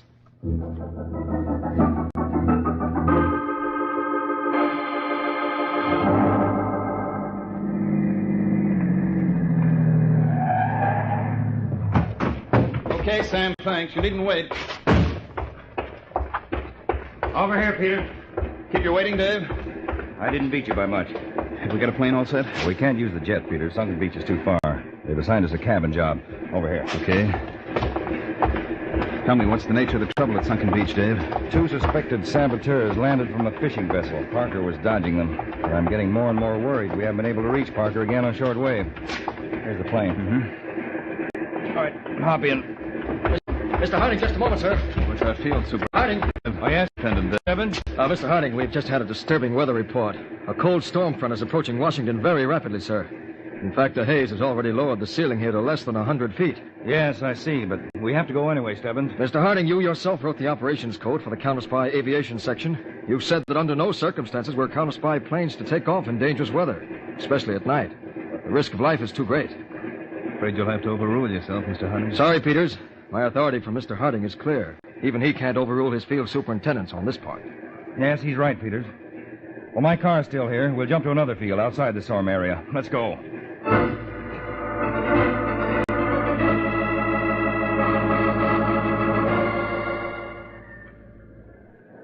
We do not progress fast enough, Martin. 8 of the charges are planted, Socorro. These on the left side of the river mouth. We still have 6 more to do. Not too much time till daylight. Let's try to finish the job right. I don't like your attitude, Socorro. I had to shoot that man. Once you located him, you could have crawled close to him and perhaps heard what he was saying. How can you be sure he was a United States agent? His radio. If they call for help, we don't know how long it will take them to arrive. Besides, we are not done by the time the fishing vessel returns for us. We must keep her waiting at sea, too close to shore for safety from United States patrols. An enterprise like this is always full of risks, Socorro. If you wanted safety, you should have stayed at home. Martin, I am not going to quarrel with you. We have still 6 more explosive charges to plant. Let's go to work. Wait, Socorro. Will the fuses we plant work under the sand? Under the sand? Why? I have an idea that could give you and me extra safety. We can set the fuses for 12 hours after we have left here. First, being careful to smooth the sand over each place we have worked. We can go, and hours later the explosion. It's crazy, Martin. By that time, there may be dozens, maybe hundreds of American agents here looking for us and the explosives. But because the charges are hidden and the fuses are out of sight beneath feet of sand, they too may be destroyed. Well, Martin, from you, that is a very good idea. My only regret is we won't be here to see the harbor, patrol boats, and American agents all go up together.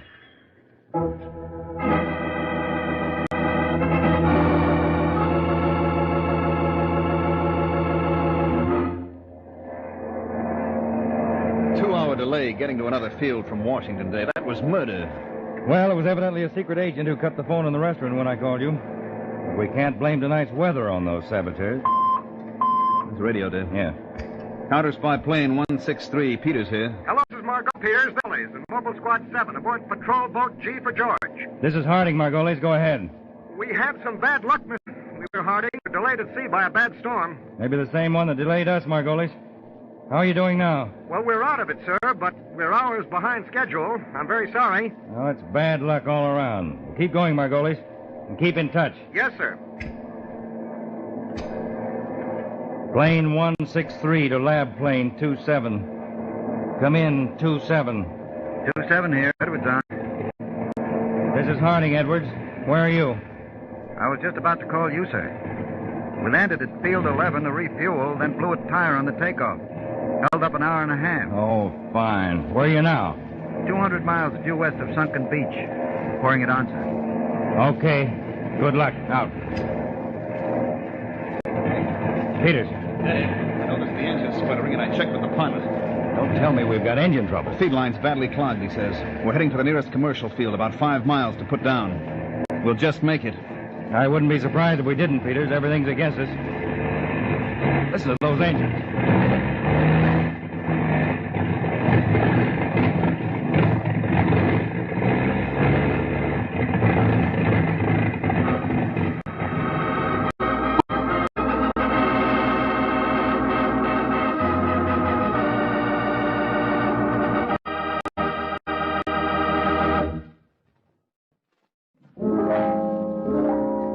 Would you stop for a minute and just answer me this? Tell me, who are the people we always miss? We don't miss the melancholy ones. No, we always miss the jolly ones. So be a jolly one yourself. Get Pepsi. Get that Pepsi bounce. That's the cola drink with more bounce to the ounce. Say, what is that bounce in every ounce of tasty, tangy Pepsi? More bounce. That's more refreshment. Quick food energy in each delicious sip. With Pepsi Bounce, you feel so fresh. You're lots more fun, and you can get more done. So, mothers and dads, for your children and you, don't forget delicious Pepsi means energy, too. Better be sure you get Pepsi, and get that Pepsi Bounce. Big, big Pepsi hits the spot. 2 full glasses, and it's got bounce, bounce, bounce, bounce. Just say Pepsi for the Pepsi Bounce. Now go get Pepsi for the Pepsi Bounce. More bounce to the ounce, more bounce to the ounce. Go get Pepsi for the Pepsi Bounce. More bounce to the ounce in Pepsi. More bounce to the ounce in Pepsi. And now, back to Counter Spy.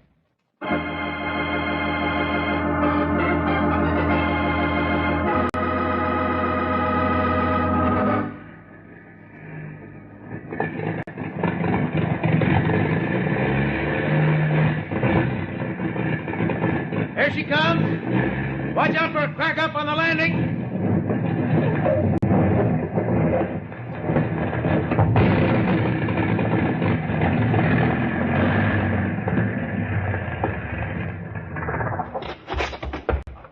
Wow, never thought they'd make it. Glad to see you land safely, gentlemen. This Mr. Harding? Yes. This is my assistant, Peters. Are you the field superintendent? Talbot's the name, sir. Southern and Atlantic Airlines. This is our newest field. Well, did you get my radio message about holding a regular airliner for us? Yes, sir, we did, but the plane had already cleared for takeoff. What? It's gone? I'm sorry, Mr. Peters. Any others coming in? Not till 3 a.m., Mr. Harding. Well, are there any private planes berthed here? Why, yes, sir. No large ones, though. Well, we'll charter anything that'll fly. How fast can we get off the ground?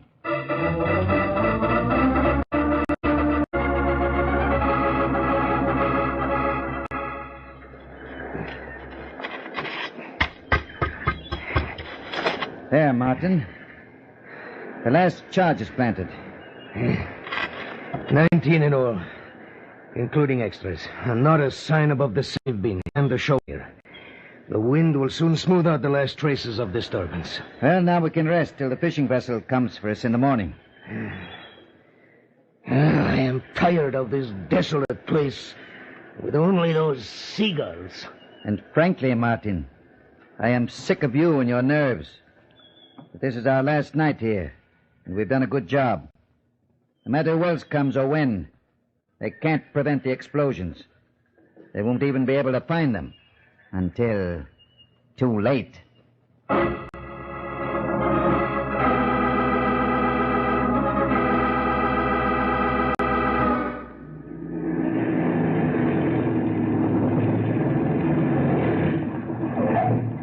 Nice landing, Dave. Can't say I like landings at night. All right, out with you. All right. Bring the shortwave radio. Got it. Oh, good, Dave. There's Edwards in the photographic plane already here. Fine. Well, we're entitled to some breaks. With 15 miles to Sunken Beach, I don't think we dare fly any closer. We'll leave only the regular crew in the photoplane. Take Edwards and his men. If those saboteurs are up to what Parker suspected, our toughest job is still to come.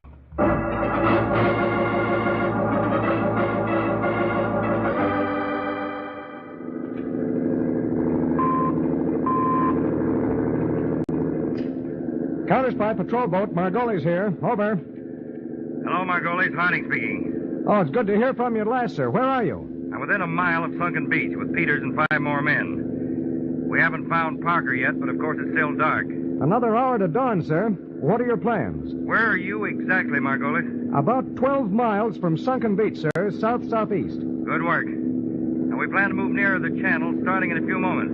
We'll be fanned out looking for those 2 men. Now, our guess here is that the fishing vessel that brought those men must be hanging around somewhere out where you are, waiting to take those men again off. Quite likely. Yes, that's good, Harding. So I want you to crisscross that area at top speed. If any suspicion to encounter his vessel, investigate. Right. I'll set up the crisscross pattern on the chart at once, sir. Now, one other thing, Margolis. If possible, keep your action below the line of the horizon from Sunken Beach. I'd prefer not to let those two saboteurs know what we're doing. Good luck, Margolis, and report any news. Good. Yes, sir. Back to you. Navigator, we've got a fast job to do for the chief.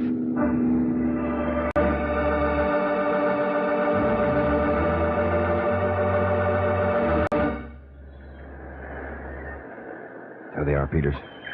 Two men. Hard to see in this dawn light. What do we need? Just a second. Harding to Edwards. Harding to Edwards. Edwards, Mr. Harding. You see those two men down near the shore? Want us to rush him, sir? I'll let you know. Stand by. Out. What's the matter, Dave? Parker reported these men were planting explosives. I don't see any sign of digging anywhere, do you? They must have smoothed the spots over. How do we find them? More important, how do we find out when the explosions were timed? Times for. Grab the men and persuade them to talk. Yes, maybe. Harding here. Edwards, sir. We've just found Tim Parker, sir. Well? Buried in a shallow grave, sir. 2 bullets. Thanks, Edward. Out. Parker? Yeah. I never get used to losing a man, Peters. Well, we can't lie here on our bellies in the sand and wait for that channel to... What's the matter? That's the photographic plane Edwards and his squad came in, isn't it? I think I've got one answer. Locating those explosive charges. The photo plane. As soon as it's light, we can take aerial pictures. That ought to reveal any large patches of sand that have been unnaturally disturbed. Harding to photo plane. Harding to photo plane.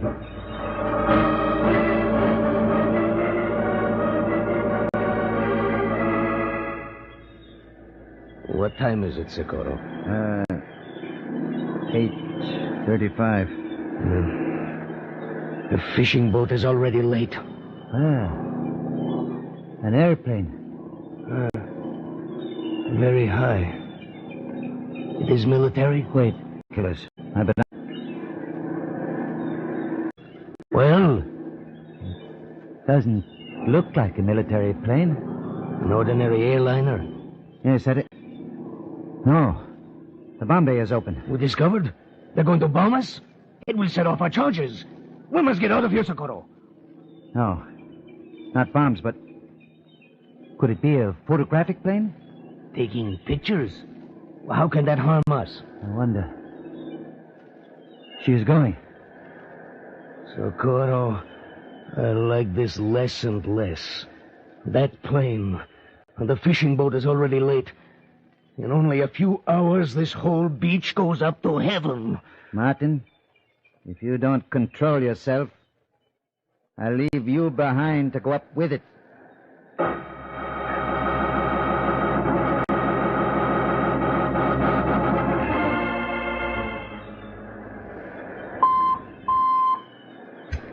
Harding here. This is Margolis in the patrol boat, Mr. Harding. Go ahead, Margolis. An hour ago, we sighted a fish and called on her to heave to. Vessel. She disobeyed and fired on it. We fired a rocket and knocked out her propeller. We ran in, then close, drove her crew below decks with machine gun fire and boarded. Is it the rescue vessel for these two saboteurs? The nationality is right, sir, and the boat isn't equipped for fishing. Also, she's got a large, empty hold. Maybe where they brought the explosives. All right, Margolis, you stand by just over the horizon. Out. Dave, the courier just arrived from the photographic plane. Here are the pictures. Let's see what we've... Look here, Peters. Yes, I see. These photos show disturbed large areas of sand. They're lighter than the other parts of the beach. Because the sand is not packed down so tightly. We'd never have ground. The charges are probably timed to go off after they leave. Well, the time must be getting close, Dave. I can see the two men pacing around, staring. Okay. To see. Now we move. Harding to Edwards. Edwards here, sir. We move in on those men in exactly 5 minutes, Edwards. At 12 minutes past. Right.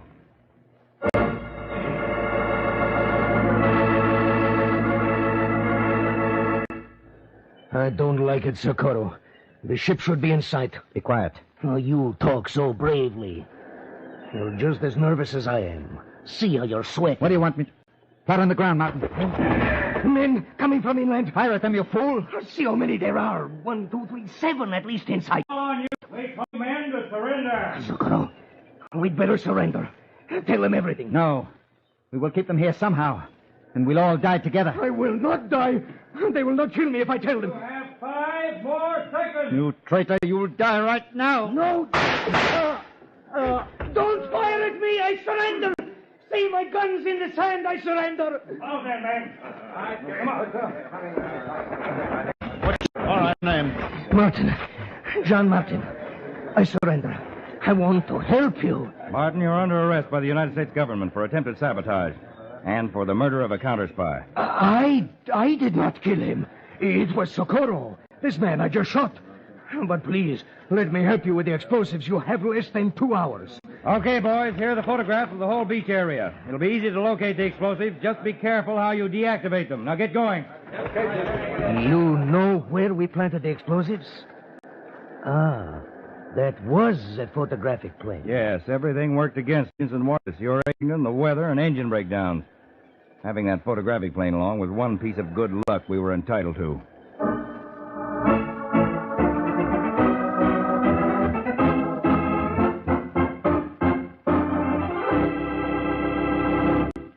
Now, here's a trick in arithmetic. It's very simple. Listen.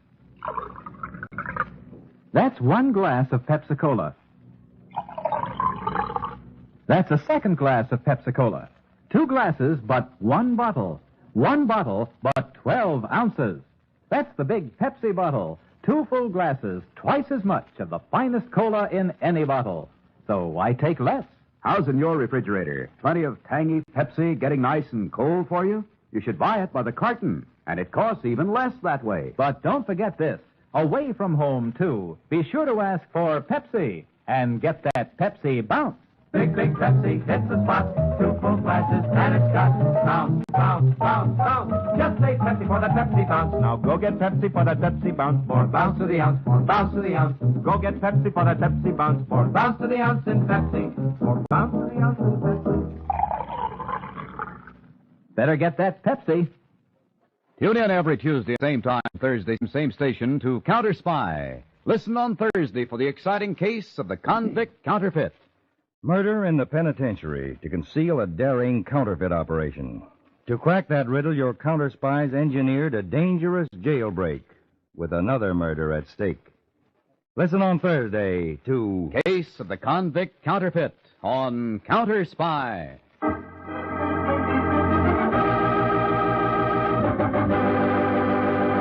Tonight's Counter Spy program originated in New York and was directed by Leonard L. Bass, dramatized by Paul Milton, and featured Don McLaughlin and Mandel Kramer, with music by Jesse Crawford. Don Hancock speaking.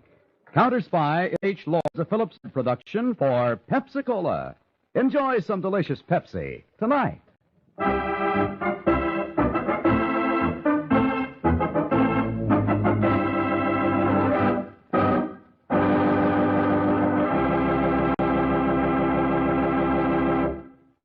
Stay tuned. Matinee Theater, next on ABN. For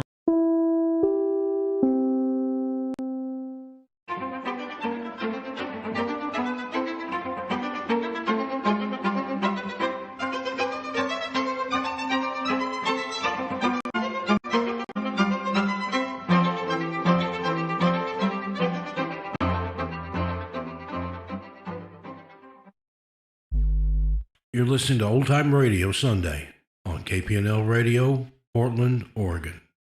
And your donations. You're listening to ABN, the Antioch Broadcasting Network, playing a daily schedule of vintage radio genre matching eras and today's date in history when available. Visit radio.macandmine.com for a schedule. We now present Matinee Theater on ABN, the Antioch Broadcasting Network. Here's an episode of Inheritance, which originally aired Sunday, June 6th, 1954, 67 years ago today.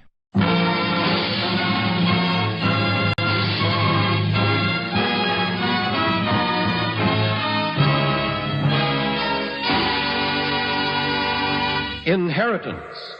The National Company broadcast station with the Cooperative American Legion presents a story out of that great composite of visions, struggles, and victories of the American past. Our Inheritance.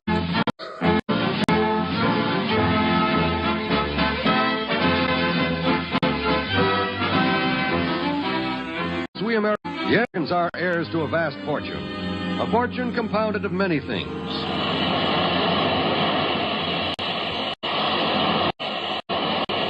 Of Balboa discovering a vast ocean to be known as the Pacific. Pioneers spinning thread for homespun garments. And the voice of a great bell proclaiming liberty. It is Coronado searching for the golden city of Quivera. And the embattled farmers at Bunker Hill.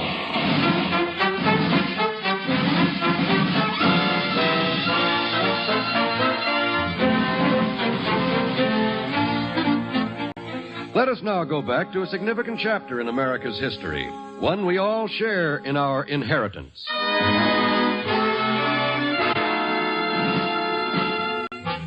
Hardly a year had passed since freedom-loving settlers dumped the tea of the British into the Boston Bay in 1773, that the first clouds of war had darkened the horizon, and now there were groups of American settlers everywhere, guided by the spiritual leadership of John Hancock and Samuel Adams, opposing the British in every move they made.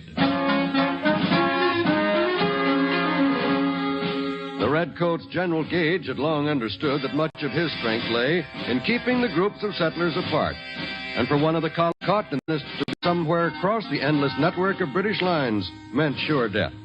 And still it were these small groups of determined men which the attempt grew into the mighty army of the American independence.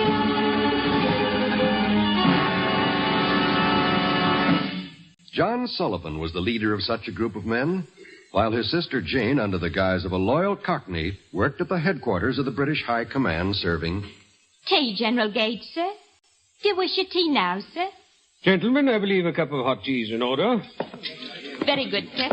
General Gage, sir, there is a persistent rumor that another battalion of His Majesty's troops is on its way across the Atlantic. So, the news has found its way around already, Major. They'll be a welcome addition, sir. With our lines stretched for miles all through the colonies, they'd be hard put to withstand a concerted attack by the rebels. And I have it from reliable sources, sir, that the rebels are sending messengers here and yonder in defiance of your orders. It seems that they are trying to combine their groups into some sizable army units. The captain's reliable informant wouldn't by any chance be wearing a skirt and have brown hair, blue eyes, and pink cheeks. Well, no matter who might be the captain's informant, I'm certain that he's right. These rebels are no fools. They know as well as we that to fight us, they must combine. And fight us they will. Would not you do the same if you were they? Your tea, Captain. Thank you.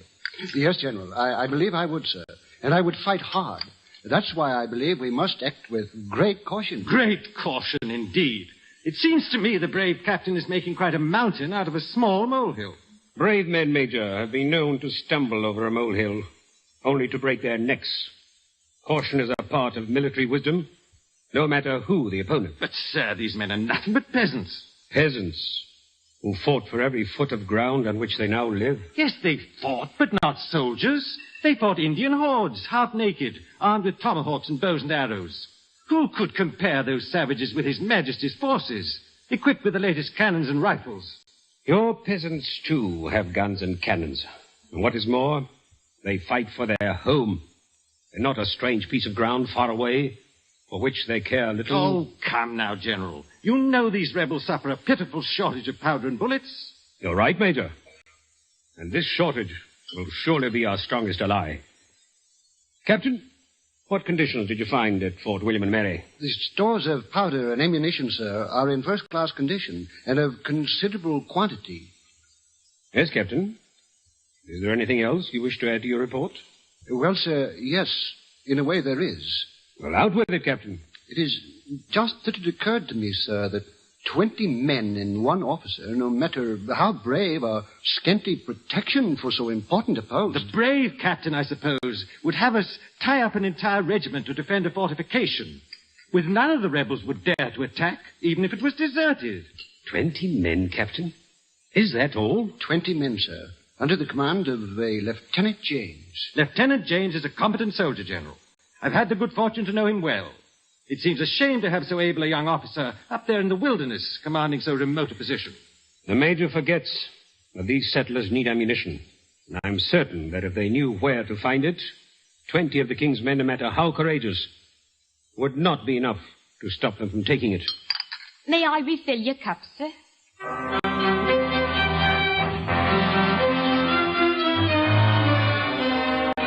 While the general and his men lingered what seemed to Jane interminably over their tea, a group of rebels, among them Jane's brother John Sullivan, were holding a meeting of their own in the old mill by the river. The major topic of their planning revolved around the shortage of ammunition, and when Jane late that evening was able to join the group, they listened in eager silence. And then he gave orders to have the captain take 50 men to strengthen the guard at the fort. And when is this to take place? This is the night of Tuesday. It's Thursday he'll arrive at the fort. Then there is no time to lose. Let us get ready tonight. It's the impatience of youth with which you're speaking, Asa. An undertaking like this needs careful planning if it's to have a chance of success. The night is too far gone. It's only a few hours till daybreak. And we must not arrive at the fort in the light of day. You men go ready the boats while I shall attempt to cross the British lines to get across the boat. British lines, but it cannot be done. It must be done. John Sullivan is right, Asa. It must be done. And too few of us here to succeed. We shall need the help of George Miller and his men. We need both strength in numbers and in guns. Don't try it, John. Think of Frank Post, the blacksmith. And all he was trying to do was to get a doctor for his sick boy. They said he was a spy and shot him. And now the boy, too, is dead. I've heard, Jane. But still I must go. Our forces are in dire need for powder and bullets. We must have help to take it from the British. I have no choice. I must go. Let me go, John. For you, there is Martha to think of and the children, but me, I have no one. No, Asa. I'd rather go myself. I believe, John, Asa may be right. It's not only your wife and children I'm thinking of. They, too, shall be considered. But rather, I think of your men who need you to lead them. You, Roger, can lead as well as I. My bones are old, John. My mind may be sharp and clear, but my bones are old and my body tired. No, John, my days of fighting are over. Younger men, it's for the you and Asa to finish what we old ones have started. Then it's settled. I shall leave in an hour. All right. You know the British positions. They've cut down most of the trees. You'll have to crawl on your belly much of the way. It will take much time and patience and much luck. I shall make it. Remember, Asa, on your getting through to George Miller depends the outcome of the entire undertaking. If you fail, none of us may live to bring the boats back downriver. I know, John. I shall be careful. All right, now listen carefully, all of you. Here's the plan. We shall take the boats, all of them, and row up the river under the cover of darkness. We must be ready as soon as the sun sets below the horizon, as to hurry will mean to be noisy. And it is of the greatest import that none of the redcoats at the fort are informed of our approach. Now then, at 5 o'clock sharp, before the sun comes up, we shall land below the fort and wait for the sign that George Miller's men have arrived. Now, this sign will be the hoot of the wild owl, 3 times in quick succession. I shall return the signal. Brother, I have decided. I shall go. Please, Jane. This is a man's affair. You'll be needed badly back here. I shall go and take the message to George Miller. But Miss Jane... Jane, it has been decided that Asa will go. He will not get through. That's just a chance that we shall have to take. There's still some time until dawn. He will go part of the way under cover of darkness. But why take that chance, John, when I am certain to succeed where Asa's likely to fail? Don't talk like a child, Jane. This war is a man's business, Miss Jane. It's not the work of pretty women to fight and risk their lives. But you're wrong, Asa. 'Tis all our war. Because it's our life and our freedom that's at stake. You may be a man and stronger than I, but you will not get through. But on the other hand, I shall have no trouble. Thank you, Miss Jane, for... We know you mean well, but it's out of the question. We're wasting time. I must go. Just a moment, Asa. There may be some truth in what my sister is saying. In any case, there can be little harm in listening to her plan. What is it you have in mind to do, Jane? My plan is as simple as it is certain to work. But it may cost each one of you 2 or 3 cows. 2 or 3 cows?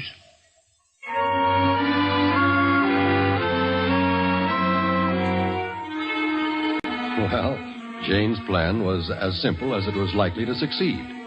This was no time for false male pride, and at last they all agreed. Few people slept that night among the settlers.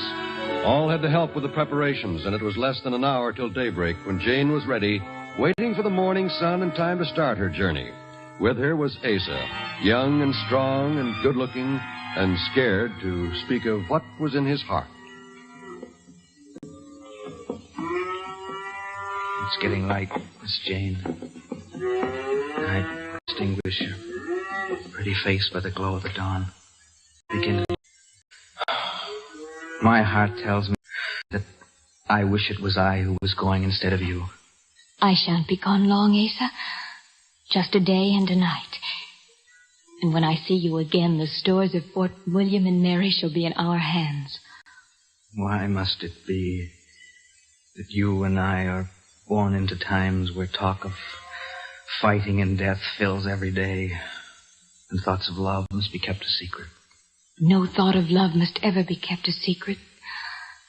Is it not for the love of freedom and country that we must fight the British? It isn't that kind of love of which I was speaking. I know, dear Asa. And you must know that in my heart there are feelings akin to yours. For a long time now I have known of your love and waited for you to tell me. Jane, dear. You're a good man, Asa. And one day soon, God willing, you and I and our children, shall happily live in a free America. Free because of what you and John and all the men like you have done. And maybe just a little bit, too, because of what I'm doing today. It's for our children, Asa, and for their children after them that we must fight to be free.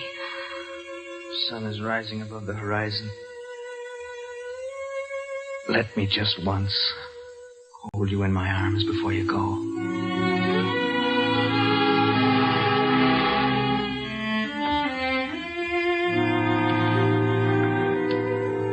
It's time. Good luck, Asa. And do be careful at the fort. And you, Jane. May God be with you. Come, boss. Come, boss. Come, boss.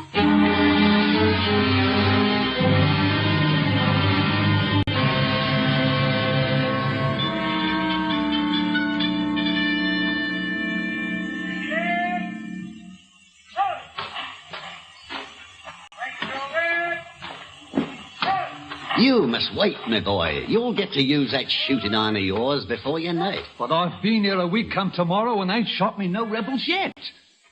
Getting to be a blasted bore. No shooting, no fighting. Aye, and every time I spots one of them wenches that works up at the general's quarters, they acts like we was worms or somethings to spit on. Well, me lad, about the women I wouldn't be knowing. You see, I got a real wench back home, and when you get to my age, lad, you can do without kissing for a while, and you don't mind none. Maybe you, old man, but I ain't dead yet. And if I can't go and fight, leastwise I wants me a girl to kiss once in a while, and a mug of ale to drink to make me time go faster. Well, old Father Time goes plenty fast for the likes of me, son. Seems like only yesterday I was a young sprout like yourself, and plenty quick with the women folk. Huh? Now, here I am with me hair all grey, and a son soon old enough to pick up a gun himself. Seems like I've been doing nothing but marching up and down. I sure wish them were able to start the shooting so's we can mow him down. Oh, well, lad, you was pounding the sack the other day when they caught that rebel spy trying to sneak through our lines. Aye, and sure lucky for him. If it had been me what caught him, I'd have shot him, sure. They shot him the next morning. Our shooting's too good for a spy. They should have hanged him. Here. You know, my lad, I've been hearing rumours that we'll be moving someplace tomorrow, you and me. You mean we're moving into... Not into battle, lad, just into new positions. Oh, Where we going? I don't know for sure, lad. They say some fort up the river. I hear it's stuffed full of ammunition, and we're supposed to make sure that them rebels don't get it. Now, ain't that just my luck? Some fort full of powder and bullets, and I bet not a pretty wench within 5 miles. What? Now, what could that be? Cows. You don't say, lad. I thought it was the rebel army. Well, what's so funny? There they are over yonder.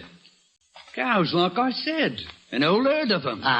Who would be such a fool to drive a herd of cows right into the midst of His Majesty King George III's army? It beats me.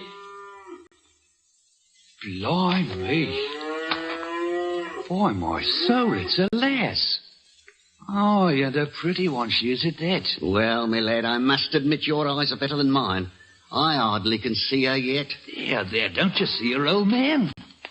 Oh, she'd be wearing a bright blue dress and her hair is yellow like fire. Come on, let's go see if she's lost her way. Could be she's a spy. You never know with them rebels. Well, hello, girlie. You sure are a pretty sight around here. Well, hello, soldier. Now, where would you be wanting to go with all them cows? How are you, miss? Hello. If this be beef on the hoof you're bringing for the cooks to slaughter, you're headed too far south. The quartermaster's up that way. Now, don't you be listening to him, girlie. As long as you found your way to me, you've been going in the right direction. Here, why don't you say you give them cows a rest whilst you and me get proper acquainted? 'Tis not beef on the hoof I'm bringing for your quartermaster. Then what, pray tell me, are you doing with a whole herd of cows right amidst His Majesty's army? Leave her alone, old man. I know the girlie.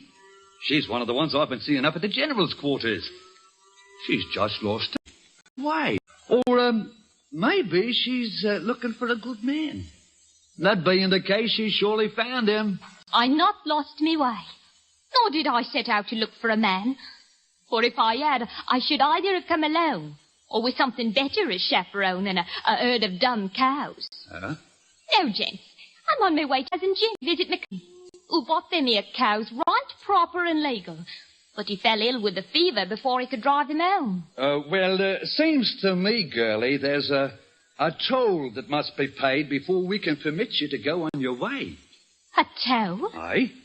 But I have no money on me with which to pay any toll. Oh. You hear what the girlie said, old man? She has no money. Says she can't pay. What do you think we should do? Hello, here now. Where'd he get to? He walked away while you was looking me up and down. Well, good for him, leaving the two of us alone. Now, about that fee. It wasn't money I was thinking of. Oh? It's more like a kiss for every cow in your head. That's what I had on my mind. A kiss for every cow? Ain't that a pretty steep price to pay just to get on my way? All right. It's a kiss or you can't get by. Well, it seems to me some of my cows have already gone on while you and me been standing here talking. It's not them cows I cares about. It's your pretty face. Oh, heavens, King George. King George? King George. The black one with the white face and legs over yonder. He's getting away. Oh. King George. King George. All right, wait up. I'll help you. Yeah, King George, get along there. Come on, get along. Good boy. Get along. There's a good boy, King George. You go back to the others. Oh, dear. Look at all of them soldiers of yours coming this way. Aye. Seems to me like you lose your chance of collecting that toll you wants me to pay with all of them soldiers standing round here. Yeah, come on, girlie, come on, let's hurry. Let go of my arm, soldier. Yeah, now look, as soon as we get to them trees over yonder, we'll be alone. Better catch your breath, girlie. You'll need it. Not so rough. Oh, you slap like you kiss, girlie. With fire. Yeah, let's have another try at it. Leave me alone. Here, my cow. Oh, the cows be hanged. It's you I like. Come here, girlie. They're coming after us. Let me go. Not all Let the me way, go. not all the way. They ain't a-coming. The territory ends right over there. This rebel country we're in, that abounds for us soldiers. Well, how come you with him? King George! Watch out! Here comes King George! Pox on King George! Barmy, that beast might have killed us both. Now you let go of me. How, but thanks to that raving beast, I got you in my arms, girlie. And I don't aim to let you go until I collect me another kiss like the last one. I saw him running over yonder! A spy? You hear the lieutenant?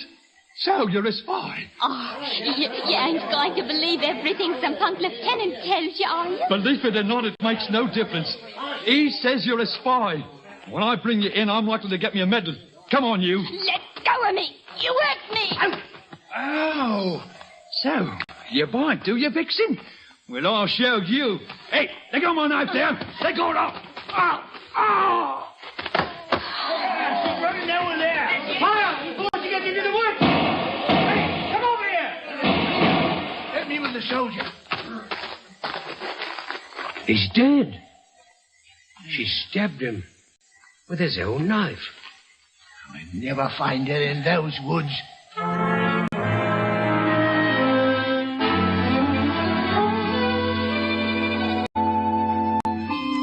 If the silent group of rugged men rowing their boats up the river under the cover of night and rain could have known James' escape, their hearts might have been lighter. Success or failure of their mission depended on the courage of a woman, and their silent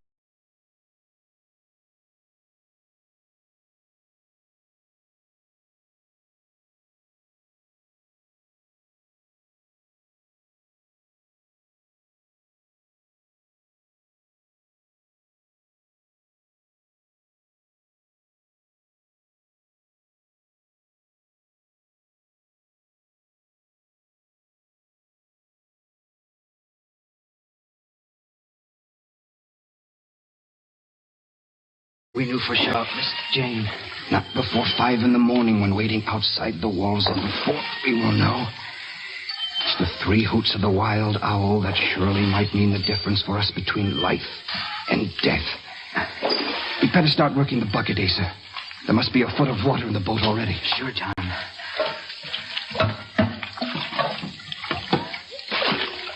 John. Yes, Asa.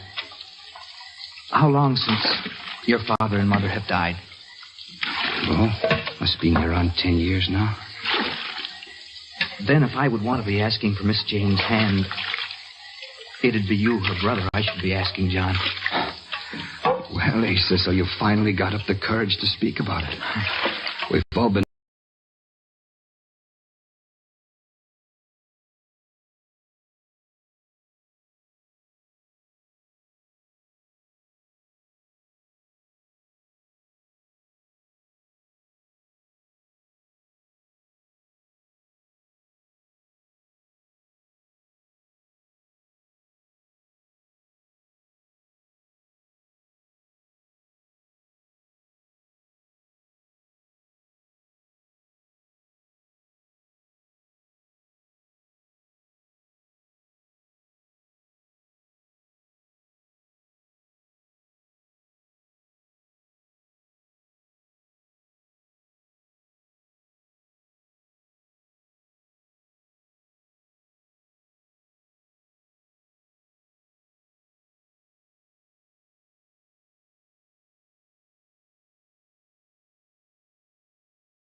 aircraft designers did triumph over the sonic barrier. Today, in 1949, many aircraft can travel faster than sound. But in those days, 1934, no one would believe me. During the next 6 years, Danger B became an obsession with me. I couldn't get it out of my mind. I became desperate. Every disappointment made me strain the harder. I resolved that if necessary, I would sacrifice my life in order to prove to the world that Danger B was a real danger, that it did exist, that it might be used to benefit mankind. It took me until 1941 to complete my plans. And then, with the approval of the War Department, I negotiated a loan from a fabulously wealthy motor car manufacturer. You would immediately recognize his name, but he is asked to remain anonymous. I told this man about Danger B in his own home on the evening of January the 16th, 1941. This is astounding. It's the most astounding thing I've ever heard. Is this theory your own discovery? No, sir, actually it isn't. There was a mathematician named Berliner who died in 1910. He wrote a paper called Living Cells and Their Relation to Time, Velocity, and Space. In it, he suggested that Danger B existed. Have you a copy of this paper? No. There's a copy in the British Museum, which I have seen. I believe there's one in the Bodleian Library. I know of no others. Dr. Sant, do you really believe that Danger B can save lives? I think it might. But isn't it possible that once a man enters Danger B, he might never be able to return? Yes, sir, that's very possible. And you are prepared to take this risk? If I can build an aircraft fast enough to incur such risk, yes, I'm quite prepared to be killed. Dr. Sant, how much money will you need? $1 million. I see. Dr. Sant, you're a very remarkable man. I'll let you have the money. The Secretary of Defense is very interested in this project, and so am I. More than this, I would rather like to play a part in the eventual discovery of so shattering a phenomenon as Danger B.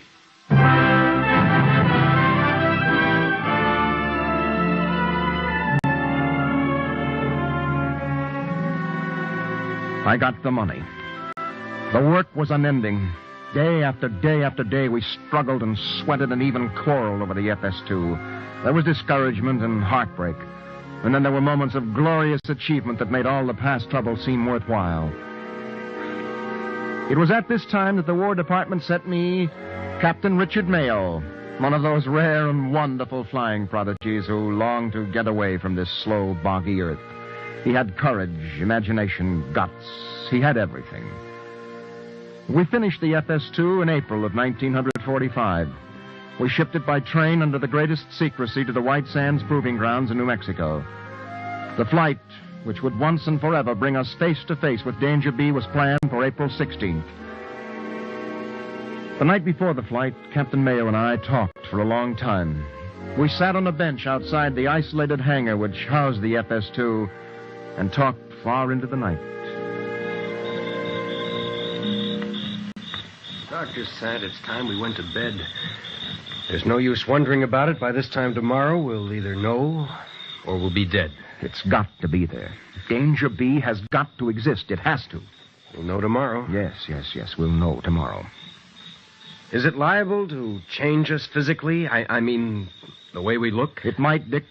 I don't know what symptoms to expect. I only know that they will be violent and frightening.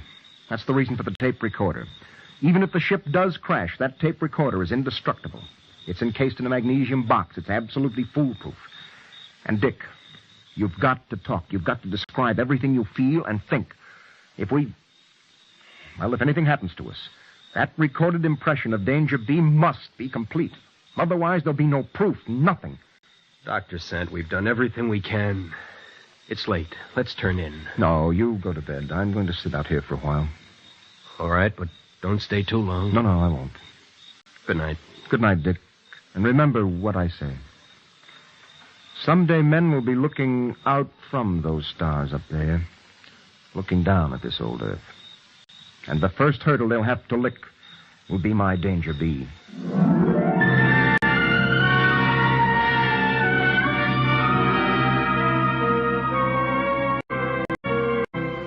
The FS-2 weighs 3 tons. It looks like a great silver ace of spades. The tiny cabin is pressurized, and the temperature is controlled so that 2 men can be perfectly comfortable in light flying suits. Oxygen masks are unnecessary, but we carried them in case of emergency.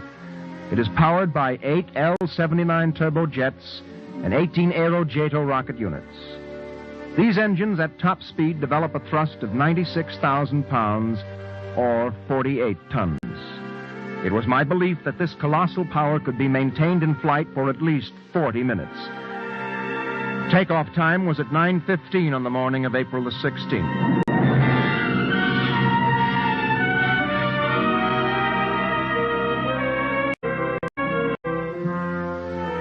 We took off with the help of a B-29, which has 4 Pratt & Whitney engines.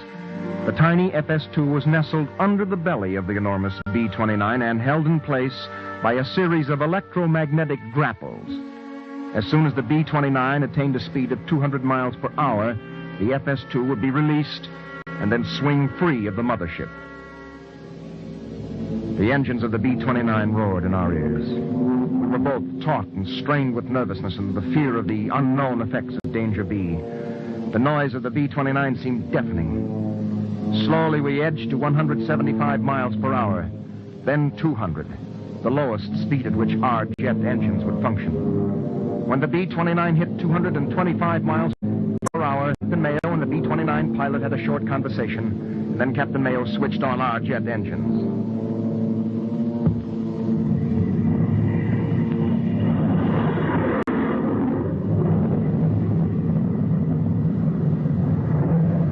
Seconds later, the electromagnetic grapples were released, and the FS-2 swung free of the B-29. We shot ahead like a bullet from a gun, and almost in an instant, the roar of the mighty B-29 died away far behind us. In 30 seconds, we reached 400 miles per hour, then 500, then 6. Everything was working perfectly. What's the thrust, Dick? 12,000 pounds. All right, give it more oxygen. Right. I'm going to start recording. Remember what I told you. Describe every sensation, no matter how ordinary it seems. If anything happens to us, there's got to be absolute proof of what we experienced. I'll remember. You go first. This is George Sant speaking. I am making this tape recording on board the FS-2. The time is 9:31. Our altitude is 15,000 feet. Speed 600 miles per hour. Ship functioning perfectly. It's a perfect day for it. Perfect. Are you nervous? Yes. Yes. All right, give it more helium. Right. Edge it up quickly to critical speed. Okay. How's the temperature? Normal. Get it up over the speed of sound. The noise of these jets is deafening. All right.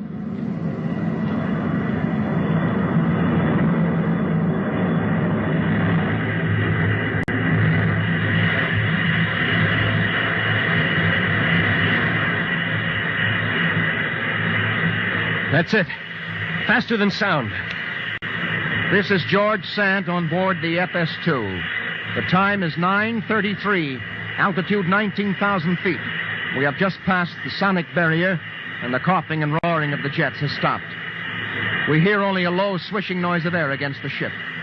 It is strange to feel that the roar of our motors is only 10 feet behind us, and that we cannot hear it. We are accelerating very rapidly and climbing almost vertically. We feel no sensations of discomfort. Ship functioning perfectly. Feel all right? Yes, fine. But accelerate more. At this altitude? Our fuel will only last 40 minutes. Give it everything. All right. This is George Sant recording aboard the FS-2. Altitude is now 41,000 feet. Rate of climb very fast. Speed 850. Time 9:37. No unusual sensations except that I am somehow becoming aware of how fast we are traveling. A moment ago, I felt we were hanging motionless in space. Now we seem to be moving in a different way, almost as though we were being drawn along our course by a magnet. The ship is functioning perfectly. You feel all right? I feel that we're going very fast. Yes, we're beginning to feel it. It's slight, but it's starting. Shove the throttle right over. It's wide open now. Can you feel it? As though we were being drawn towards something. Something incredibly powerful. All right, here, take the microphone. Record exactly what you feel. All right, give it to me. This is Captain Richard Mayo, recording aboard the FS2. Thrust is almost 30 tons and increasing very fast.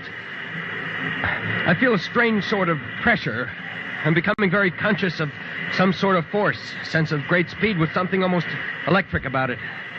It's hard to describe the sensation, but it's something like falling too quickly in a fast elevator. I'm not experiencing fear, but I am nervous and sweating out. Here, you take me. It hurts a little to talk. Yes, it's starting. We're entering Danger B now. It'll get a great deal worse, and I have no idea what will happen. Try to keep talking as long as you can. Right. This is George Sant. Time is 9:39. We have just touched 1,200 miles per hour. We have now a terrific sensation of tremendous speed. Something seems to be pressing against us, some strange force. I feel an odd woolliness in my head.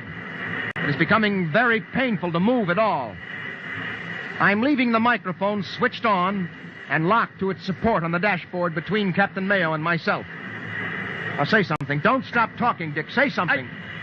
I can't. Talk, can't you? Can't you stand a little pain? Not this. It's agonizing. Can you hear me clearly? Yes. And the pain's getting less. It's getting less. Dick, please keep talking, please. This is Captain Mayo. Dr. Sands placed the microphone in its rack between us. I'm looking straight ahead, but I have difficulty seeing. Everything's very bright, almost blinding. Our speed's 1,400 miles per hour. Time's 9:42:30. Our altitude is 70,000 feet. Thrust is 45 tons and slowing. The pain in my jaws and hands has gone away. I'm feeling some nausea. I can't understand why I'm so conscious of enormous speed. I'm not looking at the Earth. There's nothing to gauge our speed with. And I feel as though I'm hurtling through space like a bullet. Well, go on, Dick. We've got to have a record of this. Nothing can happen to that tape even if we crash. Now, please, keep talking. I can't. I'm not here. I'm not really here. Go on. We're in Danger B. Don't you understand? Danger B. Dr. Sant wants me to talk, but I can't. I'm not here. I'm in a marauder. In France. In the war. Go on. I can't. Please, I can't. This is George Sant speaking. I am quite conscious of what I am saying. I feel a great sensation of speed. And Captain Mayo looks ill and ashen white. His whole body is trembling. We are trying to talk clearly so that you will understand. Captain Mayo has just said he was in a marauder in France. We've got to turn. We've got to slow down, please. Oh, my arm! What is it, Dick? What is it? Oh, my arm is broken. Tell me quickly. Did you break your arm in France? Yes, we've got to turn. When? I don't understand what's happening to us. When did your arm break? In France, 1942, in a marauder. Dick. Captain Mayo is blacked out.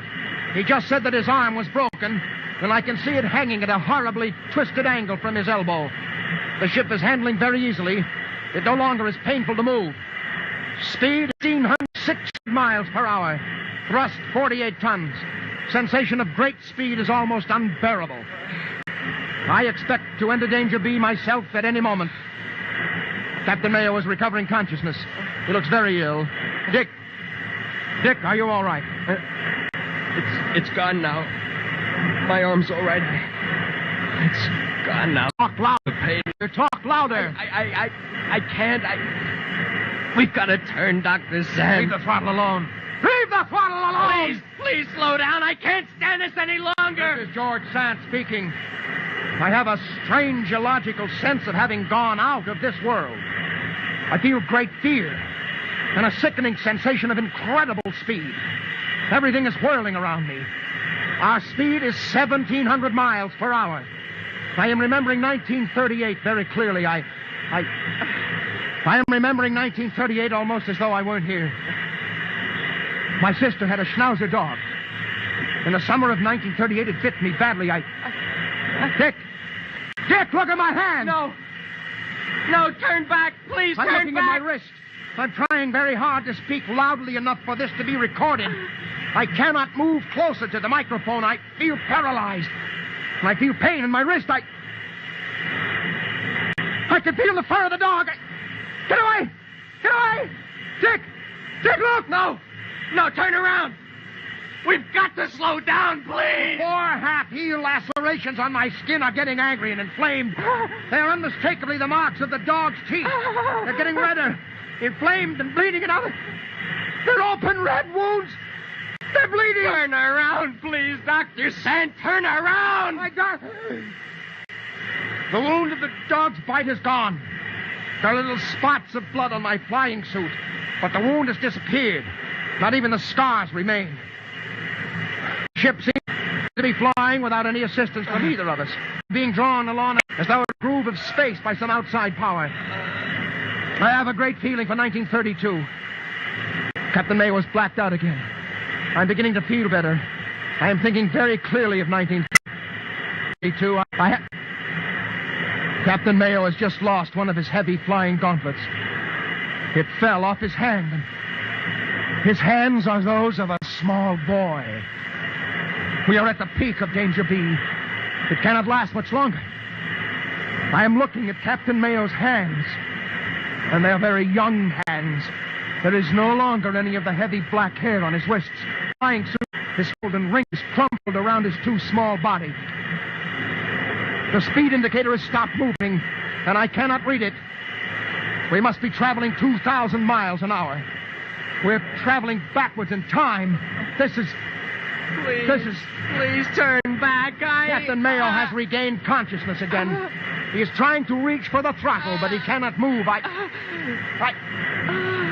I'm trying to cut our motors. The emergency switch is at my fingertips, but Mother, please help me. I have reached the emergency button, and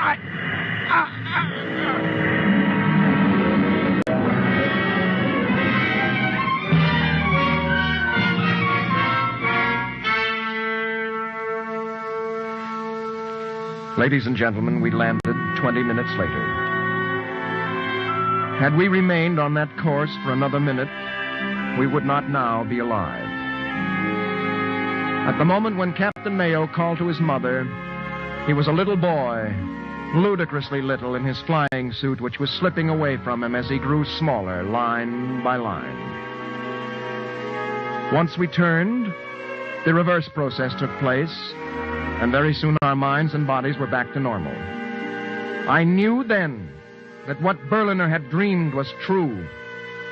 Traveling at a very high speed in a given direction, man touches one of the grooves along which time travels. Captain Mayo and I had gone back in time, many years. If this process could be controlled, we could remain perpetually young.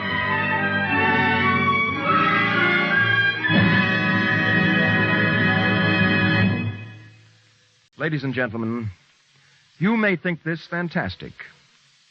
I told you at the beginning that I would give you proof. I told you about Ted Oxon, the young flyer who crashed 3 weeks ago at the White Sands Proving Grounds.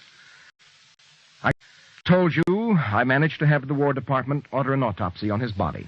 I have the results of this autopsy with me now. When Ted Oxon took off in his jet plane, he was 28 years old.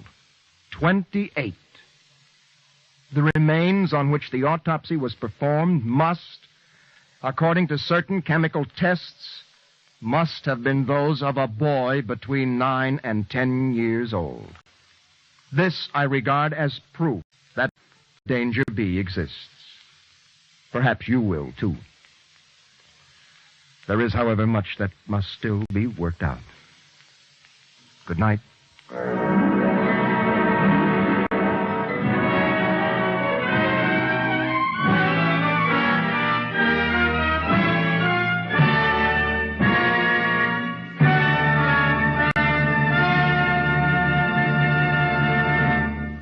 The National Broadcasting Company has presented Radio City Playhouse, Attraction 41, Note on Danger B. The story was written by Gerald Kirsch, and all characters were purely fictional. The radio adaptation was written by Harry W. Junkin, who also directed the production. Dr. George Sant was played by John Larkin. Richard Mayo was Bill Lipton. Other players included Horace Bram and Paul Mann. The music was composed and conducted by Dr. Roy Shield.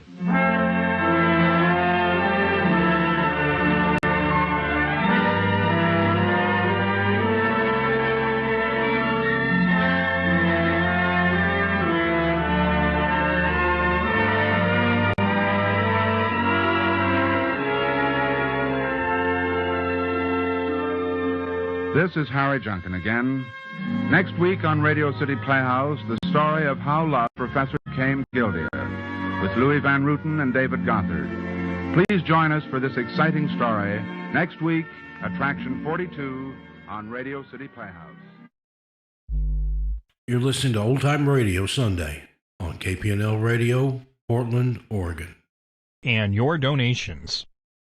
You're listening to ABN, the Antioch Broadcasting Network, serving listeners on the internet and community radio stations with a variety of old-time radio. Visit radio.macinmind.com for more information. We now present Frontier Stories on ABN, the Antioch Broadcasting Network. Here's an episode of Gunsmoke, which originally aired Saturday, June 6th. 1953, 68 years ago today.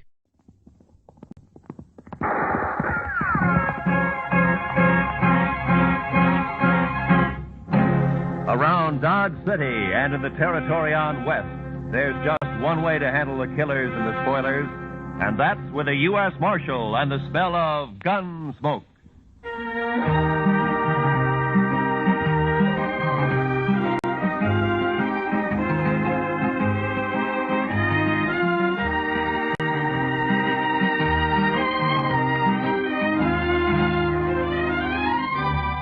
Gunsmoke, starring William Conrad. The story of the violence that moved west with young America. The story of a man who moved with it. Matt Dillon, United States Marshal.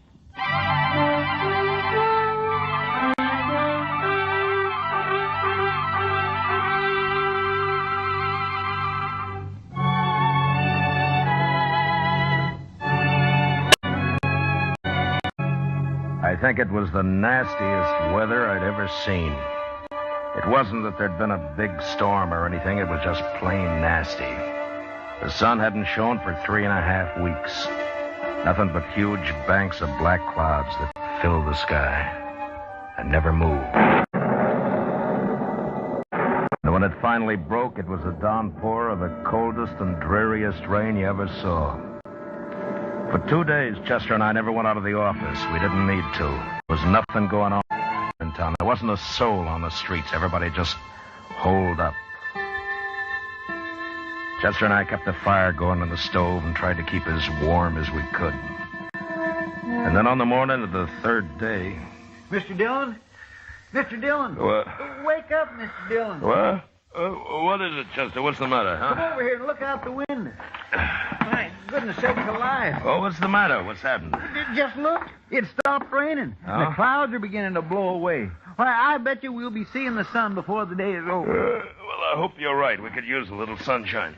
We sure could. You know, Mr. Dillon, I've been so blue for the last couple of days. I boiled some coffee for you. It's on the stove. Oh, thank you, Chester. Yeah, I was like saying, I've been just awful low, Mr. Dillon. It's funny how the weather affects you, isn't it? Yeah, it does almost everybody, Chester. This coffee's good. Well, thank you, sir. Chester, how'd you like to go for a little ride, huh? Make us feel good to get out in the open after being cooped up for the last couple of days. Why don't we ride down to old man Johnson's? I've been meaning to talk to him anyway. Well, I say that's a wonderful idea, Mr. Dillon. I'd be proud to go. Besides, Thurlow needs a good workout. I don't know of anything that's worse for a horse than just standing around in a corral. All right, Chester. I'm going to take time to shave, and then we'll get some breakfast and ride out. Huh? Well, yes, sir, Mr. Dillon. Yes, sir.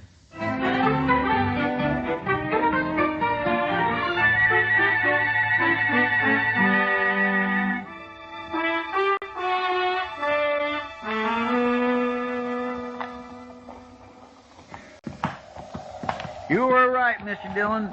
Nothing like a ride in real brisk weather to make you feel fitter than a fiddle. Well, I'd say more than it's a little brisk, Chester. It's cold, downright. Listen, help me win, Dutch. Well, we haven't got much farther to go. How far would you say we've come? Oh, about 15 miles. Well, then we should be there pretty soon. There, look at there, Mr. Dillon. What'd I tell you? What? There's a patch of sunlight just come through. Over there to the right, see? My, isn't that pretty? Chester. Hmm? There by that hackberry tree there in the sunlight. You see? What is that? Can you make it out? Where? Oh, yeah, I do see something, but I can't... Come on, quite... let's ride over to it, huh?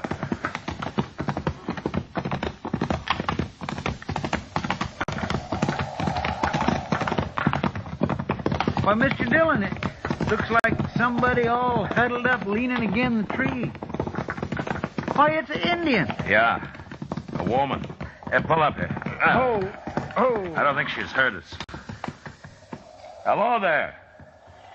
Well, she didn't even look up, Mr. Dillon. Hello. Is something wrong? Oh, there she be. Sure much. Up, Chester. Here, let's...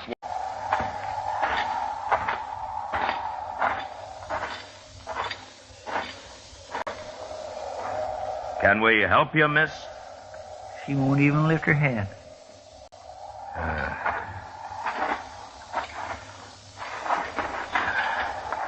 Miss, what's wrong?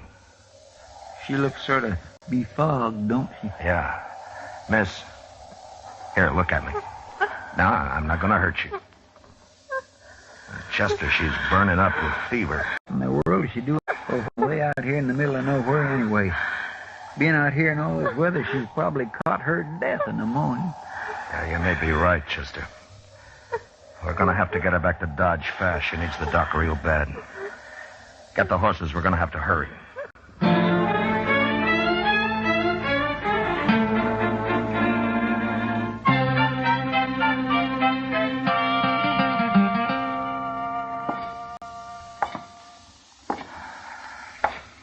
Mr. Dillon, did you notice what a pretty little girl she was? I declare I don't think I've ever seen a more beautiful woman. Yeah. And her hair. You know, I think Indian women have the prettiest hair in the whole world. Seems such a shame that such a pretty little thing has to be all... Matt? Oh, how are you, Kitty? One of the boys at the Texas Trail told me he saw you and Chester riding up the street here, Doc's office, and that you were carrying an Indian girl in your arms. He said she looked like she was dead. What happened? Oh, we found her out in the middle of the plains. That's right, Miss Kitty. She was just sitting under a big old hackberry tree. Well, what was wrong with her? I don't know. Exposure, I guess. Doc don't think there's much chance for her, Miss Kitty. Ah, that's too bad. Matt, you better come in. Yeah. Kitty. Doc? How is she, Doc? She just regained consciousness. And I'm afraid I see how she's still alive. Well, you think I could talk to her? Well, you can try. Certainly won't hurt anything. But I'd like to find out who she is so that I could notify her people with... Well, you better hurry. Yeah.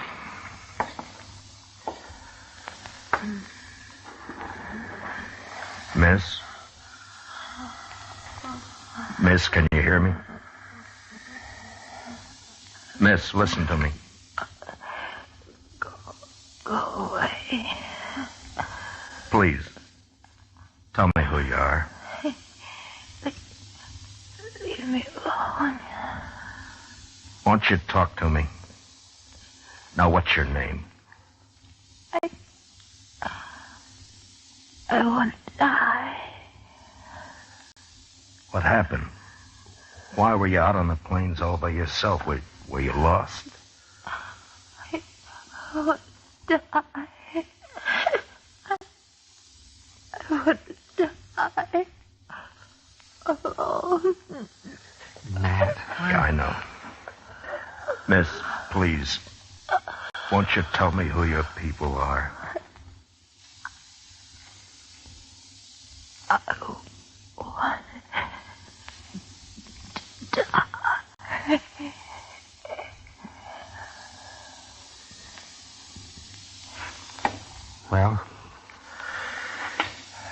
Doc, I'll be outside with Chester and Kitty. All right.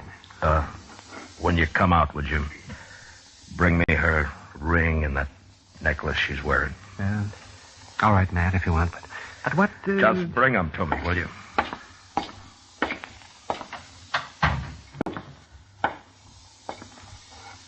Well, Matt? Yeah. Chester, we got a job on our hands. Yes, sir, Mr. Dillon? There's something wrong about this, and I'm going to find out what. What do you mean? She was wearing a gold wedding ring. Yes, but Mr. Dillon, Indians don't use wedding rings. I know. Then you mean you think she was married to a white man, Matt? Yeah. Here's the necklace, Matt. Thanks, Doc. Have any of you heard of anybody around town marrying an Indian girl in the last year or so? No, Matt. No? Well, there ain't but one squaw man in the whole town that I know of, Jack Benson. And he married his squaw some 8 or 10 years ago. Well, then we're going to have to start from the other end. We've got to identify her. We'll have to find out what tribe she's from. Well, she looks like an Arapaho, Matt, from her clothing. Well, I thought that too, Doc, but which camp? There are 3 Arapaho camps within 40 miles of here. Say, Mr. Dillon, maybe Great Eagle could help you. Yeah. He's camped down by Sandy Fork now, isn't he? He knows you. He's about the friendliest Indian around here these days.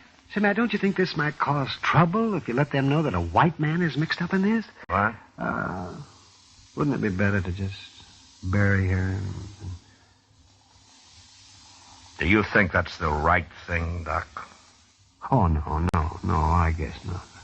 But I was talking to Colonel Jackson out at the fort the other day, and he said he was expecting us to have some real Indian trouble any day now. And this might start something. I know there's that possibility, Doc, but I also know that there was something behind this girl's death, and I think it's my duty to find out what. I'm sure I can talk to Great Eagle and get what information I need without stirring up anything. I hope you're right, Matt. Yeah, I hope I am, too. Chester? Yes, sir, Mr. Dillon? Get our things ready. We'll start for Great Eagle's camp tonight.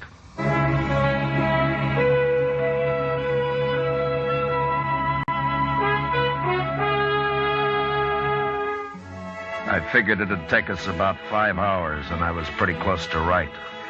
The sun had been up maybe 30 or 40 minutes when we came to the crest of a range of hills. And there, spread out below us alongside the Sandy Fork, was Great Eagle's camp. We were spotted a good while before we got there, and when we pulled the square up, all of us had disappeared, and we were greeted by what looked like the entire male population. They just stood and watched us sullenly as we dismounted.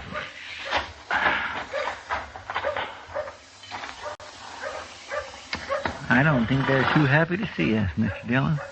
You may be right, Chester.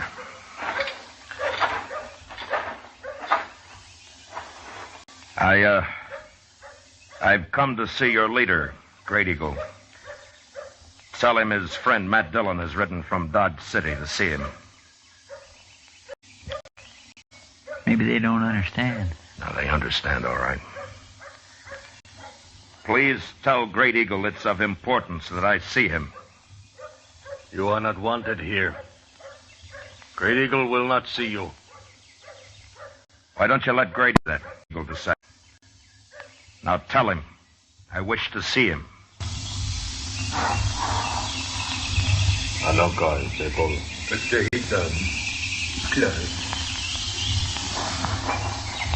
Great Eagle is ill, but I will tell him you are here. I thought for a minute there that we'd rode all this way for nothing, Mr. Dillon. We may have, Chester. I wouldn't say these fellows is very sociable, would you? No. Doc must have been right about trouble a-brewing. Well, the last time we was out here, Great Eagle was real friendly. I swear I don't know what we've done to make him feel so... You're talking too much. Yes, sir. Come.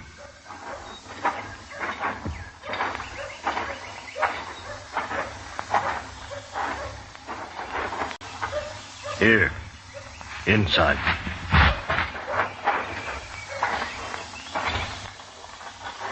Matt Dillon, it is good to see you once more. And you, Great Eagle. You wish to talk with me? Yes, I do. I'm in need of your help. To be able to return your many kindnesses pleases me. I would first like to explain to you that I am aware of the unrest between your people and mine. And it's my desire that what I tell you be as a confidence between friends. If it were known, it would cause further trouble. It will be as a confidence. Thank you. Well, yesterday we found a young girl on the plains. She suffered from exposure. So we took her back to Dodge City for medical attest as attention as we could, but we were too late. She was of your people. Her clothing told me that, so I came to you to help me identify her. I can't tell you why, but I feel that there was evil behind the death of this girl, and I must find out about it. You see, she was wearing a gold wedding ring, the ring of a white man. Can you describe the girl? Well, I can only tell you that she was a great beauty, and... Well, here, she wore this necklace. It's unusual in design. I thought it might help in identifying her. Yes, it helps. Then she was from this camp? You knew her? Yes, knew her. She was my daughter.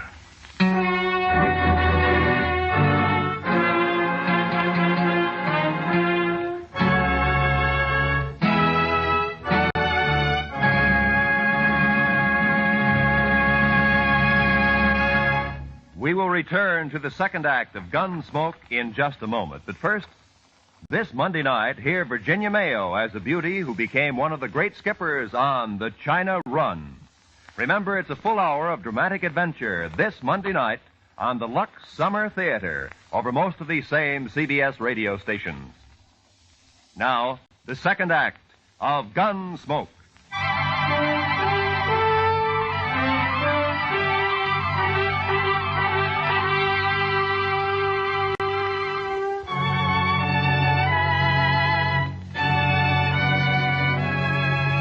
I looked at Great Eagle's face, and all of a sudden, Doc's warning came back to me. I saw Chester out of the corner of my eye. He looked exactly the way I felt, that hopeless feeling of not knowing what to do. I guess we must have stood for maybe a minute. Nothing was said. This man sitting before us, this man of great dignity with his bronze face showing no emotion, just staring into nothing, holding the necklace in his huge hands. Great Eagle, we had no idea. Thank you. I understand. I'm sorry to have to ask this now, Great Eagle, but do you know what might have happened? I know nothing. Where is my daughter? She's at Dr. Adams' office in Dodge City. She will be buried here. I will come for her. You mean come into Dodge? I will be there before sundown of this day. Well, Great Eagle, with this unrest between our peoples, I don't think it would be but wise to come right into town. There are people there that might cause trouble. Before sundown, I will come for her. But isn't it running a chance unnecessarily? We could arrange to meet you on the other side of the river, or maybe... Before sundown of this day, with my braves, I will come into Dodge City for my daughter. But you can't bring your braves right into... All right, Great Eagle, I'll do what I can to see that there's no trouble. Before sundown, then.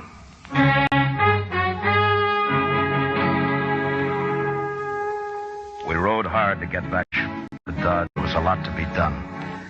Chester didn't say anything, but I knew he was worried, and he wasn't alone. If this thing wasn't handled properly, it might turn into the worst trouble that any of us had ever seen. We got back into Dodge just before noon, and I sent Chester off to spread the word about what was going to happen. I figured it was better for everybody to know about it as soon as possible. Then if trouble did start, maybe I could stop it before Great Eagle arrived. I went to the office. Some work, tried to finish. But I kept seeing the girl in front of me. Hearing her say, I want to die. I want to die. Must have been 3 hours later when Chester came in. Told me that the trouble had started. It was Black Dawson down at the Alafraganza. I'm going to... Wow! Wait a minute. If it isn't the big, brave U.S. Marshal himself. Look at him, boys. The man who's supposed to protect Dodge City. All right, Black. You've said enough. When did you start deciding how much people can say, huh, Marshal? Huh? I'm taking this from you, Black, because I got enough trouble right now, but don't say any more. Now come outside with me and simmer down. Come outside and simmer down. Why should I listen to an Indian lover? Huh? Yeah, a man who's gonna let those dirty, stinking Indians come right into Dodge and take over. All right. All right, shut up. Now you listen to me. And this goes for all of you. I'll not tolerate any trouble. When Great Eagle gets here, I don't want one wrong move out of any of you. Anything that happens here today might start a whole uprising among the Indians, and if you're too stupid to see that, you're going to be awful sorry. Now, I'm telling you right now, while Great Eagle's here, I'll kill the first man that starts trouble. An hour before sundown, the crowd started gathering along Front Street. They were talking and laughing and being loud. Too loud. They were nervous and trying not to show it, but they all wanted a front seat at the big show. They didn't want to miss anything. And then Black Dawson and his gang came out of the Alafraganza and stood leaning up against a hitching rail. Finally, Chester came down from Boot Hill where he'd been on lookout, and he told me that he'd spotted Great Eagle and his braves. They were coming. I looked around. Everybody started to turn quiet. They knew.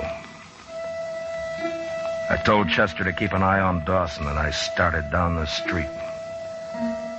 I crossed the plaza. I walked to the river. Before the Indians started to cross the bridge, I stopped them.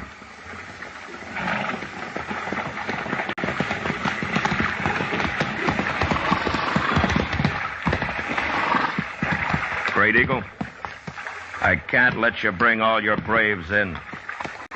You may bring 2, and that's all. You see all those people over there? They're just itching for trouble, and I can't chance it. I'm sorry, but that's the way it is. I will bring all my braves. I'm sorry, Great Eagle, but don't try it.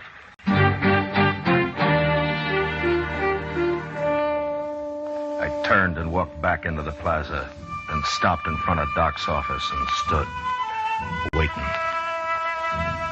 Great Eagle and his bull, they landed and sat there on their horses, looking into the plaza. The crowd had stretched all along Front Street now, and they had turned very quiet. Even Dawson and his gang were just standing glowering across at the bridge. I wasn't sure what was going to happen. And I waited. Must have been 5 minutes before Great Eagle turned and said something to his men and started out, with 2 of his braves following. Nobody in the crowd along Front Street moved or said a word.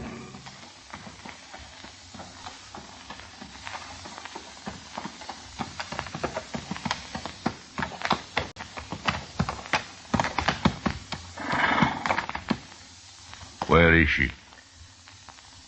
In here.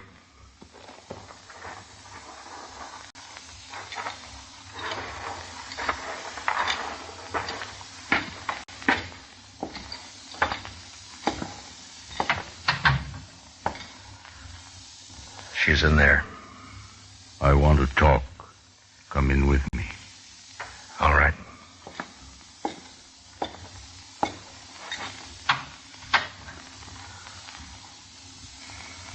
Manoli.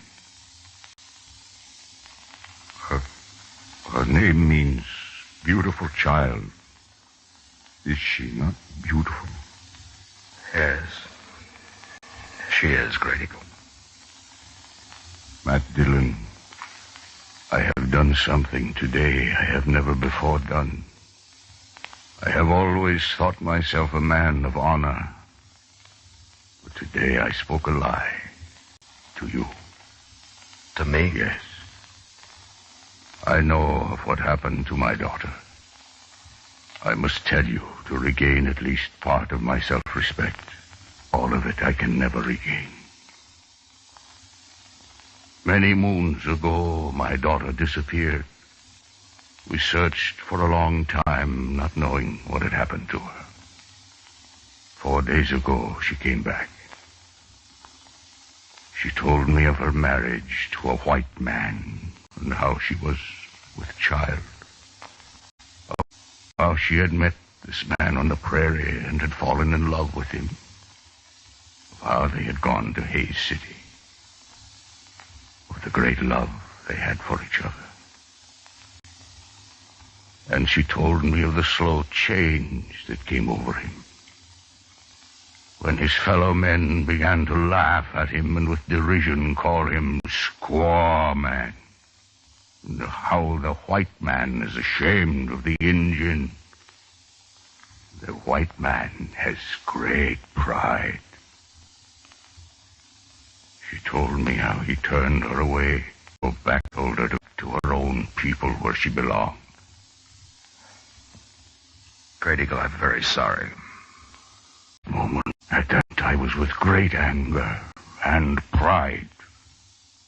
And for this I will never again be a man of honor.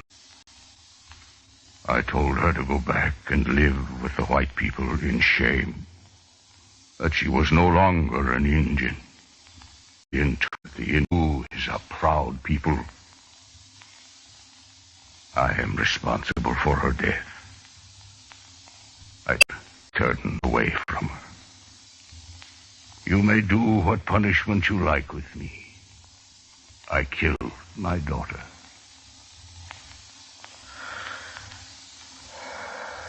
No, Great Eagle, you didn't kill your daughter.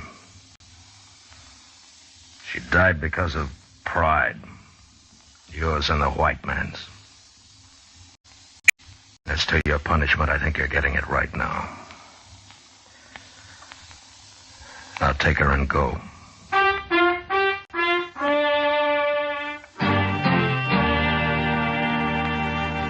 As Great Eagle reached the bridge, the rest of his braves turned and joined him and rode slowly off across the prairie, out of sight. And along Front Street, the crowd started to break up and head for the bars to get drunk and laugh and brag about how brave they'd have been if anything had happened. Chester and I stood for a long time, and the streets were almost empty. It was sundown. Mr. Dillon, I'd be right proud to buy you a drink. Chester, don't ever use the word proud in front of me again. Yes, sir. I'm sorry, Mr. Dillon. No, Chester, I'm sorry. Come on, I'll buy you a drink.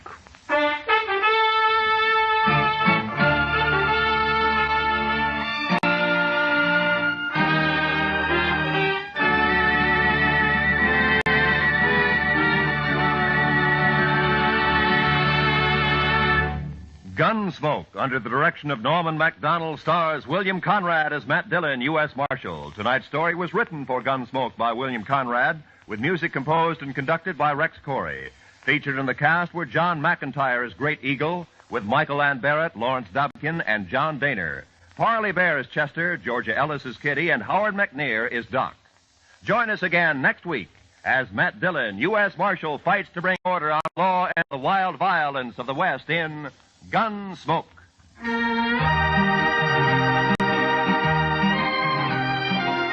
Premiere this Monday in the daytime on CBS Radio. Hear Walter O'Keefe in The Wizard of Oz, an exciting new audience participation show that's really an odds-on favorite to win with you.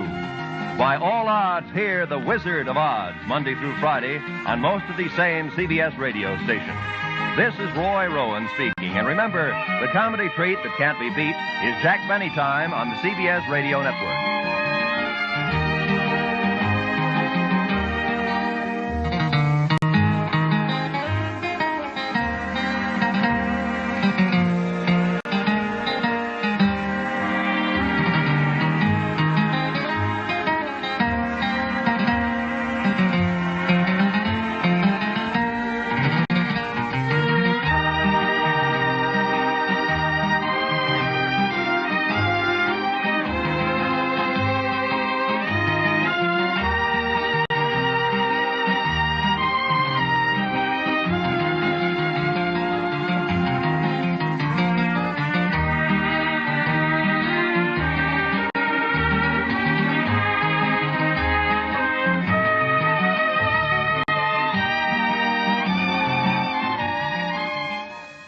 This is ABN, the Antioch Broadcasting Network.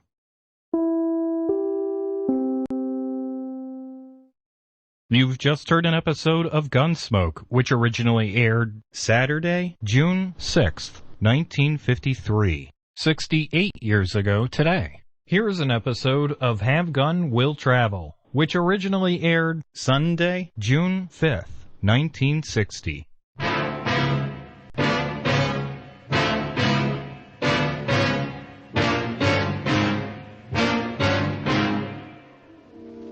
You're wrong, Miss Isles. I am a music lover.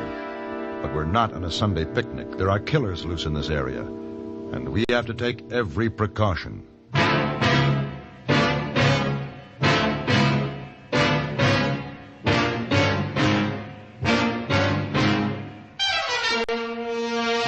Have Gun Will Travel. Starring Mr. John Daner as Paladin. San Francisco, 1875. The Carlton Hotel, headquarters of the man called Paladin.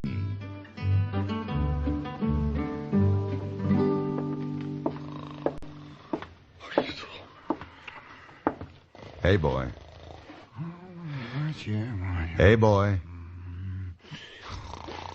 I hate to do this to you, hey, boy, but...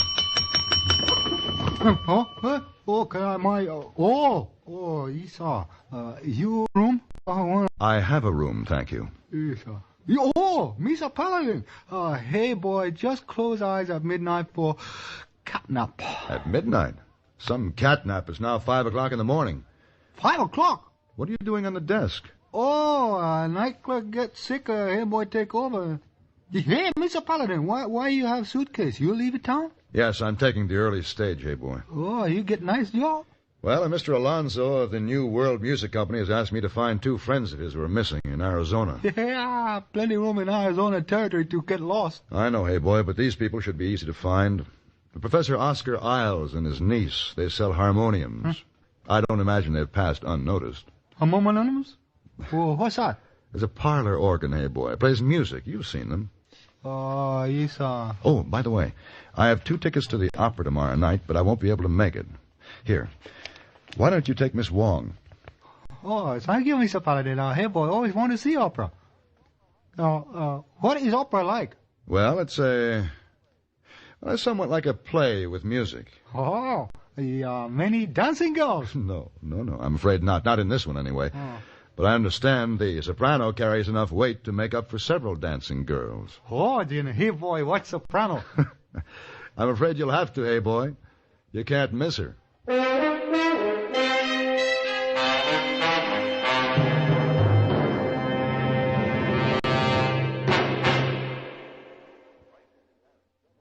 Crisis in Paris. Debate in the United Nations. Trouble in Turkey or Tokyo. North, south, north, east, or west. CBS News covers the news because CBS News maintains large staffs of crack correspondents to give eyewitness immediacy to their reports. No station that lacks affiliation with a network of the dimension and scope of CBS Radio can possibly give you this eyewitness clarity. If you want to know what's going on now, if you prefer your news new, not warmed over, already made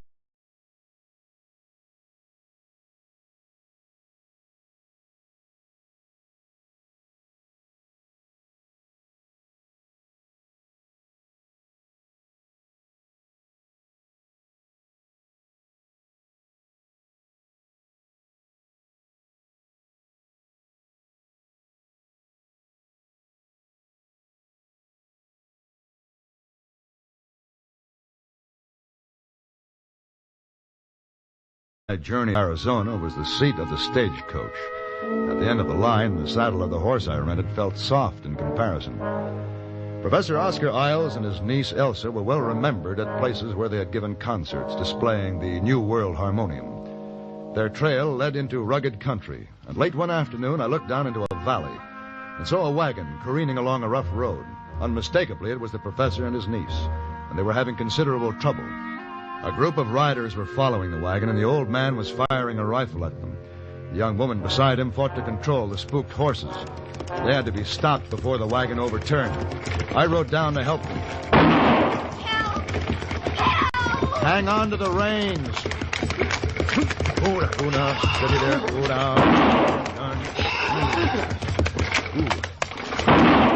Stop firing that rifle. Those are outlaws back there. Well, whoever they are, they've pulled up. They're just waiting. Those are desperate-looking men. They've been chasing us. Uncle is only trying to protect us. If they had planned to harm him the way you, Mayor Uncle, was firing that gun, wouldn't have stopped them.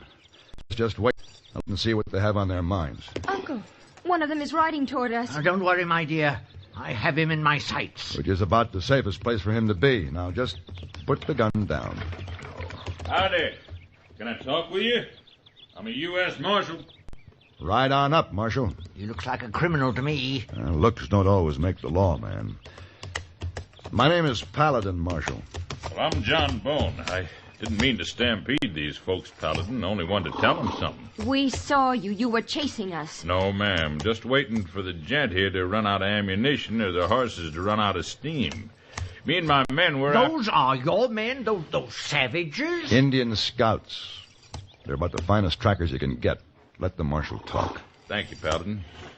We've been trying to ride down a renegade named Chavarro. Heard that him and his half-breeds have come up from the border to do some raiding. Oh, no. Afraid so, ma'am. They're all known killers, too. We were going to warn you to make for a town or fort. Is this Chavarro supposed to be close by? Well, I'm not sure. We're heading for the last place they were seen.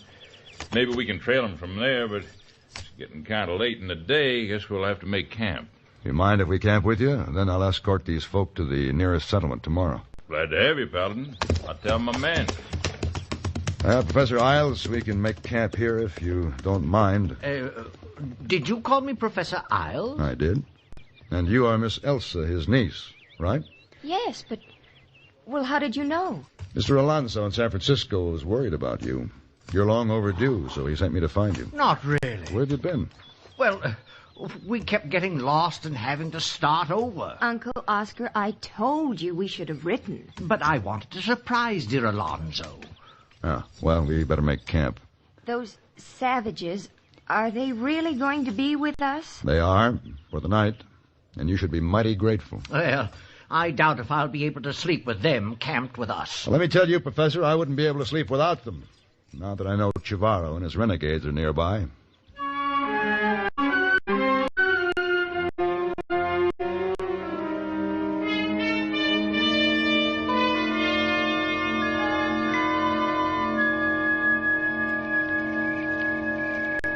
I must admit, Mr. Paladin, it's quite reassuring to have Marshal Bone and his men standing guard. I thought you'd feel that way when it got dark. It's rather frightening to think there may be killers out there beyond the firelight. Chavarro and his men are mostly Apache half-breeds, ma'am. They're not likely to attack an armed camp. Then you never know.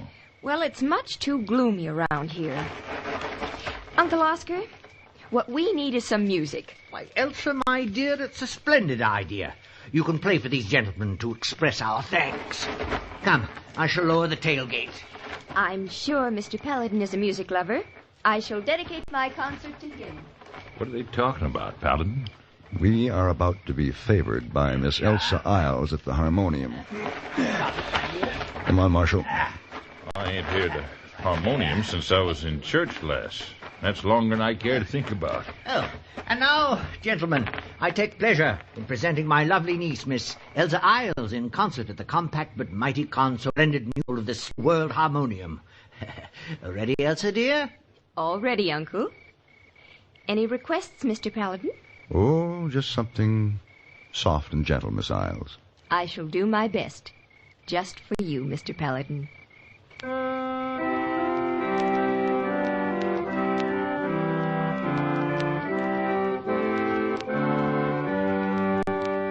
Before I realized it, I was lost in the music played by the lovely girl.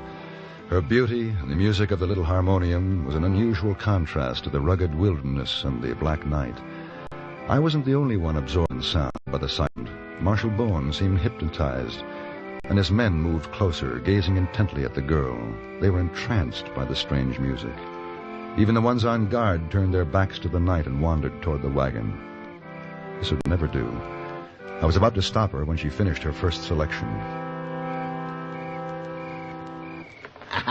Delightful, my dear. Now play my favorite. All right, Uncle. Professor, I'm sorry, but I think we'd better end the concert for tonight. But why, Mr. Paladin? I've only started. Marshal. Huh? Take a look at your men. Well, I'll be... Get back to your posts, men.